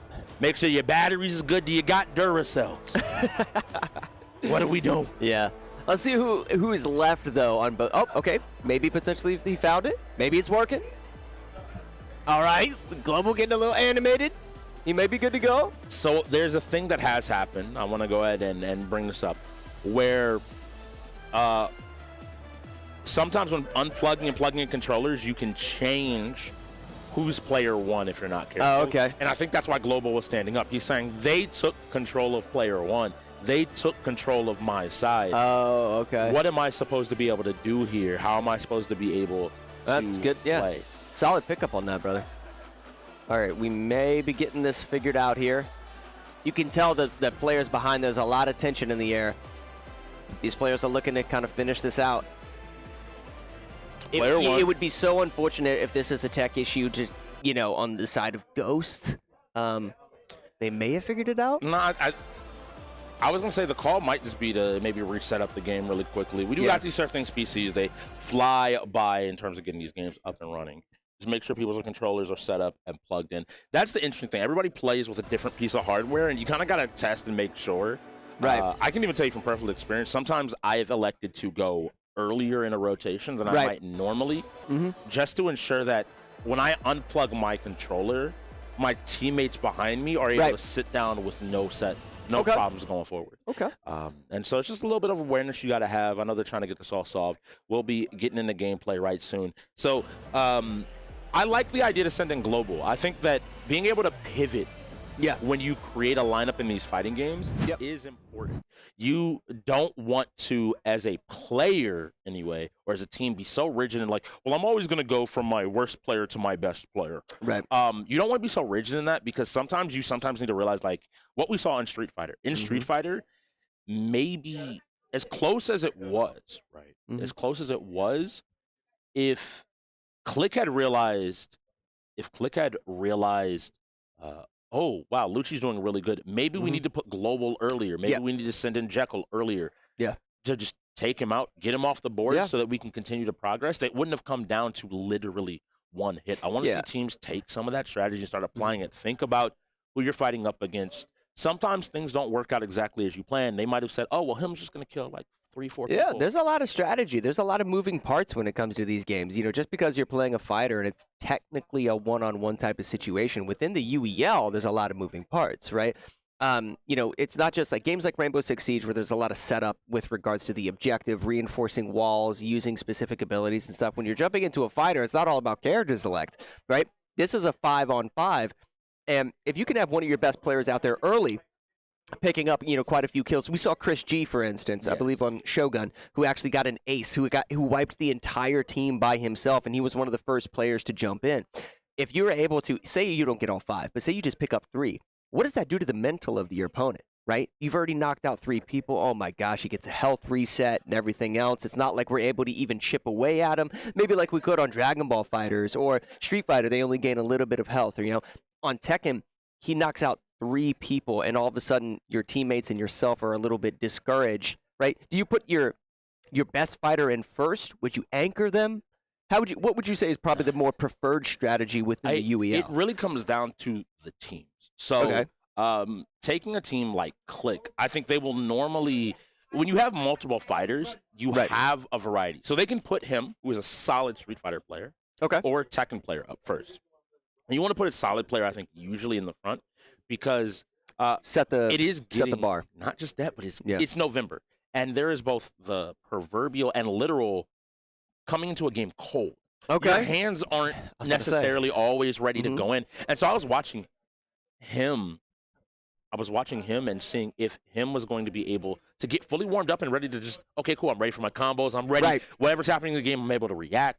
And sometimes seeing an early player in, you give them that opportunity, especially if your opponent's like, we'll send our people that don't know how to play first to get fully accustomed. So it looks like people going, and he is going with the Heihachi Mishima. Wow, okay. So he has a thing called Warrior's Instinct. At level 3, this character becomes insane. Unblockables, extra damage, throws out the wazoo. He starts with 2 stacks of it, and now it's going to see if he's able to take a victory. But these controllers seem to be working, and he seems to be playing a very solid, small game of Tekken. Not going for big hits, but instead going for these small opportunities for damage. And Global's now getting some damage. Nice staggered inputs to maintain that combo streak. He definitely knows what he's doing with what is probably about a 45 to 50% combo damage that he just pulled off with this grab right here by Lucci, out here snatching up ankles in the middle of your screen. And Lucci just taking the damage, moving out of heat with the heat smash, blocks out. I like the idea. Global being patient. Yep. Oh, I like this. So Lucci's got to be willing to fight. That's it. He actually pulls it off. Global taking out Lucci. That's going to be tough. I think that's really big. Yeah, that's really big. If they aren't careful, they could have had a repeat, but by getting rid of Lucci early, you put a lot more pressure on Ota, the L, and Paku, and now we have to see if the Ghost can make a mirror performance of their opponents in KLiK during Street Fighter. They're the ones down. They're looking at these last 2 players to make up some ground and put them in a winning position. Yeah, now I would probably assume that Paku definitely knows his way around Tekken. Is that something that you can attest to? Yes. He plays Lee Shaolin. Okay. You see him out here full on suit. Right. All right. Walks around with the rose and then randomly a hand grenade. Okay. It's the craziest thing. Okay. I like it. Well, it definitely seems like Global knows his way around this specific character. He was playing pretty aggressive. I probably would try to, at least at the start of the round, try to meet his aggression with my own. Try to put him in a blender, in a sense. Try to mix up, stagger some of my combo inputs. Maybe go for the occasional grab. Who knows? I definitely think, though, like, staggered inputs into grabs or central, like, neutral jumps, things like that, are a little bit more advantageous in Tekken because of how close quarters the game tends to be. You don't necessarily have weapons at your disposal that carry you across the stage. It's very close quarters combat. So maybe we see a little bit of that out of Paku right here. Simple button check to get this thing started.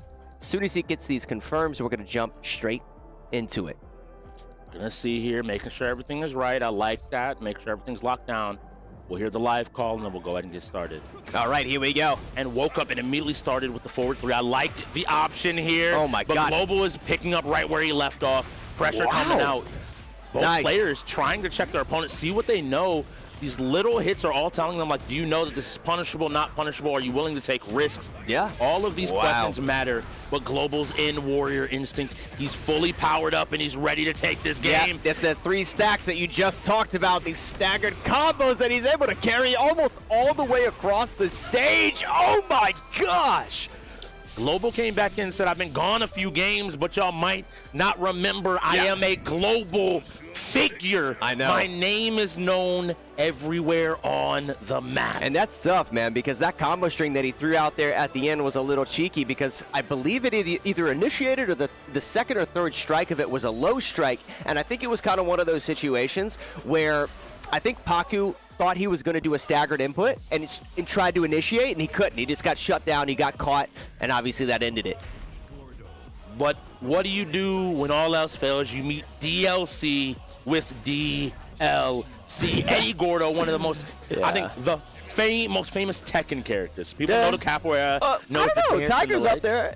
I mean, not Tiger, King. King is up there. Yeah, King is definitely up there. I think when you see Rage in Tekken, you remember Eddie Gordo, you're like, yo, stop kicking me. Stop kicking me. Why am I getting kicked? Please, I need a moment. I need a second. Yeah, this is going to be good. Global versus O2. Let's see what O2 has, man. He's definitely shot in some of our other games. Let's see if he's a Tekken player. He's got quite a wall in front of him to get around. This is Global. All right. Now tell me, again, the significance of that third stack that he can get. So it essentially boosts the entire character strength. So damage notably output. like that low that he was doing, you have to parry. I believe it becomes unblockable once he enters that mode. You can't even wait and try to react to it. You have to recognize it's coming. Oh, God. Oh, and O to the L immediately reacted and said, we're not just letting one person pop off. I'm ready to play. And Global's trying to end this. He wants his victory, but OTL's not going to make it easy. You got to be careful. You got to know Global might be able to find it right here. Does he have the combo to end it? One more hit. He dropped it. Rage art. It hits. Okay, it actually hits. So he's going to get a little bit of damage output, but he is essentially one hit confirm away from getting killed. Some solid damage here, but he has to be careful. I want to see him rush down and go instantaneously in some, exactly, just like this. Go for a couple of mix-ups. There's the kick. There's the kick. It's got to be careful. And oh my gosh. When he did it the first time, I wanted to say Global was looking for him to do something. And that shows you why they played Global in this game. His strength in fighting games bolsters an already well-rounded roster. I was going to say, should we have seen maybe like a mix-up, like just a simple like rush down single jab to a grab, something along those lines? I feel like a lot of the times when their back is against the wall, they sort of rely on some of these combo strings, and sometimes the most simplistic form of attack is the best way to do so. I'm going to give a big shout out one of my teammates that talks about this. There's two concepts in Tekken. Yep. And players gravitate what I'll say, and I'll use the term big Tekken. These are your bigger moves, these huge launchers that will get you a ton of damage if they're successful, but usually have very strong counterplay, ways to be beaten and for you to lose by doing it. Right. Small Tekken involves you doing exactly what you're talking about. Grabs, using small, playing this game of sidesteps, utilizing the 3D mechanics, and winning there because you lock your opponent's options out. Right. Famously in Tekken, similar to boxing, there's a concept about the jab controlling the world. Very simply, your singular punch can dictate so much about the match. Global displayed an understanding of being willing to play both big and small Tekken. That's why I think he took it. And he's going to have to do it again because we're going into Skullgirls. Yeah, the fact that we're going into another fighter, this is just high-octane action that we're seeing here. Multiple fighters now rolling in a row. I love that. Skullgirl's a little bit different. This is an anime fighter. Definitely can close the distance relatively fast, but they have weapons at their disposal, some of which have massive hitboxes. Some of our more noted characters here can close the distance in a matter of fractions of a second. I'm just picturing a giant armored fist flying across. Oh, 100%. 100%. But a very unique fighter nonetheless. All of your classic sort of mix-ups, lows, overheads, grabs, things of that sort. But something that is a little different about this game is the zoning tools, I feel like, are being thrown out at a lot faster, or I would say a higher amount within Skullgirls than some of our other fighters that we play, specifically Mortal Kombat. Not so much, obviously, Tekken. Street Fighter, we do occasionally see, but because of the modern sort of controller layout, sometimes players that are not as experienced are able to then rely on those modern controls in order to get some combos, right? So Skullgirls themselves, I've definitely seen a lot of zoning tools within this. And we saw yesterday, funnily enough, in the match, it wasn't necessarily this long combo strings, incredibly in-depth knowledge. Instead, it was coming from a spot and a perspective and a position. Oh, someone is getting mauled. We came into the game and I'm they're already at 20 health. Player 2, it looks like, is going to be KLiK. We have Jekyll and Global over there. Global, I have looks like Global, on the double here, and I think OTL is playing, trying his best to be prepared, but ends up losing. Now, luckily, he has a second health bar. He's able to get a little bit of damage, but he's going to want to equalize this best as possible. Wow, Global looks like he wants to end the game before he gets a chance to start. Nice throw, puts grab, keeps him in the corner. Went for a low strike, but the wake up though from Global was almost immediate. I love the confidence coming out of him because he probably could zone him out a little bit here, but he's just relying on his combos to catch bodies right now. We're sitting at mid stage. Yep, there we go. Keep using that zoning tool as he closes the distance straight into a combo that's probably going to do it. That's a wrap, as it says right there on the screen. Global did a great job there of, you talked about it a little bit earlier, but Skullgirls is a game where you want to put your opponent in a blender. Make them guess, high, low, left, right. What am I blocking? Where am I blocking? What am I trying to do? But now sitting down is Paku. He's got the fight stick with him. I wonder is he going to choose to play one character? Now, the benefit of one character is you basically get 2 rounds. Yeah. 2 characters is legitimately you're fighting a 2-on-1. You are jumping someone in game. You have a lot better pressure. 3-on-1 even more so. But the game scales, so you deal less damage. Oh gosh. When doing so. It looks like some music's gonna go ahead and be on the table because we have Big Band being played here. Multiple characters coming out of Paku, so we'll lose some of that damage, but we'll instead make up for it with a ton of pressure. When I see 3 players, so I've said this, if you are just getting into Skullgirls, play 1 character. The benefits outweigh the negatives. You can kill people in 1, 2, 3, right? Okay. If you are an experienced Skullgirls player, you know how all 3 characters work. Right. The pressure of 3 characters will push you out. And this shows you Global respecting that by also playing 3 characters. We saw him play 1. I've had a conversation where he says, I think the benefits of the damage of playing 1 matter there, so I'll make the decision depending on what my opponent is doing. Okay.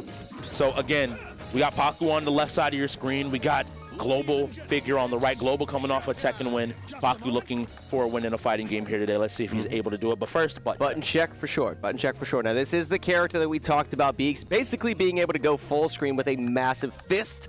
Nonetheless, we'll see how that sort of is utilized as soon as this match gets started. We saw a lot of pressure being maintained there by Global during that first matchup. Let's see if he's able to do so here. He's trying to, but Big Fan just absolutely bodying him with everything, including the trombone. Oh, not the music. No! I mean, just look at the massive hitbox. That's one of the things that sets this game apart from the other ones is the absolute huge hitboxes on the screen. It makes it difficult to actually gauge the range and Footsie's distance coming out right now. Paku is actually playing very, very well right now. But he has to be careful. Big Band's a big character, which means big hitboxes. He can end up taking a ton of damage if he's not careful from some of these moves. And Global's finding is he dressed up as Ronald McDonald? I don't know, but I do know that they're trying. Both of them are sort of jumping back and forth to gauge each other's distance and then try to initiate. It's much more difficult, though, I would say, for Global, just because of the smaller hitbox. I think even though Paku necessarily has a huge hurt box in terms of just dev terms, it actually plays in his favor. Yes, it's going to be big here. Let's see what we're able to do here. Jekko seems to be getting the advantage in the squiggly mirror. Both sides just trying to get their turn back, doing a great job of using their assist. This is the first time all season I think we've really seen 3 versus 3 characters. Yeah, everyone utilizing all of their characters to good effect. Oh, wow. That H-Brass, scary move when it comes in on screen. But Globo's got his hit. He needs to make up some of this damage. Drops the combo and drops a character. Wow. He's down now in this fight. Remember, there's only one life because there's multiple characters on screen. Yep. So whichever one of these players is the last one standing will find a win. A nice punish there by Global. 100%. Yeah, Global definitely had one of his characters drop. Nonetheless, he has 2 left, and he's gradually working down this one. He is struggling a little bit. Something I'm seeing a lot, though, from Paku. Oh, my goodness. Yup. Something I'm seeing a lot from Paku is all of his jumps. He's constantly jumping in the air, which makes it much more difficult for Global to initiate with combos. He's catching them in the air sometimes, but he's not able to maintain any sense of combo strength. And he keeps looking for these grabs. It doesn't find his mark, but he's whittling down little by little. Last character. Oh, wow. That's great. Does the combo work this time? Oh, my slam, picks up the chair, and now you got to hold it. But Global says, I'm holding nothing. I'm pressing, and this game is going to continue. The combo drops. He drinks his milk. Oh, and it just went straight into a combo. That was beautifully done right there by Global. He's still in it, but he's one chip away. One hit away. Super. He put him in the grave. He put him in the ground. And that's Global finger. Oh, my gosh. Find him in the morgue. That's a wrap. All right, here we go. Here's Jekyll. Quietly sits in the back. Yeah, waits. Quietly sits in the back. Now we got Paku versus I'm Jekyll. letting him know right now, Paku. This is a solo Big Bang. Yeah, and I know Jekyll knows how to play Big Bang because we've seen him do it before. A little cheesy using this character to its fullest potential, those massive hitboxes, if you will. But he definitely knows a thing or two about this game. He's definitely been practicing. Now, here's the problem, right? I've seen Paku on these 3 characters. When he swaps to some of the smaller characters, he's trying to avoid getting hit by constantly jumping towards his opponent, not allowing them to get those full combo strings. When you're going up against Big Bang, it doesn't matter if you're jumping or not. He's still going to get a hit confirm on you. Yes. 100%. It's the scariest part here. We'll find out now in this moment. Does the Big Bang with backup hit harder than the soloist? It'll be a match. Jekyll trying to find his opportunity. Looks like he brings in this Marie. Wanting to put in a ton of pressure. Gets over his opposing Big Bang. This is going to be big damage if Jekyll's able to convert it. He drops the combo, though. Look how patient he is. Just sort of sitting, trying to back him up into the corner. There we go. A little bit of pushback. Ooh. Look at the way he's sort of jabbing him in order to push him constantly back into the corner. Leads with that iron fist, if you will. He's got to be careful because Jekyll's going to have him cornered now. This is where the blender occurs. Leads with a low. Initiates into a full combo string of 23 hits. So much damage melting on already 2 of Paku's characters.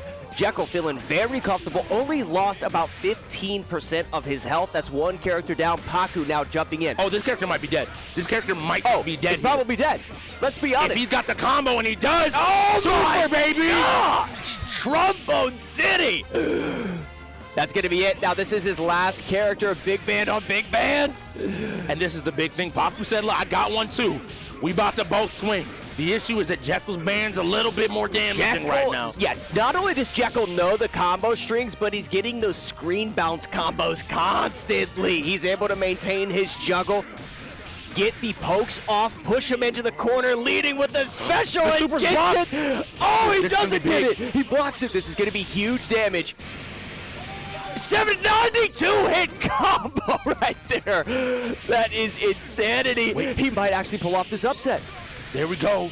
He doesn't have any more meters, so no more supers on the table. Oh, Jekyll! And Jekyll said, stop it! Oh, my! And he takes off into the stratosphere, just like Jekyll does, pop it off in the camera on the top right-hand corner of your screen. Jekyll feeling himself, maintaining his position as a Tier 1 player.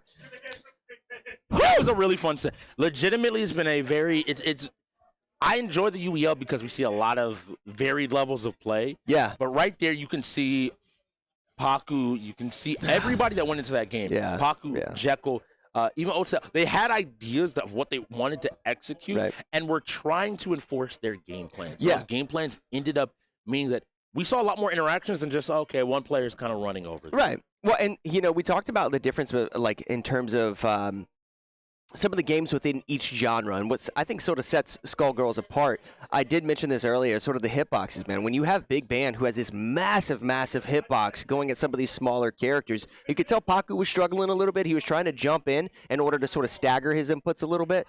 But every time he was jumping in, all it takes is a jab from Big Band, and it acts kind of like an anti-air. This is the funniest thing. You highlighted that Jekyll played a little bit cheesy. And I'm going to, he won not to necessarily with the Jekyll, but I'm going to say this is to the effect of the league. For the league that don't understand, good fighting game players don't show more than they have to. If he realizes, that's a good Paku point. may have come in, okay, he's just going to spam H-Brass, I'll be fine, I'll be able to deal with it. And Jekyll's like, no, we're going to play Skullgirls. We're going to play Skullgirls, and I'm going to test to make sure you know how to deal with the entirety of my character. And sometimes it's good to throw that loop out there to make people 100%. guess. And you see that often throughout pretty much all of our fighting games. I can speak to Mortal Kombat a little bit. There's certain abilities that are cancelable within Mortal Kombat, so you can go for a 2 to 3 hit combo string and then cancel an ability. Think of Sub-Zero's Ice Ball, for instance.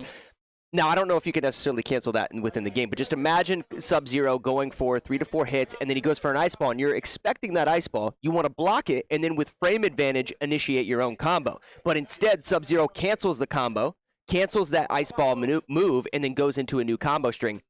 When I'm playing somebody in Mortal Kombat, I won't actually show them that I know how to cancel abilities unless I have to, right? So if I have the health advantage and I'm doing really good, I'm just, hey, if it ain't broke, don't fix it. I don't want to show them all of my tools, right?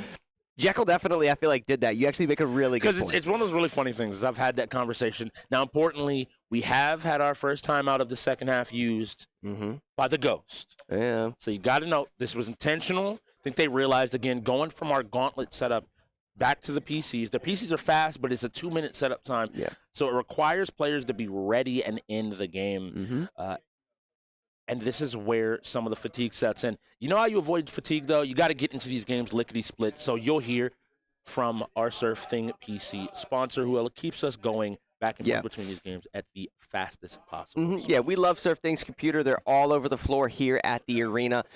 We even use them here in the production room in order to get things ready for you guys, but all the players are playing these. I mean, we mentioned StarCraft earlier. We're talking thousands of units on the screen at any given time, so huge shout out to them.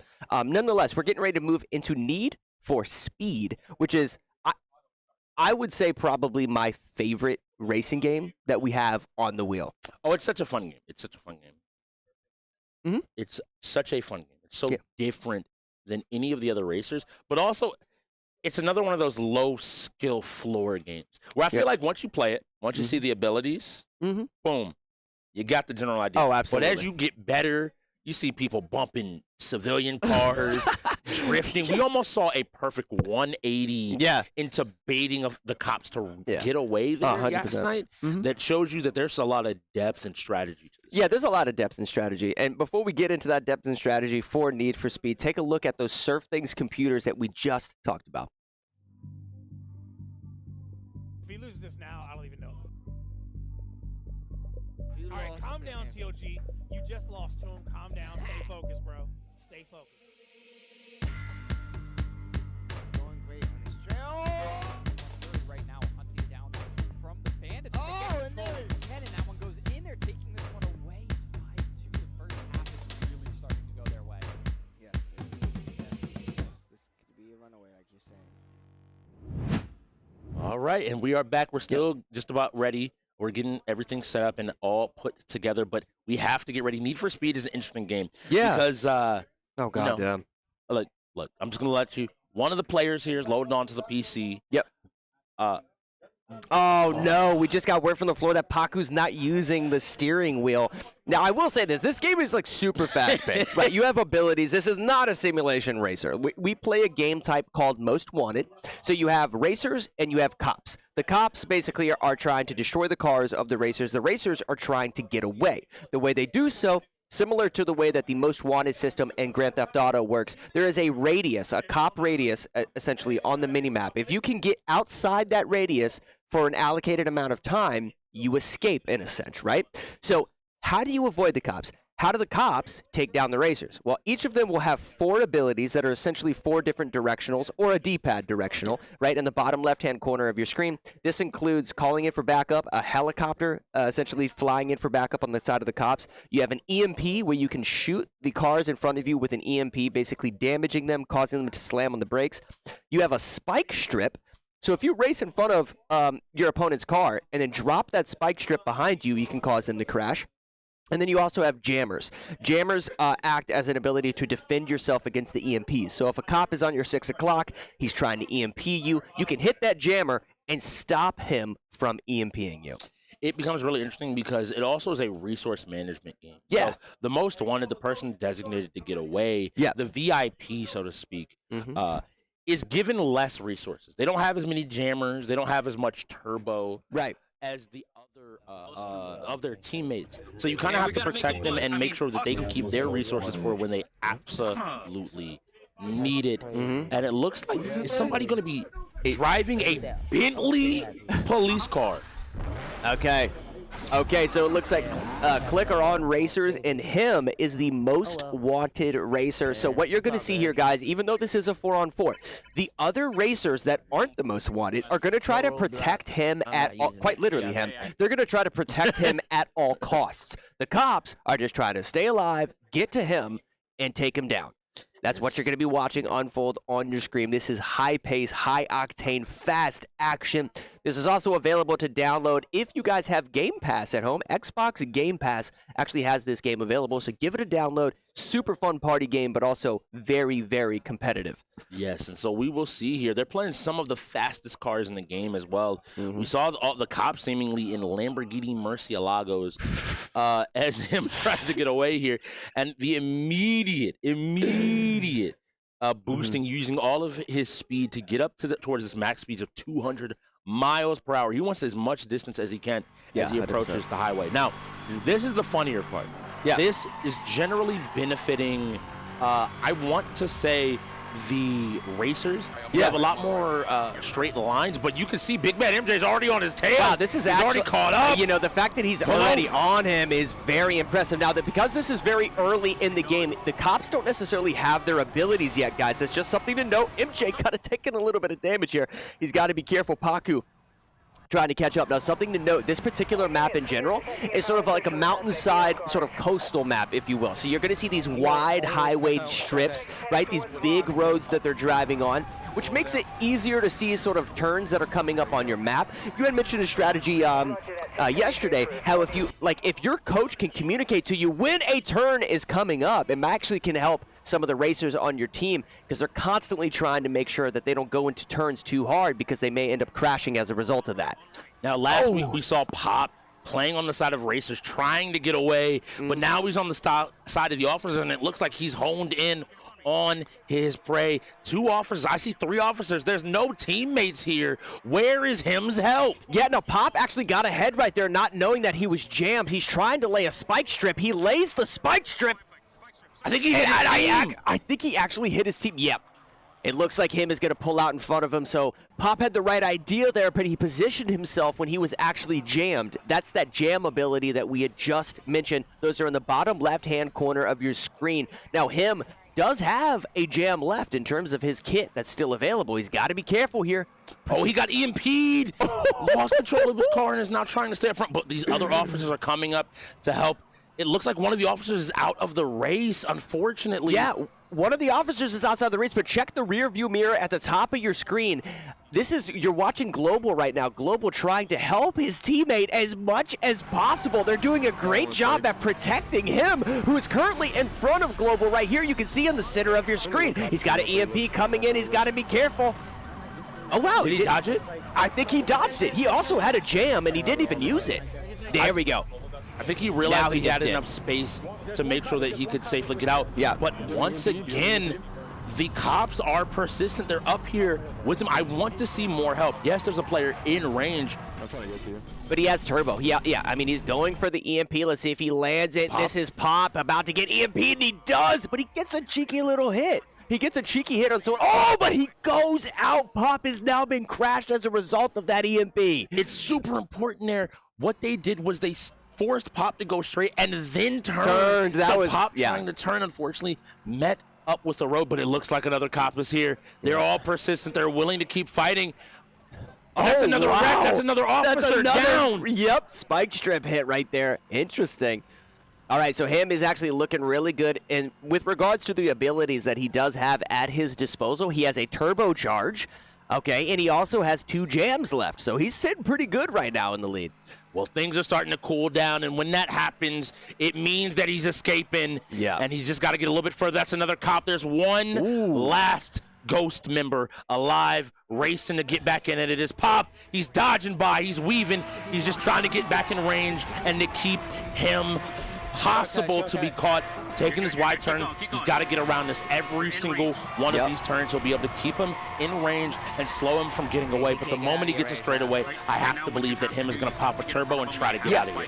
He's not only going to pop a turbo and get out of dodge, but he also has turbos. He also has a turbocharge, right? So the second that he pops that, no pun intended, he may get outside of this radius. That radius is on the left side of your screen, guys, right above the abilities. Pop is trying to put him back within that radius before the time runs out, or he will escape.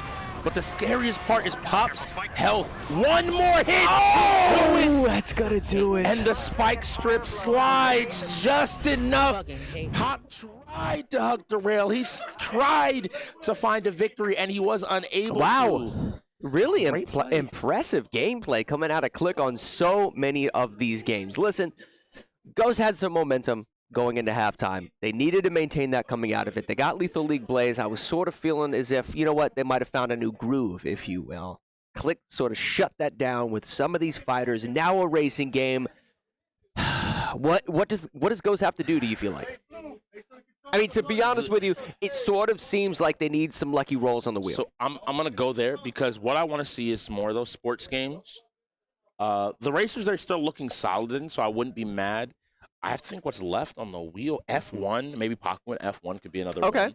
And then some of these shooters, I don't think their shooters have looked so far removed. We've only seen really Halo all day. Yeah. And so maybe an Overwatch, maybe a Rainbow Six Siege, a different style of shooter could help them find a win. I think these fighting games right now are good, but like right now, the depth of the KLiK's roster, Jekyll kind of now being available and going in, and I have to ask who's going to match him. Because my immediate picks for fighters are Paku and Lucci. I think OCL maybe can pull a surprise from that tier 5 spot and show that, hey, maybe people are still sleeping on him. Yeah, and I think players from both teams have definitely sort of had their moments, if you will. The unfortunate thing that, you just talked about not necessarily a lot of shooters coming out. Sky Guy had his moment within Halo Infinite, but since then, it's kind of been just relaxing. He hasn't really had a moment that we can sort of spotlight as, that's why he needs to, sort of make that argument as if he needs to move up in his tier listing. It's not that he's not necessarily talented. We've just gotten a lot of fighters tonight. Maybe that's not necessarily his forte, but some of these sports games come out, like you said. Some of these shooter games come out, like you said. He may be able to make the argument that, hey, I'm higher than a tier 5.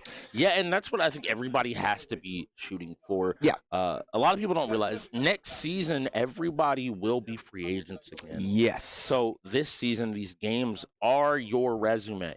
Yes. Oh, that's a good way to put it. I tell a lot of people, because people will look at box scores, and box scores tell part of the tale, right? People will look today, and they might be like, oh, well, they won 4 games. Who won the 4? Who lost, blah, blah. How penalty timeout by the Ghosts. Man, this is such like a common theme that you see amongst the teams in the UEL with losing records. I think sometimes even that losing record is because of a failure to set up. I mean, we casted yesterday's game where the actual game, okay, so they're giving them an extra 2 minutes. Technical issue, but they're being generous. Let's be honest. So, but that's definitely a common theme that you see amongst those teams. They got to start getting those setups together because if they're able to do so, I think it alleviates some of that pressure of why are we not performing? Okay, so we are getting a timeout by Ghost. So it looks like I thought it was a technical issue, which is why they normally would switch it to a 2-minute timeout. Because it is a full timeout, it does seem like it was the Ghost's fault. Yeah. It might have been a situation like we saw yesterday where players were plugging controllers into the wrong hardware, thinking that we're playing on console when we're playing on PC. Everybody set up. Noel Vermillion. Oh, we're shooting. Oh, we're shooting. All right, everybody at home. Okay. On the right, you got Azrael. That's going to be Jekyll. We got NCAA coming up. I'm just saying. Big Bad MJ should be happy. I believe he is available. Yeah. So this should be a good call here. If they're able to pull this off, they might be able to get 2 wins in a row, but this is a tough feat for them to do. Now, this is best 2 out of the 3. This is Blaze Blue. This is O2 versus Jekyll. Jekyll has been playing out of his mind as a tier 1. O2, not necessarily as much, I would say. So let's see what happens here, man. Jekyll definitely has been practicing these fighting games. He feels comfortable. Like I said, during halftime, him and his team were definitely vibing, feeling themselves, and he was really proud of the way he performed on Street Fighter. Let's see if that carries over into Blaze Blue as we get this button check underway. OTL's checking his buttons now, making sure everything is in the right spot. Looking maybe for something, trying to make sure everything is where he normally would expect it to be. Maybe that's supposed to be right. Yeah, and this is, listen, this is another anime fighter for look for some of those wonky hitboxes and hurt boxes, if you will. Definitely a lot of spacing. It's a little bit faster pace if you allow the game to be, right, as most fighters are. But nonetheless, they're going to lead, try to put them in this blender, if you will, and mix up some overhead, some lows. And it looks like player 2 is going to be Jekyll on the right side. This is a character I would have expected, and no, the burst comes out, but it could be punished. Wow. But we see O to the L picking it up. Wow. No Vermillion. This is a crazy character. She flips, she spins, she shoots, and you just got to hold it. I ain't casted over this character before. I'm playing this character when I go home tonight. Yeah, this is flashy. This is fun. I like this character selection coming out of O2. And I think Jekyll realizing, like, maybe I didn't need to fight. Boy, this first game could go either way. It's just a matter. The side switch, the hit. Does he have the damage? No way! Yay! All right, one more touch. 27 hit combo. One more hit confirmed with the dash in. Oh my gosh, Jekyll getting put on ice right now. O2's definitely feeling some Blaze Blue. I think O2 heard you saying he's maybe in that tier 5, but don't count me out. He's flipping, he's dipping, he's dodging, and Jekyll's blocking for his life right now. I like it. The first hit on that combo string is a solid poke. I'm not gonna lie, it's a mid strike, and it covers a good amount of distance, which is allowing him to go into these massive combo strings that you see here. Now, Jekyll has him pressured in the corner. Lands a little bit cheeky of a hit. He's got to initiate with a couple of mix-ups. He does end up doing so. Can't maintain the juggle. Does it keep him in the corner? And now O2 having at it with this disgusting combo string, knocking him back to mid-screen. Nonetheless, he has him about one shot. And I need you to understand, Jekyll's doing what I need him to do. He needs to start swinging. Oh, he charges up the super. Is it enough to punish? It wow, does. He actually does. Next hit confirm wins. It's not gonna matter. Put him on ice. Jekyll just got knocked out for game number 1. O2 grabbing, snatching momentum from KLiK when they need it most. They have got to pick up this win number 5. Here's why that's important. If they pick up win number 5, okay, you move into NCAA in our next game, they may very well actually clutch that game and make this a 6-12. 6-12 is definitely within that range of sort of being able to finish out the night strong and potentially tie this game up. It's going to be important. I don't know. This is the funny thing. I expected to see Noel Vermillion more this season.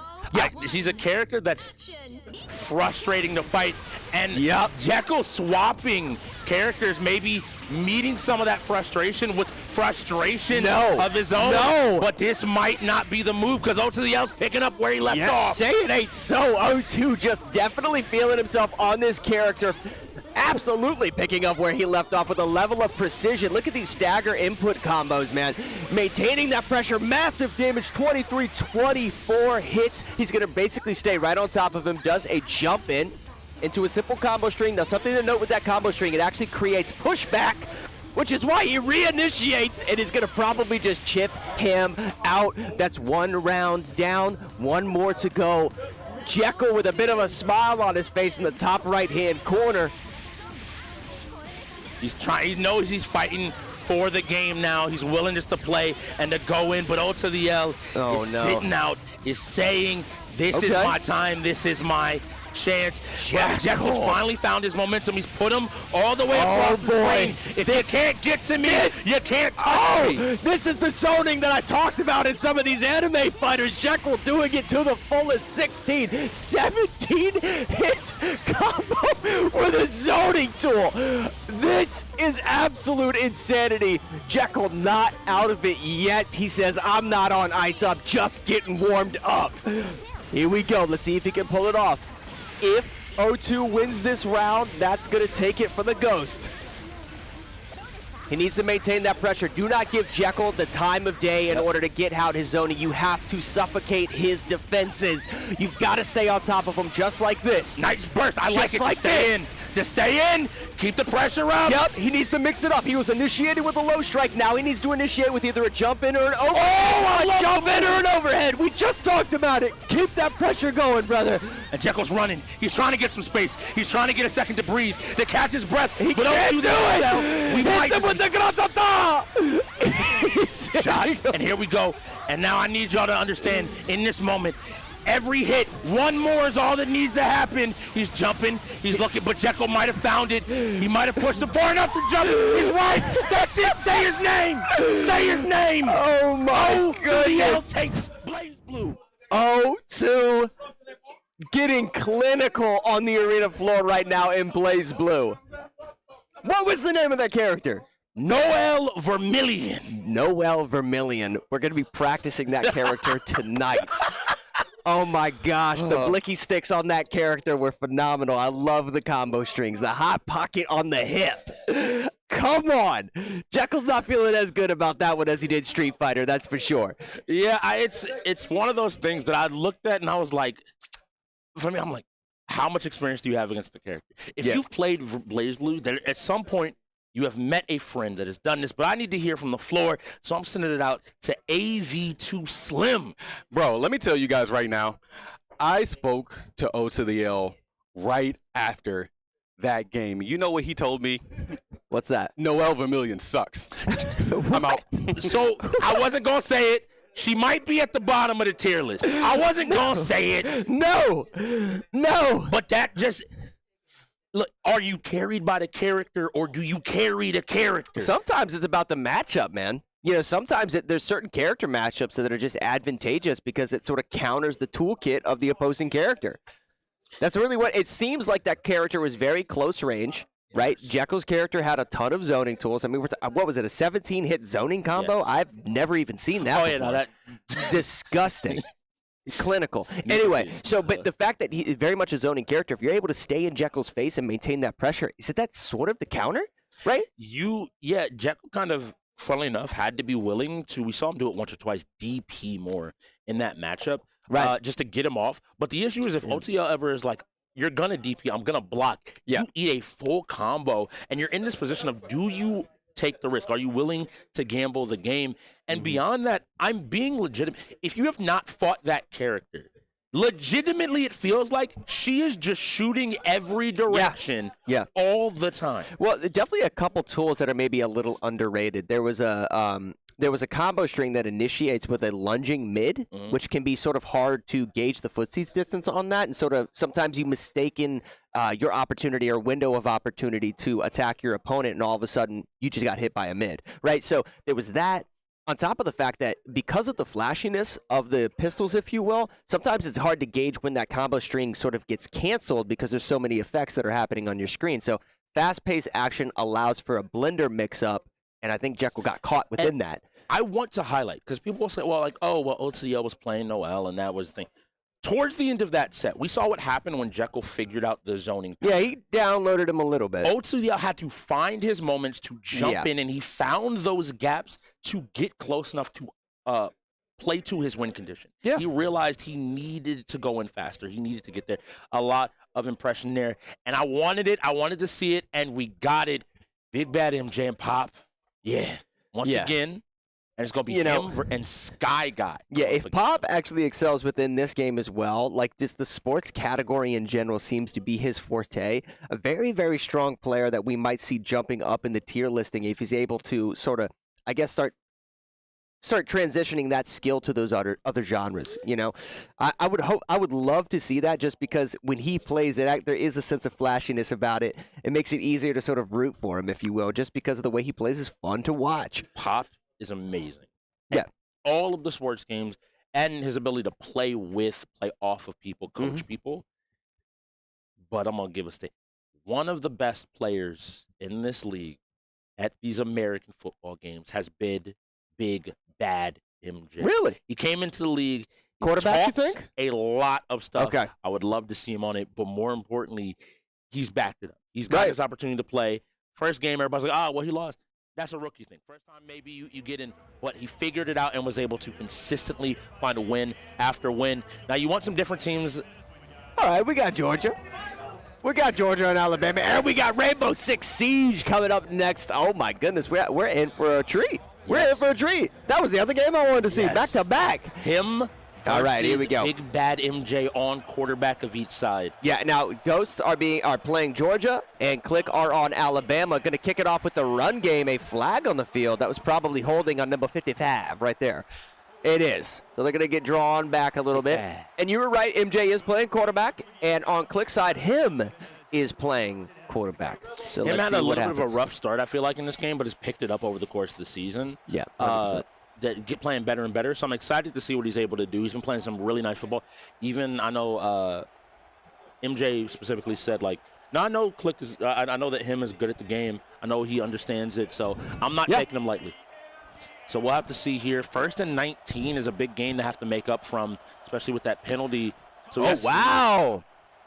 Halfback split. Wow, he would have broken that tackle. He would have taken that to the house undoubtedly. We'll see what happens here. Now, the formation that he was in, you can kind of run and you can kind of pass. I'm going to assume that this is actually a pass play. Okay. And it is. Now, that was incredibly dangerous. Before you do a screen pass, you actually have to read the defense first. You have to check whether or not they're playing man coverage. You have to check whether or not they're playing cover 2, because in cover 2 there is flats coverage. That was a millisecond away from being a pick six. We saw a player dive and read that play the moment the ball was yes, 100%. All right, so he's going to try to run. Oh, wow, he's going to have to throw that away. Appreciate 4th and that. 6, they're going to go for the punt here. So solid defense, not so bad. I wouldn't say necessarily a bad offense right there, but they were a little overzealous on sort of committing to plays that they tend to like. I didn't like that right there from Ghost. Let's see. Nice kick downfield, taking him to about the opposing 30. Oh, wow. Oh, wow. He may take it to the house. And this would be the first time if he's able to pull this off. Oh, he takes it all the way home. KLiK going up by a touchdown with a punt return here on college football. You've got to be kidding me. We saw a kick return yesterday, and now we see a punt return. Honestly, that right there was probably user error. I think that was actually a defender that was supposed to be covering the outside of that punt return, who pulled the character model towards the center of the screen and left the outside exposed. You got to be careful about that, of recognizing most of these formations in these games are set up in a very specific way. They're meant to cover and make sure there aren't these huge gaps. Another penalty, it looks like, going towards the sides of Georgia, which is going to pull them back a little bit further as well. Yep, and now obviously Ghosts are back on offense. They have to be careful not to go for, probably their favorite plays without necessarily reading the defense. I don't want to see another screen pass unless you know they're not playing cover 2 or man coverage. If they're playing man coverage or cover 2, you might not necessarily man coverage. Okay, that was pretty nice. It looked like they might have been in cover 2 right there. And I like the idea to go no huddle here, to try to test your opponent, make sure they can shift, make sure they can make adjustments on the fly, Right, and figure out 100%. exactly what you're doing. This might be a run to the right side of the screen if I had to go. Okay, never mind. Ooh, solid hit, though. Picks up a few yards. Nonetheless, they're going to do some hurry-up offense. He has, earlier on in this, I was going to say, ooh, man, that's tough. He was tackled before he could even pretend to maybe hand the ball off. hurry-up offense isn't as advantageous as they may have thought. They've got to be careful, man. Catching his opponents I off think guard. take your time. Something we're noticing from Ghost, they're not taking their time to read how KLiK are playing. They're trying to play at their own will. Pick their favorite plays, their favorite formations, not necessarily reading what him and Sky Guy are doing. Yeah, and I think that's going to be important here. You've got to find your opportunity to get an advantage. He's also kind of being a little bit more timid, not going for maybe some of these big plays just to avoid maybe some of the unfortunate steps. I say that, and he finds an open man for another. That was perfect. I'm not gonna lie, that was actually perfect. He threw it out to the flats because he read that they were in cover 3. That was really, really good. Nice. Maybe a right. Yep, I was gonna say maybe a run to the right side. 2nd and 8. It's some yardage gain. That's important. Yeah. So. Yeah, this is going to be either a simple cross route or a halfback delayed pass. There's the halfback delayed pass. He has a blocker out front of the receiver. Oh, my gosh. Perfect blocking right there. Now, that was actually the fault of the user that was controlling the linebacker. Importantly, there was an injury on the play. I think it might have been a cornerback, if I'm reading that correctly. Right. That was injured on this play, so maybe that might open up another hole in this defense for them to play off of. And he has the edge, he has the space. Don't tell me. Oh, jukes him out of his shoes. But they do actually get him. Now, something to note here, for the last 3 first downs, they have run the ball on first down every single time. So just something to take note of. And there's another run on first down. He could have, he got the touchdown anyway. I saw exactly what you saw. He went a little bit wider than he needed to. He made a sharper route towards the end zone. And maybe gotten in there without the worry of possibly a second down. If I'm KLiK, though, on Alabama, what I'm telling myself is Ghost is going to run it on first down every single time because they did it the entire drive right there. So just something to note moving forward as this game continues. It's only second quarter, and these are 2-minute quarters. And we get a fair catch. So him is going to go ahead and get the opportunity here to make another drive before halftime. Now, this is important because they will get the ball back after half. If in this next minute, 19 seconds, he can get a score, he'll set himself up. Even a field goal. He'll basically set himself up to be able to end the game with some smart plays. Oh, 100%. Even a field goal right here would be absolutely clutch. But let's see it. We haven't necessarily seen KLiK's offensive strategy. Again, halfback split shotgun formation, super popular within the UEL, but also sort of the meta of college football. Okay, so they do a little halfback power out to the side. Not necessarily a draw, but he did cut it up the middle, sort of like a draw. Let's see what happens here. Oh, I like that last formation. That would have been solid. See what they end up doing. I want to give Big Bad MJ some credit because he is letting his opponent pick their formation, get an idea of what maybe is going on in their head before he selects his. Now, him waited, made a few adjustments, but that also means Big Bad MJ can already start kind of making some evaluations on what he wants to look for here. Him just keeping it, holding on to the ball, running off the sidelines. Unbelievable run from the quarterback right now. Wow. That was perfect blockage as he took the rock up the gridiron. That was really, really good. Perfectly placed pivots on the field as he sort of ran along the sideline. Let's see what happens.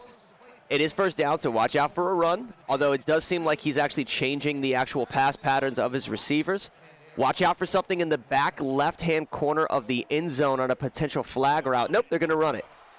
To the arms of the line. That's the reason why I didn't think that was going to be a run. They had the middle box sort of loaded up there. Screenshot saved. Screenshot saved. So this is really important.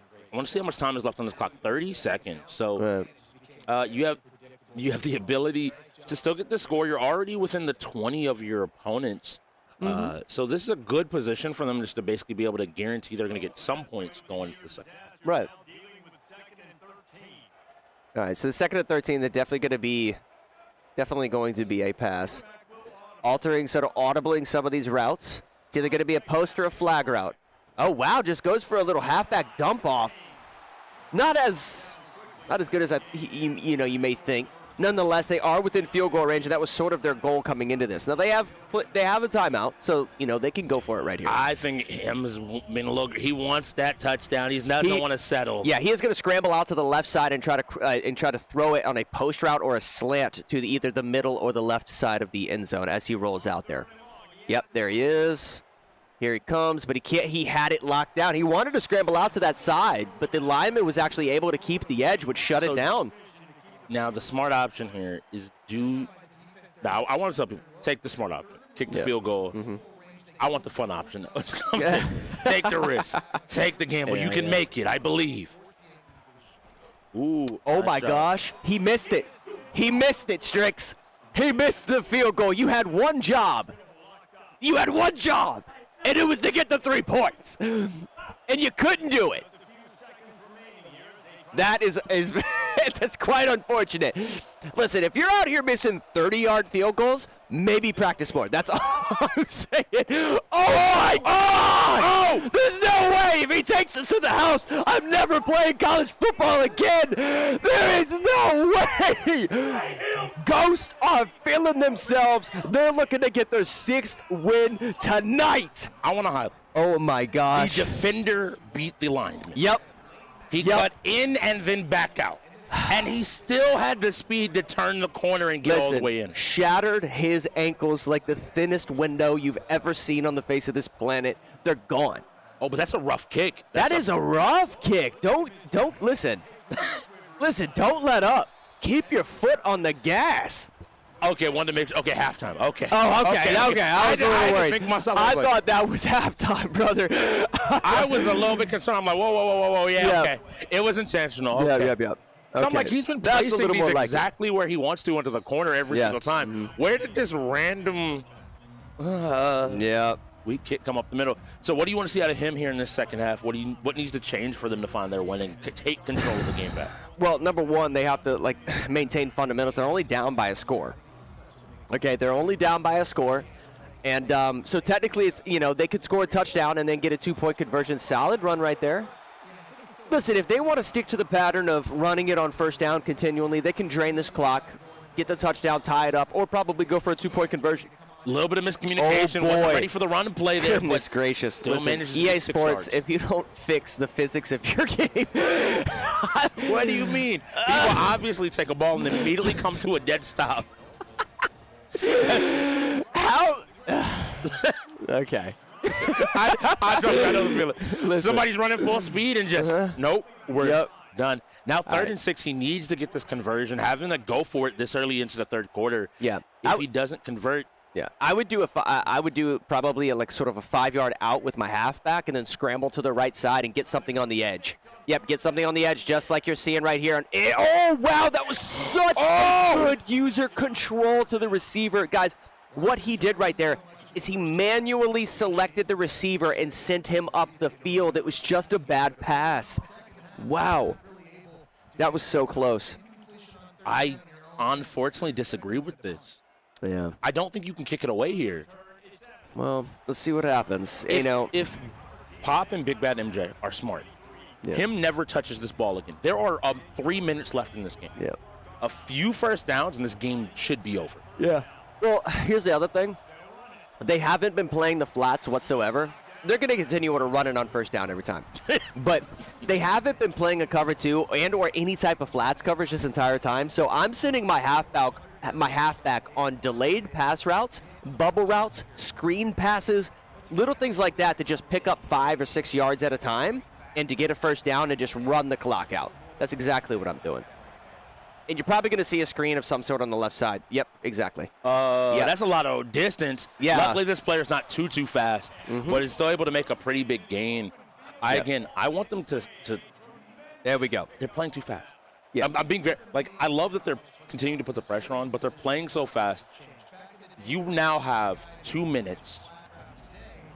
Force them to burn their timeouts. Yep. Get these first downs. And make them make the play. You don't need to do anything crazy, but just force them to make the play to find the miracle to keep you in this game. It's first down. This is going to be a run. Yeah, I could have. Yep, 100%. Oh my gosh. Oh my gosh. That's another first down. That was disrespectful. Yeah, that was another first down. So now they're in trouble. 2 minutes left on the clock. They can basically drag this all the way to the end of the game if they want to. It's a matter of listen, if I'm KLiK on Alabama, I'm playing either man coverage or cover 2. This is either going to be a run or it's going to be a screen pass. Yeah, it's going to be a run.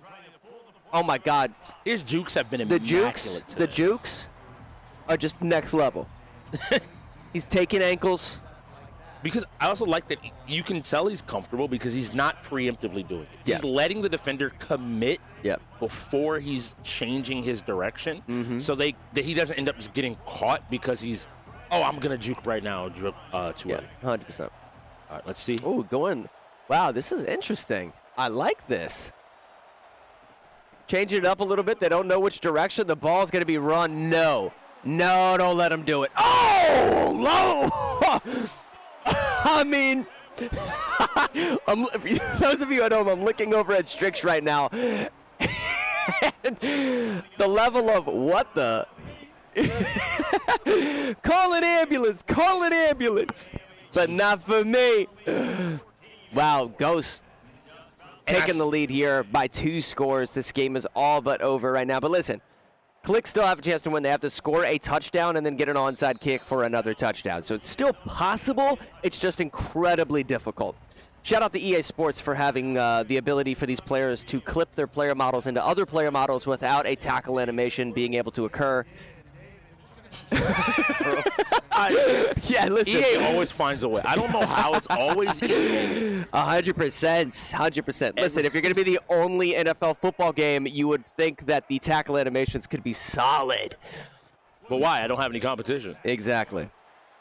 Nonetheless. He was one broken tackle away from setting up what he needed to set up here. 100%. Well, I mean, listen, they're expecting a pass. They might go into cover for a prevent or something along those lines. Maybe they're playing it safe. Oh, wow. No, he hasn't got the room. He almost had it. Speed, yeah. If he had the speed, that he definitely would have taken that to the house. There's only 37 seconds left, 38 seconds left on this clock, though. Gonna run it back. He's going to have to go to the air at some point. If they're in oh, wow. That's interesting. So I actually think they're running man coverage, weirdly enough. And if that's the case, you send a receiver on a fly route and or a post route and you pass this thing deep. If you've got faith in your receivers, they'll get in front of them. And I think the idea here as well is he doesn't want to burn any timeouts left. There's only 15 seconds left on the clock. Yeah, he needs to snap this ball. They are playing man coverage. And yes, that stops the clock, but with 11 seconds, you need a touchdown into a onside kick. Onside kick return for a touchdown. Hey, anything's possible in EA games. Oh my gosh. They actually might be able to pull off a potential onside kick. The funny thing about this is the only way they're going to win that could tie this game up is if they get an onside kick return for a touchdown. If that happens, I'll never play video games again. No, I'm gonna tell EA immediately. Go ahead, workshop this some more. Go ahead and workshop. All right, here we go. They got the onside kick. Here we go. Onside kick return for all the jubilant. Let's see what happens. Oh, is it possible? No, that should be it. That should be it. Oh, that's gonna do it. Good game between these two.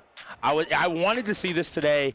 Got the lineups I expected, and it ended up paying off. Good early start by him, but MJ just figured it out. He found his opportunity. I do think that the key moment I want to highlight, when he kicked the ball away in the third quarter in that second half, I think he has to go for that 4th down play.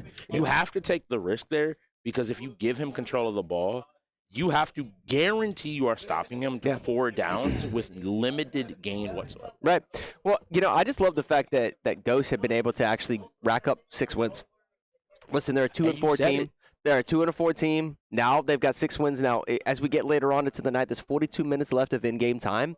KLiK does have 2 timeouts, so I don't know if some of these tech issues are necessarily going to go in the direction that Ghost want because they do have 2 timeouts. They seem like a really composed, prepared team when it comes to setups. So, to be honest with you, I don't necessarily see any points, any free wins going in Ghost's way just because KLiK has been so disciplined, I would say is the word. That's definitely the word that I would use, more so than other teams that we've seen in the past games. Yeah, it's why they've continued to be resilient. They've held on to the 2nd place spot in the North, and why a lot of people are looking at them as the main challengers to the Reapers coming out of the Northern Conference. A lot of talent, but a lot of focus more than anything else, and we're going to get a chance to see that hopefully here in Rainbow Six Siege. Yeah, I love the fact that we're going into R6. Sky. So now I'm going to point you in another direction. Yeah. His name fits his job. Killer. Okay. in this game, he is the type of player he's Okay. going to spawn peek you if you don't take him seriously. Dang, okay. He is going to rotate. He will 4v1 clutch when he needs to. Okay, so potential like diamond player within ranked matchmaking, it sounds like. Champ player. Champ player. No. Yes. No. Legitimately, not too long ago, literally when the season reset. When the season reset. PC? Yeah, he was a champ player. The season reset. I go on Instagram. He's like, all right, I guess I got to go do it again. And just does it over the course of like a week. He's wall hacks. He's striker pack on Xbox for show. We'll see. We'll see. Killer takes pride in his Rainbow Six Siege skills, and will absolutely just sit down and be like, "Look, whatever you want, I'll show you how to play the game. I'll help." Nice. But All right, you're I'm not looking gonna forward to it. Between him and Sky Guy, you know what I mean? Like two solid shooters. This should be a KLiK win. But who on Ghost do you think is the most comfortable within shooters? I'm hearing nobody. So this is going to be a tough match. But they need to take it, man. They need to catch up. They got 40 minutes. Lucci's been doing well this season. I know earlier in the season with some of his teammates, he had like an 80% win rate across the board, and he was consistently in their starting Rainbow Six Siege lineup. Now, what I do know, Paku don't like the game. Yeah, but I mean, listen, it's on the wheel, so you can not like it all you want. Oh, You he'll gotta show play. up. Yeah. He'll play. Yeah. He'll play. You're fair, but I know that he doesn't like it. Now, I don't know OTDL and Big Bad MJ well enough, but Big Bad MJ has shown me previously in seasons that he's a shooter. Okay. He has that in his belt, so I would expect him to be there. The difference here, though, is always now, same as Halo. We're talking about caliber, not just being a shooter. Okay. If Sky Guy to Halo is killer to Rainbow Six Siege, do you know you got a player to match? That's true. I mean, that's true, but there's also a lot of like sort of cheeky things that can happen within Rainbow Six. You can get wall banged, you can get a fuse charged to the face, right? Like if you're pushing an objective from multiple angles, utilizing sort of like pincer movements and what have you in order to sort of choke off the objective, you can catch Killer lacking when he's looking at one of your teammates. Maybe you get a pick shot on him. If the rest of the team isn't complimenting him, the whole round can fall apart. I would say from Ghost right now, they absolutely need this win. So the way that they could potentially do that is they have setup. They need to start working on a specific map that they know better than everybody else and let that sort of be your crutch on a game that maybe you don't excel so much in. Because we have a league of shooters, a lot of people will default. Default to playing Oregon. Oh, everybody plays Oregon. I don't need to learn a different map. But that doesn't give you the advantage when it's your turn. If you think they're going to secure the area, pick a map, and make sure you know a site so well, it does not matter their approach. Yeah. You know how to defend. And I would do this because it's not guaranteed every time that you're going to have setup. So you're not necessarily going to be able to pick that specific map that you guys practice all the time. So if you don't have setup for the game, practice the most commonly played map, which is Oregon. So have your map that you guys play every now and then, even if it's for like 30 minutes. I know that ranked Rainbow Six matches take a long time. Some of them can take up to 45 minutes. I mean, they're pretty lengthy sometimes. So maybe you just play a couple of ranked matches here and there throughout the week as you start to practice, but specialize in one specific map. And if you don't have setup, listen, just practice Oregon. Everyone's playing Oregon. So you really just have to master 2 maps, and sometimes that can sort of carry the weight of this game. I'm also going to give the other thing. Go watch their matches. I can almost guarantee you that you can see. There That's are teams perfect. Yesterday, we had a team that has picked Night Haven Labs consistently. We have teams that will pick Lair. We have teams that will pick, what else have we seen across? Border, House. Okay. We've seen different maps. I'm not telling you that you have to map everything out, but there is a lot of You maps. can look through some of the box scores and be like, oh, okay, did they have setup? Oh, they had setup. Okay, what did they choose? Right. You might look and see that the Shogun at one point chose secure the area, so maybe you might want to just touch it to have an idea of how to handle it. This is one of those things that every team has their strategies, and assume that teams are working on more than just one strategy. Yeah. But at the same time, do your research. Take a little bit of time. 100%. Maybe you realize, hey, this player, they love to play Caveira. They love to roam far away from sight. Exploit that. Yeah. And you can ask most of the best Rainbow Six players and teams that I've just played with within ranked matchmaking with communities and what have you.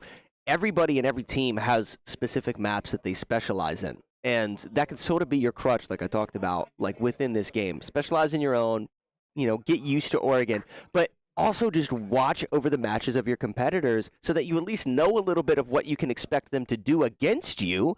And listen, just, when we were playing football or other sports back in high school, you watch footage of your opponent, right? If you know you're coming up against KLiK and they've got some shooters on their teams, watch over their previous matches, see the way that they play some of these games. If you're taking this thing seriously, that's going to result in you advancing in your tier listing, making more money here at the UEL, and also just being a well-composed and well-rounded teammate.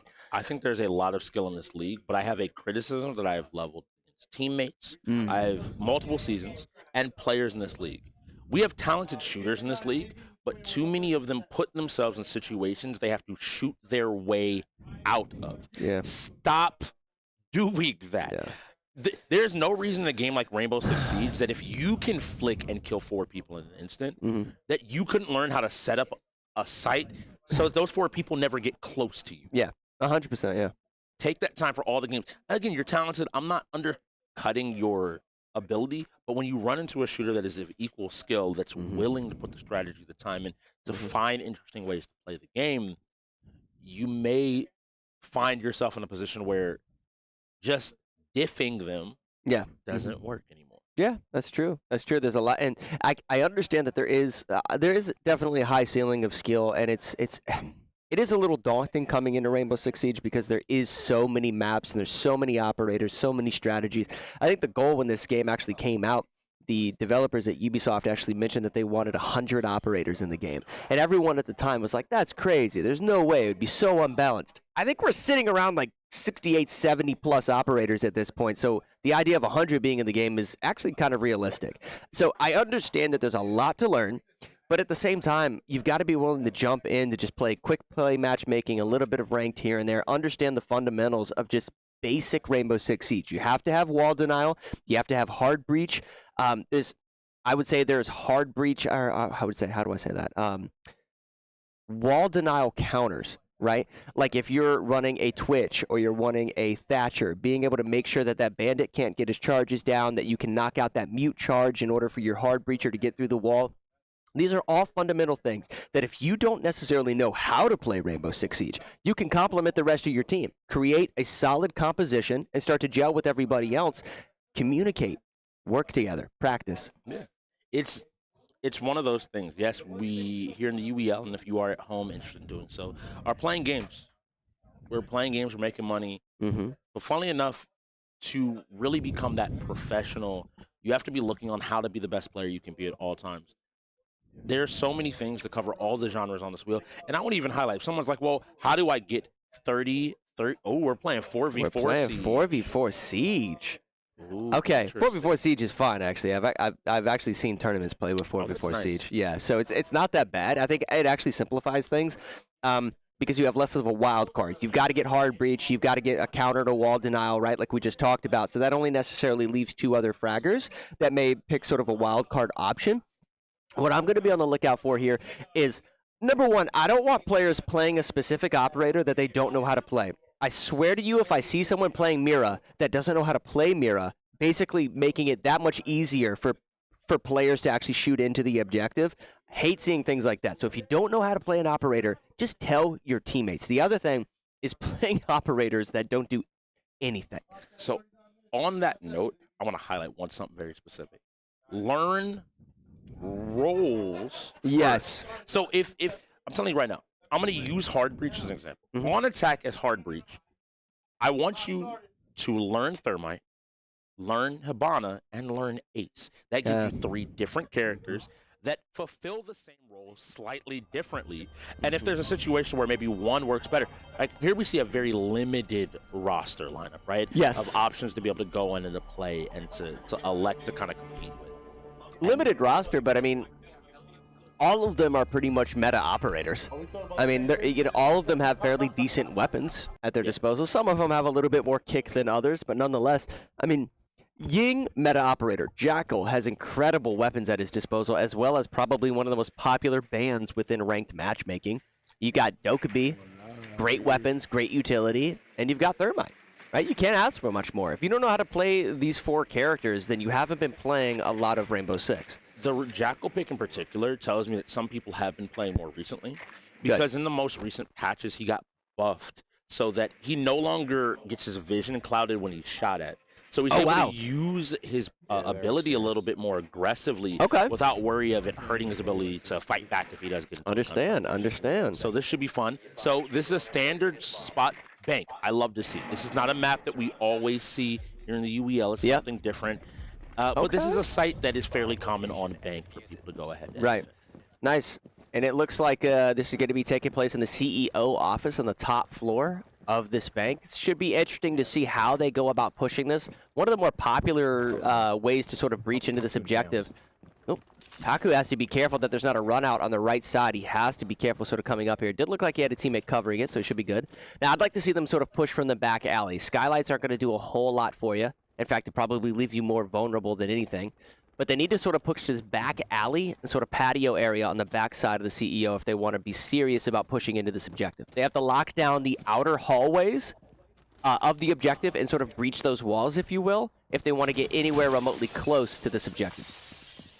Especially now that you've broken that glass, the defenders should have an idea of where you might be pushing from. So you don't ever want to just commit. I like that I don't see the entire team here, right? You want to be pushing from multiple angles as well. You want to make sure that people don't just get the free opportunity to kill you if you are not careful. Paku scoping out. Paku, though, also, I mean, I would say Paku probably, the fact that he's not using a different site than the one that he's using at the moment also shows is a little concerning for me. And listen, oh, goodness gracious, going right down to the objective. This is risque. And there probably is an Ella there or some type of entry denial to catch him. Now, I did hear something. The first kill of this game did come from KLiK.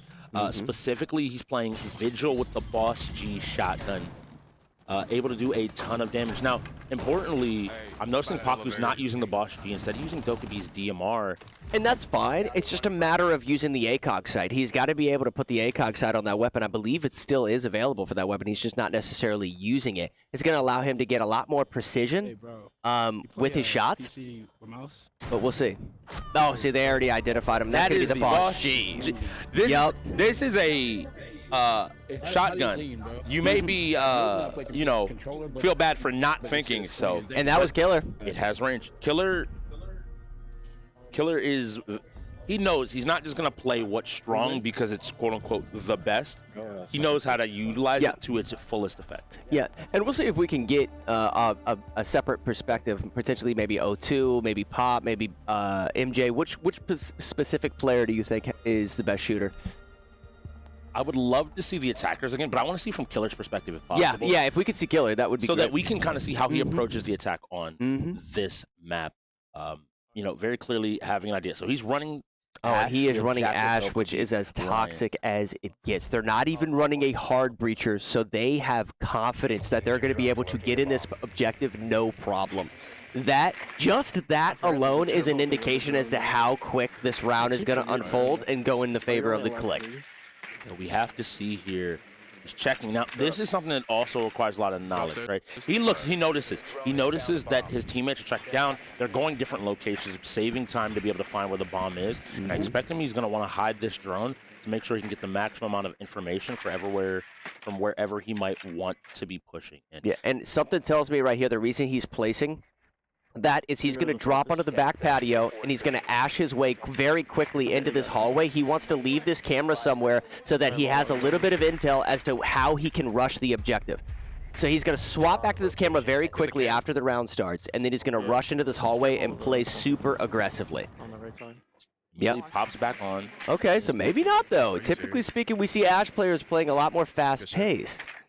I think he realizes he knows how to get his teammates into the building. Right. And he knows how to get over here fast. Oh, 100%. He's not going to worry too much, but as long as he can get his teammates in, they'll be in a good spot. So going up here on this rooftop is going to probably look to find an angle. Yeah, he's gonna knock out the window. Oh, okay, no, he's not. This is interesting. So KLiK actually playing a lot more patiently than I expected him to. He's gaining some intel. Just check it out. He's just droning. This is what it's all about. Maintaining your drone economy, giving as much intel as possible to your teammates. Knows the cheeky angle there on that black eye. And he's basically just droning his team in. He's telling everyone there's no one in janitor's closet. coming over here, checking the I'm not office. seeing anything outside square. Yep, there's nobody in stock. So that's going to allow them to come in. Now, if they have a Valkyrie camera in there, they can actually see forward from beneath stock. So they have to be careful that there's not necessarily a Valkyrie eye in this room. Doesn't seem like there is, or else that C4 would have already gone off. I'm checking your stairs. I'm calling. I don't see anything. Again, droning out.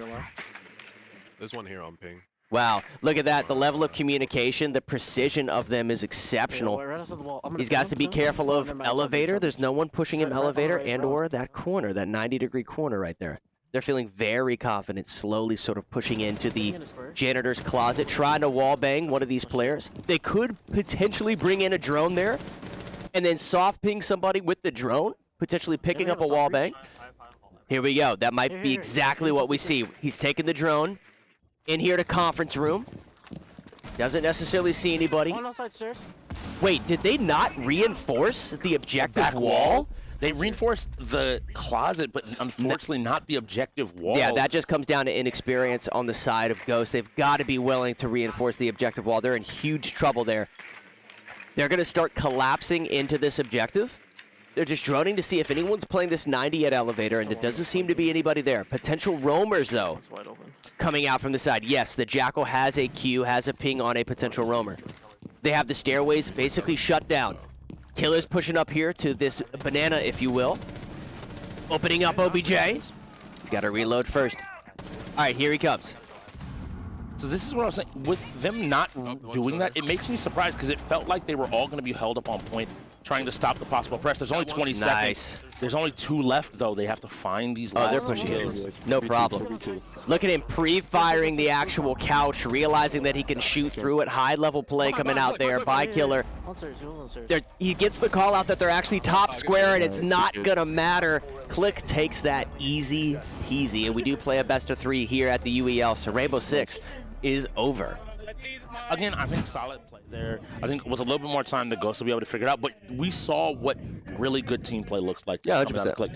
Everyone was coming, talking. Yeah. And even Killer, he's played enough Siege where I think he knows and you don't have to play too fast. Yeah. You can sometimes just be like, cool, I want to play incredibly solid. Yep. He droned out for his team to get in. His team then was droning for him to get in and progress through that building. Yep. And eventually they collapsed on the site. The big thing I will go back to is setting up sites. If they had actually reinforced that back wall. Yeah, it would have been impossible. They didn't have a hard breacher. I mean, quite literally, the most basic fundamental of Rainbow Six Siege is to reinforce the objective walls, and they didn't even do that. And I don't even think they knew that they didn't have a hard breacher. Maybe they thought, they're just going to bring a hard breacher and they're going to get in. Well, wrong decision. They didn't bring a hard breacher, and you didn't even reinforce the wall. If you aren't going to bring a hard breacher, I need you to, even in a 4v5, commit heavier to protecting that side of the map. Yeah. If you're going to have a weak side, don't just leave it open. Because how much resistance did we see of somebody? Oh, my goodness. Killer spawned. His entire team came from one side of the map, the weak side that had no reinforcements. Yeah. And then they were like, oh, we can open this wall up? Okay. Now I'm going to clear the entire upstairs. Yeah. And just turns into shit. But listen, not reinforcing a wall in Rainbow Six Siege is like not using an ability within a fighter. You have to know that you have that option to do that, and the fact that they didn't just shows the inexperience. They absolutely need to practice Rainbow Six Siege at a fundamental level. It's so funny because they did to me the thing that requires you to know more, which is reinforcing closet. A lot of people recognize closet as a threat because it's an easy way to get in. How do you? They reinforce that, but again, the back wall. I'm going to put an idea out here. New team, not a lot of communication. Maybe they You ever had that moment where everyone is like, guys, reinforcements. Mob's got it. I can go off and do something else. And we all run out, and then at the last moment, you're like, hey, guys, why didn't you reinforce? I was that may be what happened. That to me has to be, because to me, if you take the time to reinforce closet of all things, then it tells me you've at least recognized that a soft wall is a danger. Yeah. Exactly. Yeah, you're right. Because they didn't reinforce that wall. It didn't look like they reinforced the wall coming up the top of the spiral staircase either. So Killer was able to just open up the wall and look basically straight through sight at that point. And so it looks like they just thought about, okay, well, this is the one wall that I normally get pushed from. And it's got to be like, okay, you got to think about it more holistically. Pro tip, you can go online, You can look up every map in Siege. It will Yes. show you which walls are breakable. Yeah, well, here's the other thing. Listen, they actually added game modes and training modes within the game recently, within the last year or so, that walk you through the meta strategies for every single objective on every map. Now, listen, I was the first one to admit, after even about like 6 years into Rainbow Six Siege, the onboarding for that game was incredibly difficult. It was really hard to dive into Rainbow Six. I have friends and family members, including my wife, that were trying to get into the game, and it was just unenjoyable. There was so much information. Not only that, but like they had a what is it called? They had a specific game mode for matchmaking for new players, and what was happening, there were so many Smurf accounts that were jumping into that particular game mode in order to troll and create montages and what have you. So it was very difficult to get into. They flipped the game on its head and created a training mode where you can play against the PC and learn every single meta strategy for every map. There is no reason, there is no excuse as to why you can't learn the fundamentals from Rainbow Six Siege. It's quite literally 3 clicks away once the game is downloaded. That's the reality, man. It's one of those things that I hope, again, what I want for the Ghost team, because they've been doing it for the last few games, find your roster and stabilize that. Yeah. Because that's another thing. If I'm sitting down with a different person every week, it becomes very different. I was kind of speaking with them, and I'm like, hey, I don't think in the UEL there is a right way to play a game. But what you have to figure out is, how do you want to play the game? Mm-hmm. Do you like to play fast? Do you like to play slow? Yeah. Do you maybe like to really lean into meta strategies, or do you like off meta? Do you like to do these different ideas? And now with 2 seconds left, I have to believe that hopefully we're getting into game here. Yep. Because if not, I think this might be Yeah, and this is going to be FIFA, another sports game. Potential win, for Ghost. Okay, so we are actually getting into this. So this is going to be big. I want to see Ghost actually sort of play out here. All right, and we have PSG and French. French should be the blue jerseys. PSG, I believe, is the white jerseys. And so that means if you are rooting for the side of KLiK, you're looking at France. And if you are looking and rooting, Crash Team Racing coming up next. And Global is not available. That's unfortunate here. Nonetheless, Ghost in the white jerseys. Wow. Okay, so Ghost actually taking an early lead here on FIFA. Love to see it. He's a sports player as well as Pop once again sitting down. Dude, Pop is actually definitely making his presence known within the sports category today, and I really, really have been enjoying watching that. Now, something to note on that last goal. A player accidentally swapped to the goalie and pulled the goalie out and resulted in that score, so these players have to be super careful not to accidentally grab the goalie and whiff a block. If I see this happen a lot, I'm going to point at someone has not been playing the game. Yeah. So the game, it's meant to be a little bit helpful to newer players. Yep. If the ball comes within a certain proximity of the goal, they will immediately switch somebody to that goalie. Oh, so okay. the computer isn't necessarily controlling it. You have to be aware and know that that's coming, though. Yes. So that you're not doing exactly what you highlighted of, I'm running off to Narnia, and my goal is now completely undefended. Oh, no. Not through the wardrobe. All the way here, but now we see... Dude, that's so funny. We've said too many references as casters together that, clearly we're, the same age. Yes, the moment I said that, I was like, yep, okay. Yeah, 100%. You immediately got My 14th birthday, that movie came out. Oh, such a good movie. Both of y'all are old. AV making fun of us again. All right, here we go. Heard that. So here we go. I need to see some offense getting started here from the side of KLiK. Ooh. They're getting a lot of pressure now, but they haven't been able to find the goal. Yeah, but look at the way Ghost is actually sort of collapsing around their own goal. They had 2 players that were defending the goal. I really liked that, knowing that sort of the pressure was on there. You don't see that often. That backwards pass, so unfortunate, but they do end up getting the score. That's going to be Sky Guy scoring the score, getting that score on the side of KLiK right there. That was great. It was great to see that because Global accidentally actually passed that backwards. Oh, wow. No, not like this. Sky Guy with a second goal, basically full court assisted shot on the goal right there, on the net. All right, let's see. I want to see them to kind of step up a little bit and figure this out. They're trying their best. We got Lucci there with the ball. I think he accidentally ran out of bounds. Yeah, 100%. Unfortunately. Ball sent over here, a nice lob pass. Defender falls down. He just got one guy to beat. Oh, they accidentally pulled the goalie out again right there. They have to be careful of that. They have to be aware. Nice job living in that passing lane by Lucci, making up. He's trying to find his opportunity. Going to send it forward to Pop. Whoa! The Pop, shot. potentially one of the craziest shots that we've seen in a while. Nonetheless, if Lucci gets control of this. Oh, he could have probably kicked. That is so frustrating. Lucci almost had an easy goal right there with a little bit more game sense. He probably could have had that. He's going for the steal. Solid dribble skills coming out right here by Sky. Unfortunately, can't get it in. Okay, here we go. Pop. It's a good time. Oh, it's a good my time. Just a gosh. little bit more. You were right there. Yep.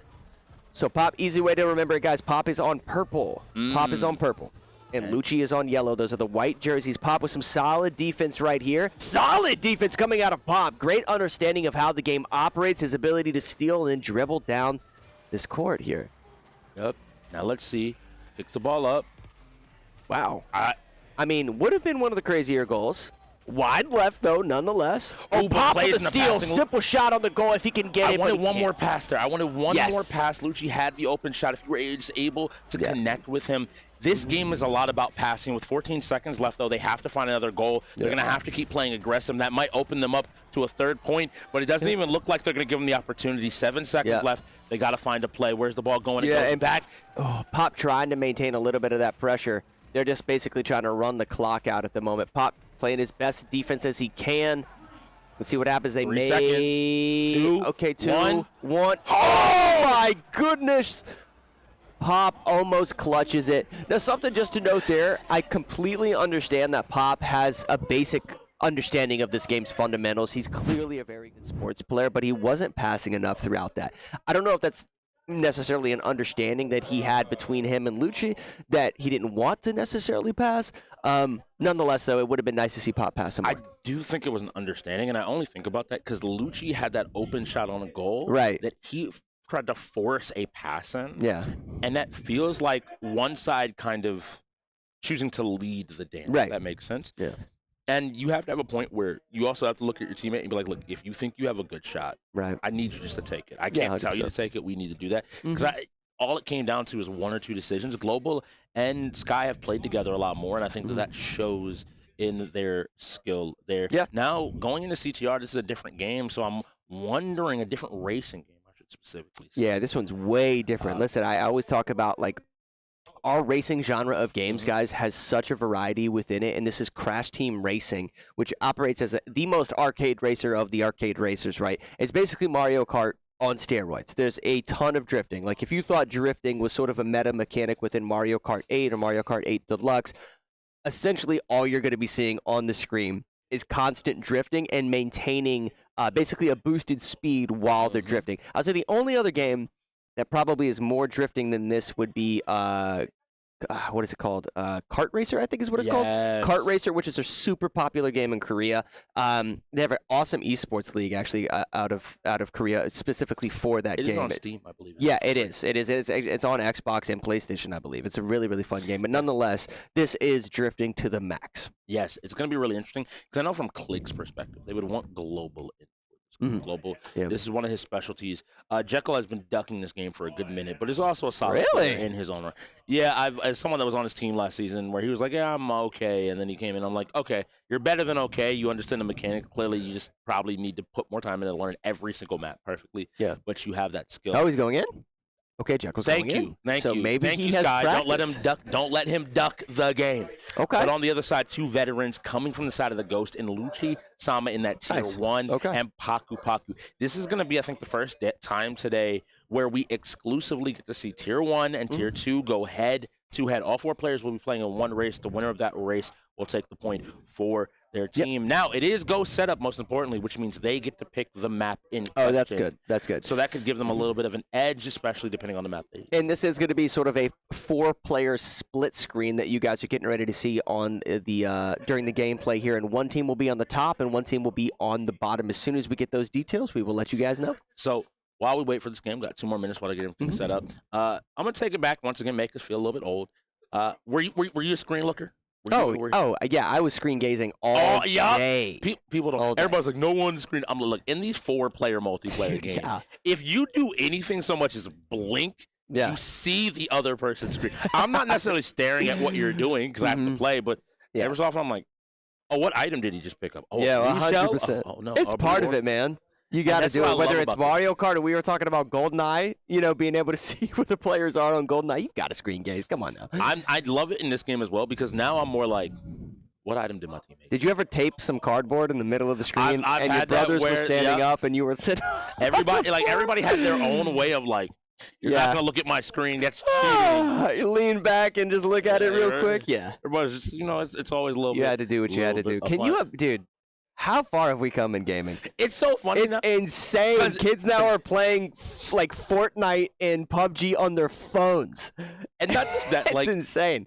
This is something that I want to give kids out there right now. First and foremost, if you are a kid and you are experiencing bullying, please tune into the UEL on December 3rd, Tuesday. Tuesday, December 3rd. To join us for the people behind Be a Friend Project. This is a group that is anti-bullying as well as looking just to show kindness to kids and show them that there is hope, there is kindness out Yeah. there in the world. Yeah, So definitely. please join us. I say that to say, kids nowadays. Yes. In the world where I could look at it and be like, hey, can me and my brother get an Xbox? My parents are like, you're playing on one Xbox. And kids nowadays like, well, he'll play on his phone, you'll play on the tablet, and I'll be on the Xbox. And it's like, yep. Insanity. by the way, and you can have Cross-platform, brother. Yes. Oh, your friend has a PC? Yeah, he can play with Yeah. you. Oh, your friend has...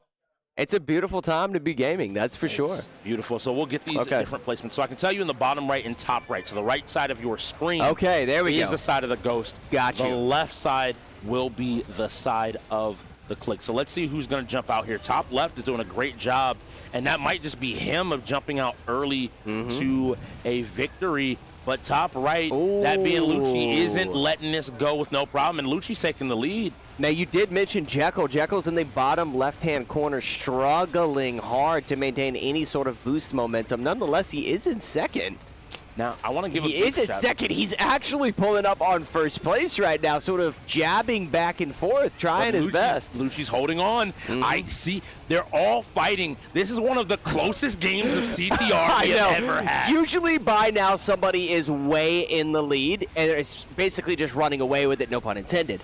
But nonetheless, this is actually super impressive by Jekyll. We were sort of jabbing at him a little bit, and he happens to be in first place, whiffing those boxes right there. Sort of starting to pick up on the pattern of the map, if you will. Don't necessarily know if he's been practicing this one, but he does. He is able to sort of secure that box, but he's big going to hit. get hit. You have to see. Oh, no. He drives into the tire there, and now he's in third from first to third. Started from the top, and now we're here. Luckily, though, the one in first is his teammate, him. Yep. Now taking control of the game, maybe hoping to bring it home. There is one more lap after this, so Yep. it's anybody's game. But him is starting to get some distance. If you look at the middle of your screen, that shows their distance on the map. So him is coming up on the end of his second lap, and everybody else is about 10% of the way behind him. Oh, okay. So, sort of gets shaken out there a little bit. Now, something I am noticing, though, that him and Jekyll can both improve upon is actually landing some of those abilities from hitting the boxes. They consistently are whiffing those boxes and not able to pick up anything. Okay, there we go. So him finally hit one of those boxes, hopefully getting an ability that can protect himself.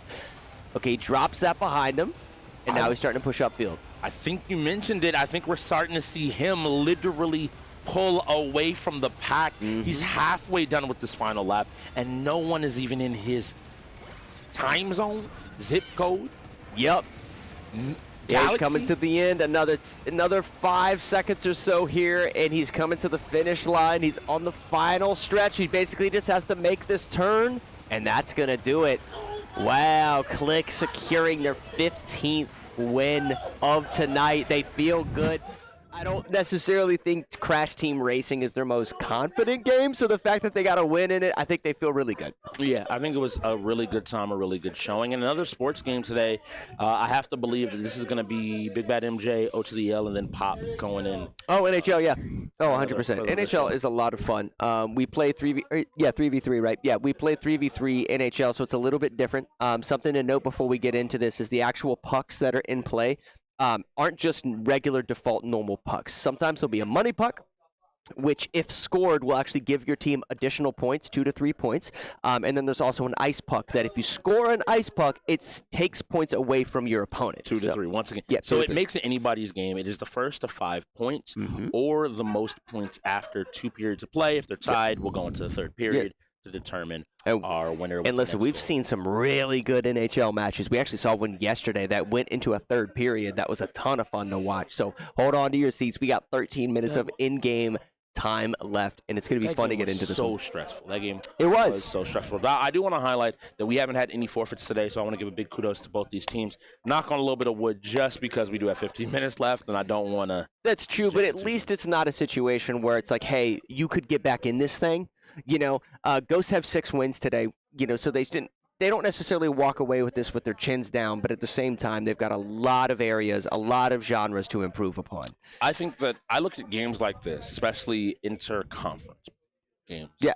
To say this has to be your litmus test, your checkpoint for the gamers out there, right? Yeah. Where do we stack up against the playoff teams? Where do we stack up not just against the number 1 in the Reapers, but the number 2 in the KLiK?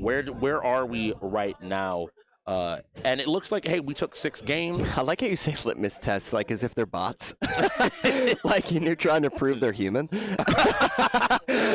know what I'm saying? Oh, no, I didn't even think about that. Yeah. Oh, no. No, I see what you were doing there. Yeah. But even beyond that, it also, I think, I stress this to viewers, people at home, players.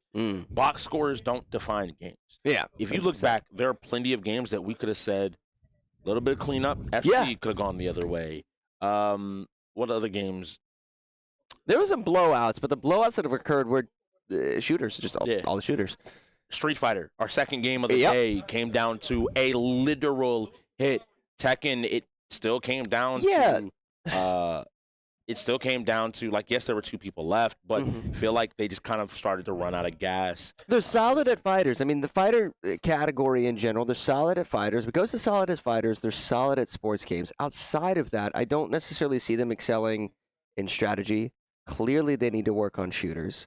And then where else are we? Racing. They were solid. They were, racing. But it felt very dependent. Like, looking at both of them, y'all look like y'all played CTR, but you need some more time in the lab. But then on the flip side of that, their first win in Wreckfest looked pretty clean. It looked pretty well put together. Okay, that looked well put together, but I think that was mostly because Pop got out and sort of in the lead, was able to maintain his health advantage and played really well. So big ups to Pop for that. I think the racing category as a whole, though, Lumina Rush. Yeah. Lumina Rush, Crash Team Racing. What was the other one that we Need for Speed we saw in second half. Yes. We saw Forza earlier. Who was most wanted? Oh, him. No, Need for Speed, they got smoked. So in Need for Speed, the issue came down to as well, honestly, it came down to, like, that big spike strip that took 2 of his teammates out. Because up to that point, they had 3 cops around him almost the entire race. Yeah, I do think they played Need for Speed. I think they got dominated in Need for Speed, but it wasn't like because of a lack of understanding. There is a lot of maps within that game. I've checked it out prior to actually casting here at UEL, and it does have a lot of maps to learn. So it's difficult in that sense. I think all of them understand the game mechanics around that game. Just wrongly timed EMPs, wrongly timed spike strips, little things. So I agree. That could have gone either way. And again, look at how many shooters, though, are still there. And Final Stand Ragnarok being our last game, possibly, depending on how this NHL goes. It is 3 minutes. So the dark-colored Lightning team is the KLiK. Okay. The white jerseys will be the side of sounds good. Ghosts. Something to note, there's a money puck active already. You can see because of the orange that's actually below the puck. So if somebody scores right here, they get 3 points. KLiK coming up for a one-on-one on this goalie, ends up blocking it solid by that Ghost goalie right there. There's something to note. The more pressure that occurs around the goalie, the more stamina they'll actually lose. So if there's a lot of shots on the goalie, he's oh my goodness. That was so unfortunate. The goalie actually hit that in. That's not necessarily the fault of the Ghost. That was a really, really cheeky goal. Would love to see a replay of that. That was so unfortunate. Nonetheless, KLiK go up 3-0, and now there's an ice puck in play. So importantly, Ghost, right now, stay composed. Look for your opportunity. You can bring this back to a 0 0 Yes. game. Stay locked in and stay focused. This is what we call a must puck for the side of the Ghost right now. If they don't score this game is all but over. They've got to be able to take those 3 points away. Attempts to potentially go for a slap shot and does it. They need to figure out who's going to make a shot on the goalie. Oh, wow. No need for a slap shot at that range. Almost disrespectful. Yes, and both sides are trying now. They manage a nice check. Okay. If they can get control of this puck, they Oh, have he that does opportunity. it. Now it's a one-on-one potentially with the goalie here. Takes a shot. Doesn't get it. Be careful. Be careful. Take your time.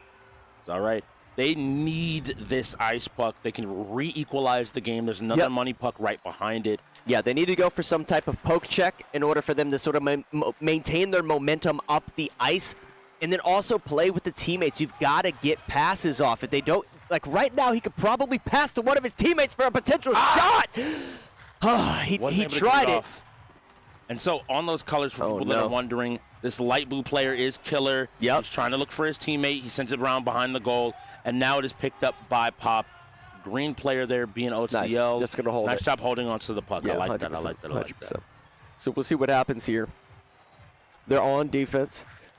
KLiK doing a good job of passing, working together as a team. Oh, nice little pivot right there. I actually really liked that. Faked one way and then went the other. Once again, this is one of those games that he does know how to play. Oh, wow, and you he can likes tell. to show it where possible, sitting on the you can puck, tell. doing a good job, but sends it out. Oh, that was so dangerous. that was but so Pop has risky. control of the puck. Yep. If he can find his opportunity, and pass. That was the MJ. Oh, MJ almost getting a really good assisted goal. Nonetheless, they're still here in front of the KLiK's goalie. His stamina starting to deplete. Working together. Who is this? MJ steals the puck right in front of the goalie. Let's see if he can get this. They need it. This is an ice puck that's going to take 3 points away from KLiK and tie this thing up 0-0. The puck was left behind the net. If one of them can get control of this puck, there's still the opportunity. Oh, my goodness. All 3 KLiK players were actually behind the goalie right there. That was a great opportunity for the Ghosts if they were into position to get a goal. Yes. Let's find out. Here we go. They got to stop it. Oh, wow. Solid catch by the goalie right there. He's going to hold on to it and play this thing out. But that's the end of the first period. All right, one more period. We saw this last time as well. Yeah. It was the side from yesterday's game. The X-Gods hadn't really played with each other, and it took them about a period to get comfortable with each other's play styles before they were able to turn it on. I think the magic is there. They just got to find it like they found it in 2K, like they found it in NCAA. They just need to work together and find their moment. Oh, him just basically taking it all the way up the ice with 2 shots, potentially 3 shots now on the goal, not passing to his teammate at all, just putting the team on his back. Oh, nice. This is an attack. This is the attack. Okay, here we go. Pass it to your teammates. Oh, that was such a good assisted shot on the goalie, but unfortunately it didn't go in. Now, that ice puck is still active for those of you watching at home. Him taking it all the way to the goalie, not passing it a single time because he doesn't want to. He wants all of the glory. Send it on over to him, and it says they're fine. They're like, him, take it all. Wow. Nice job. I like the challenge by O to the L to put some pressure. Send it up. Pop gets control of it. Here we go. Can get in front of the goal. Oh, that's so unfortunate. The poke check unfortunately knocks it loose from the Oh, goal. wow. It's a one-on-one So and kill him it. does have thumbs. He actually passed it to his teammate right there. Interesting. Nice. I thought he was all wrists, but it turns out he has thumbs. Here he goes. He's You coming got to up find the him ice. sometimes. You got to find him just Yep. Looking for the victory here. This is really interesting. They still have 1:50, so there's not time to worry just yet, but they need to get control of this puck. Oh, They him find out right to- in front. Yeah. Is Killer going to send it back? Nobody sends it back to Okay, him. send it back to him. And that puck goes out of the ice play. That's unfortunate. Nonetheless, here we go. They have another opportunity. That ice puck is still active. For those of you watching, this is anybody's game. Here we go. Here we go. This is Pop. Over to O to the L. O to the L went a little bit wide. Pop tried to get it back sneak there. it The in. puck is still on the ice. They got to get that poke check off. Whoever that was right there, that would have been nice. I believe that was O2. Had he gotten that poke check, potentially could have scored that goal. Have to see. We have to see. We have to see. Okay, here we go. Let's see. Moving from here. Where's the opportunity there? More shot. Oh, my gosh. Their goalie has absolutely no stamina. Somebody get him a Gatorade immediately. After this shot right here, the goalie will not be able to stand up. Oh, that's it right there. That's going to be all but game. KLiK gets another goal. Who was that? Did you see who that was? I did not see which color. It was Killer shooting the pass over to one of his teammates. Okay. So it couldn't have been him because, yeah. you know. Yeah, this is going to be difficult. Now, because Ghost already has 0 points, they didn't necessarily get any points taken away. As a result, the KLiK just got an additional point, so it's 4-0. All Ghost can really do right here is get 2 pucks in a row. So they've got to get this money puck that's active. This is a 3-point puck, and then they have to get the one immediately after. I don't think him is going to let that happen, though. Takes the shot. Okay, here we go, Pop.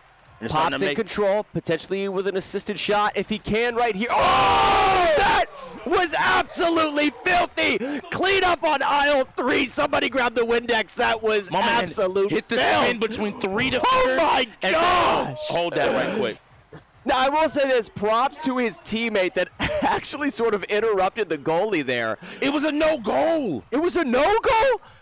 Oh, no, because he hit the goalie. Because he hit the goalie and went through the legs, so that didn't actually count. Devastation on the floor of the arena right now as all of us just realized that those points did not go in favor of Ghost. 20 seconds left. Keep hustling. I want to see another opportunity. Oh, no, here comes him down the ice, not passing it to a single player because he has no thumbs. He sends it back here. 2-1. That's going to do it with one more shot in the same fashion how it started. Him with the puck. And now the big question is how much time. We're going to get a time check just to confirm how much we have left here on the clock. This will be a 2-minute setup timer. And it'll be a matter of if these teams want to go ahead and set up Ragnarok. Yeah.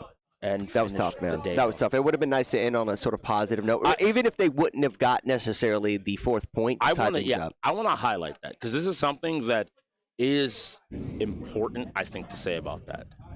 Him only scored once. They had one own goal that put them down and put them in a position where they were 3 points down, which means you were playing defense well for 75% of that game. Yeah.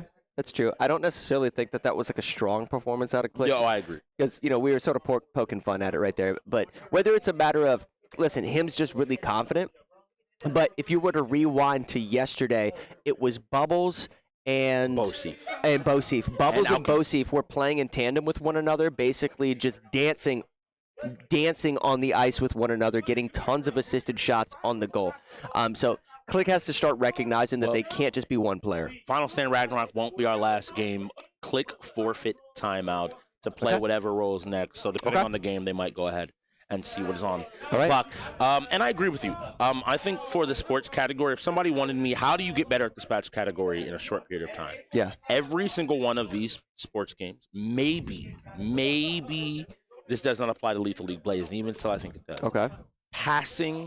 Passing, yes. passing. 100%. Knowing how to utilize your teammate, not taking every opportunity. Don't be afraid to shoot, but knowing how to recognize that, hey, maybe if I pass one more time, two more times, look for a better look. 2K, you have 40 seconds before you have to shoot the ball. Yeah, 100%. NCAA, honestly, teams need to, I would tell them almost to talk to Matt. Learn how to read defenses. Learn how to find your opportunities and learn how to work with your teammate to get openings. NHL, FC are straight-up passing games. I don't care what anybody has to say in this next game. Checkmate Showdown? There's no... Some check and some chess. There's no way we actually play Checkmate Showdown right now. Well, neither team, one of the teams... Oh, my goodness. Let my co-caster be free. Let him get home. One of the teams can honestly forfeit this if they don't. That's true. That's true. And nobody's going to bat an eye. A lot of people know by this late in the game, most people are pretty tired. It's just a matter if these two teams really and if that's something they want to practice, then, hey, let them practice. We don't mind. At the same in the same breath, though, what you were talking about with some of the sports games, NCAA is a little different. But is just like fighting games and sometimes even shooters, like we talked about Rainbow Six Siege, just understanding the fundamentals within some of these sports games, including NCAA. If you just understand the fundamentals of formations, it can cause a huge difference, right? What happens, though, is when you start playing at a really high level, players will come out in a specific formation that you recognize, okay, that's what they were doing when they were playing cover 2, or that specific shotgun formation, they were doing a ton of slant routes across the field. But then when they come out in that formation, they audible. And then it starts to create this mind game that you never know what they're technically going to do because you are reading their formations, but they're making audibles in real time. That's when the super high level play comes out. A lot of these teams aren't necessarily playing at that super, super high level because they have to be the most well-rounded gamers in the world. And so as long as you're basically understanding the fundamentals, it can take you a long way. Okay, so we are getting confirmation of a forfeit for Checkmate Showdown, which may bring us to the final seconds of today's matchup. I believe it's a forfeit from the side of the Ghost because, and KLiK has hit the magical number even in the last seconds of 17. True. Yep. They did officially win this game and have put a good seal. I like seeing this Ghost team. They look like they are in a good position. Yeah. They do have a couple more games they do have to show out for, and we will have to see. But first, before you close off your browsers, before we're done for tonight, we're going to chat with these teams. Let's see what the final game could have been. Valorant, no timeouts are left. There are no timeouts. The clock is already beeped. Clock is already beeped. Is over. So we will be going very shortly over to our post-game interview where we'll be talking about these teams and finding out exactly what the deal was. If he loses this now, I don't even know. All right, calm down, TLG. You just lost to him. Calm down. Stay focused, bro. Stay focused.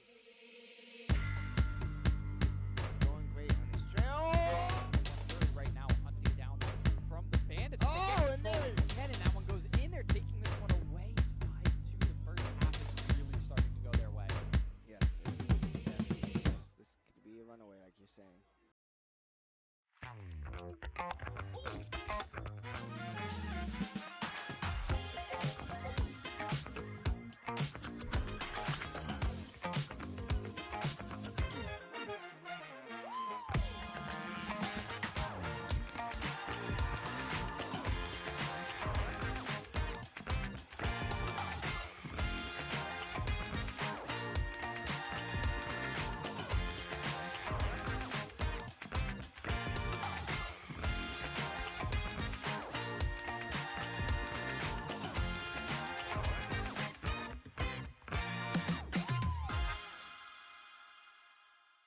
Did you know poor posture while gaming can cause serious neck and shoulder pain? Meet the Volare Pillow. This pillow is designed specifically for gamers. It gives your neck and shoulders the support they need, reduces strain, and helps you sit comfortably for hours. It's extra comfy and hey, you can even pick your style. It comes in rare, legendary, and epic levels. Match it with your setup by choosing from a variety of colors and designs. Don't wait for the next ache to hit. Level up your comfort with Volare. Use code UEL15 at checkout for 15% off your order. Grab yours today and feel the difference in your next gaming session. He's got. Let him get up. Oh my God. Plant. So now we're watching Mr. OG on the flank. Herb's down.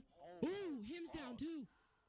So that is, you can get to level 30 and have both of your guns maxed out already, so. Yeah. I think,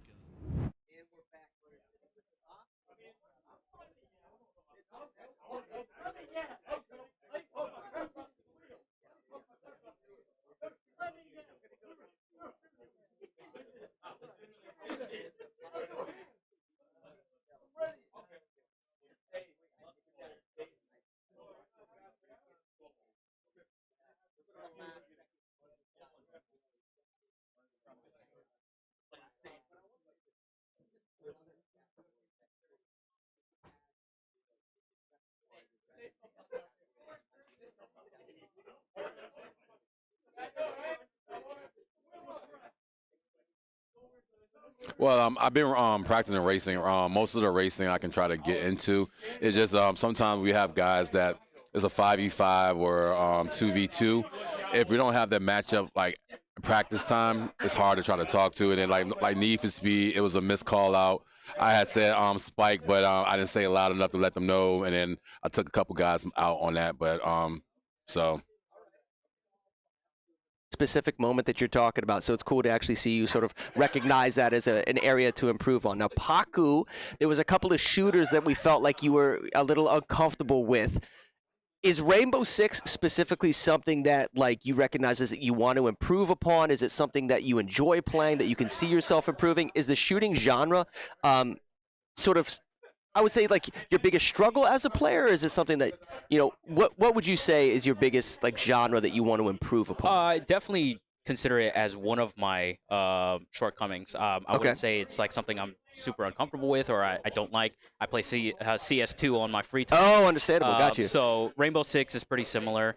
Obviously, it's just more of getting time together and really just kind of putting together. Unfortunately, during the time we had setup issues, we had controller issues, things like that. Unfortunately, we had to go 4v4. It just kind of threw everybody off. So that's a good point. It's one of those things that's unfortunate, but we just got to learn to roll with the punches and really just put some more time into it and yeah, man, be stronger for it. Understood. Heard. Now, even though you're going to 2-5, listen, you got 2 wins. Is there something that you can take from those 2 wins that you think you can sort of apply to your team to help you excel throughout the rest of this season?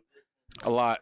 So just because like everybody knows the history, it's a new team. Last week we had a couple people that was standing in, and then we got a whole roster. So this is the first time that we had this time to come together. So now if we can go ahead and get more into it, we can get more wins. And those 2 right there is just a starter.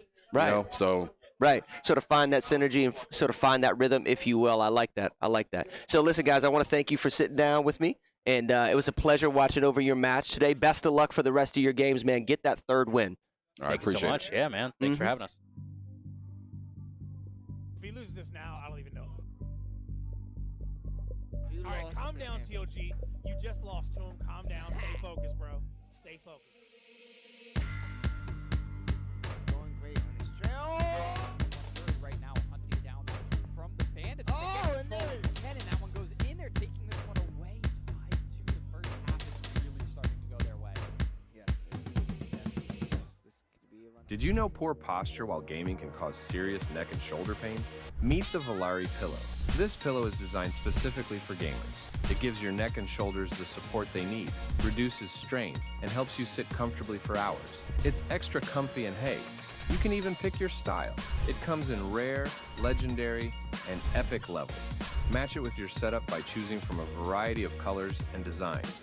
Don't wait for the next ache to hit. Level up your comfort with Volare. Use code UEL15 at checkout for 15% off your order. Grab yours today and feel the difference in your next gaming session.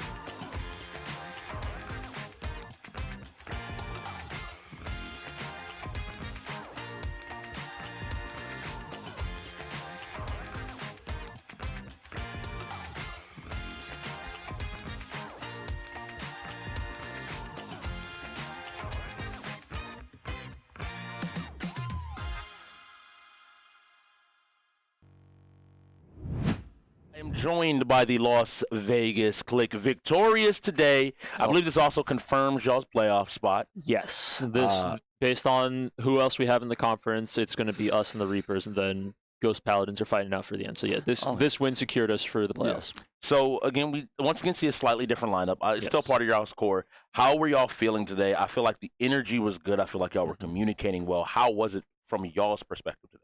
No, take it. I think energy was good. Once again, it was getting back in the swing of things. We had a couple people miss games, and I think our communication really was on point and allowed us to continue to play this game to an efficient level. Yeah, and to add upon that, like I know, like I haven't been like here, so just coming back in the feel for the game, you know, shaking the rust off, you know, it feels good. I like the energy that my team obviously gives me. It was good, it was good to get back into it. It's great to hear. You are despicable for the Heihachi. I'm gonna have to let people know the Heihachi is despicable. I didn't expect to hit that double electric. I'm not gonna lie. He's good. He good. Y'all played really well, and I want to look across at your opponents because I do think that there was maybe a little bit more challenge than a lot of people would have expected coming in here today. Is that something you're still working towards for playoffs? Obviously, looking forward now a little bit with your season now that you can confirm your spot. I think we definitely need to take another look at the sports games because that's a category we definitely struggled in today. Even though we had him do really well, most games it just wasn't always enough. But I think we can touch on that up until our next game and work into the playoffs, and I think we'll be in a good spot. And not to take it away from the Ghosts, they got absolutely no. They got a strong sports even like even Lucy, outside Big of Bad, Pop. Even outside of sports, like, I want to commend the Ghosts for their effort today and how they played because this is a team that got thrown together like last week, something like that, and they performed incredibly well today. So good on them. And yeah, so this week was actually when this team came together. Okay. And I'm gonna ask last question, and I need this to be y'all to be honest. Are y'all losing the game for the rest of the season? And if so, who are you losing to? Well, we don't play the Ghosts. We play the Ghosts, but we don't play the Wolves. I don't think we lose a game in this regular season. No. Yeah. I think the next loss we will most likely sustain is going to be in the playoffs, whatever team we face. But no matter what happens, we're taking it one game at a time, and we're looking by taking another step forward and just keep winning our next games. We're just going to keep growing. Exactly. Man, that's what we do. So composed, so well thought. That's why y'all are the KLiK. Again, congratulations on your win. And I'll let y'all go. Have a great night. And thank y'all for talking. Peace. If he loses this now, I don't even know. All right, calm down, TLG. You just lost to him. Calm down. Stay focused, bro. Stay focused. Going great on his trail. Right now, hunting down from the Bandits. Oh, and there it is. And that one goes in there, taking this one away. 5-2. The first half is really starting to go their way. Yes, it is. Definitely is. This could be a runaway, like you're saying. Did you know poor posture while gaming can cause serious neck and shoulder pain? Meet the Volare Pillow. This pillow is designed specifically for gamers. It gives your neck and shoulders the support they need, reduces strain, and helps you sit comfortably for hours. It's extra comfy and hey, you can even pick your style. It comes in rare, legendary, and epic levels. Match it with your setup by choosing from a variety of colors and designs. Don't wait for the next ache to hit. Level up your comfort with Volare. Use code UEL15 at checkout for 15% off your order. Grab yours today and feel the difference in your next gaming session.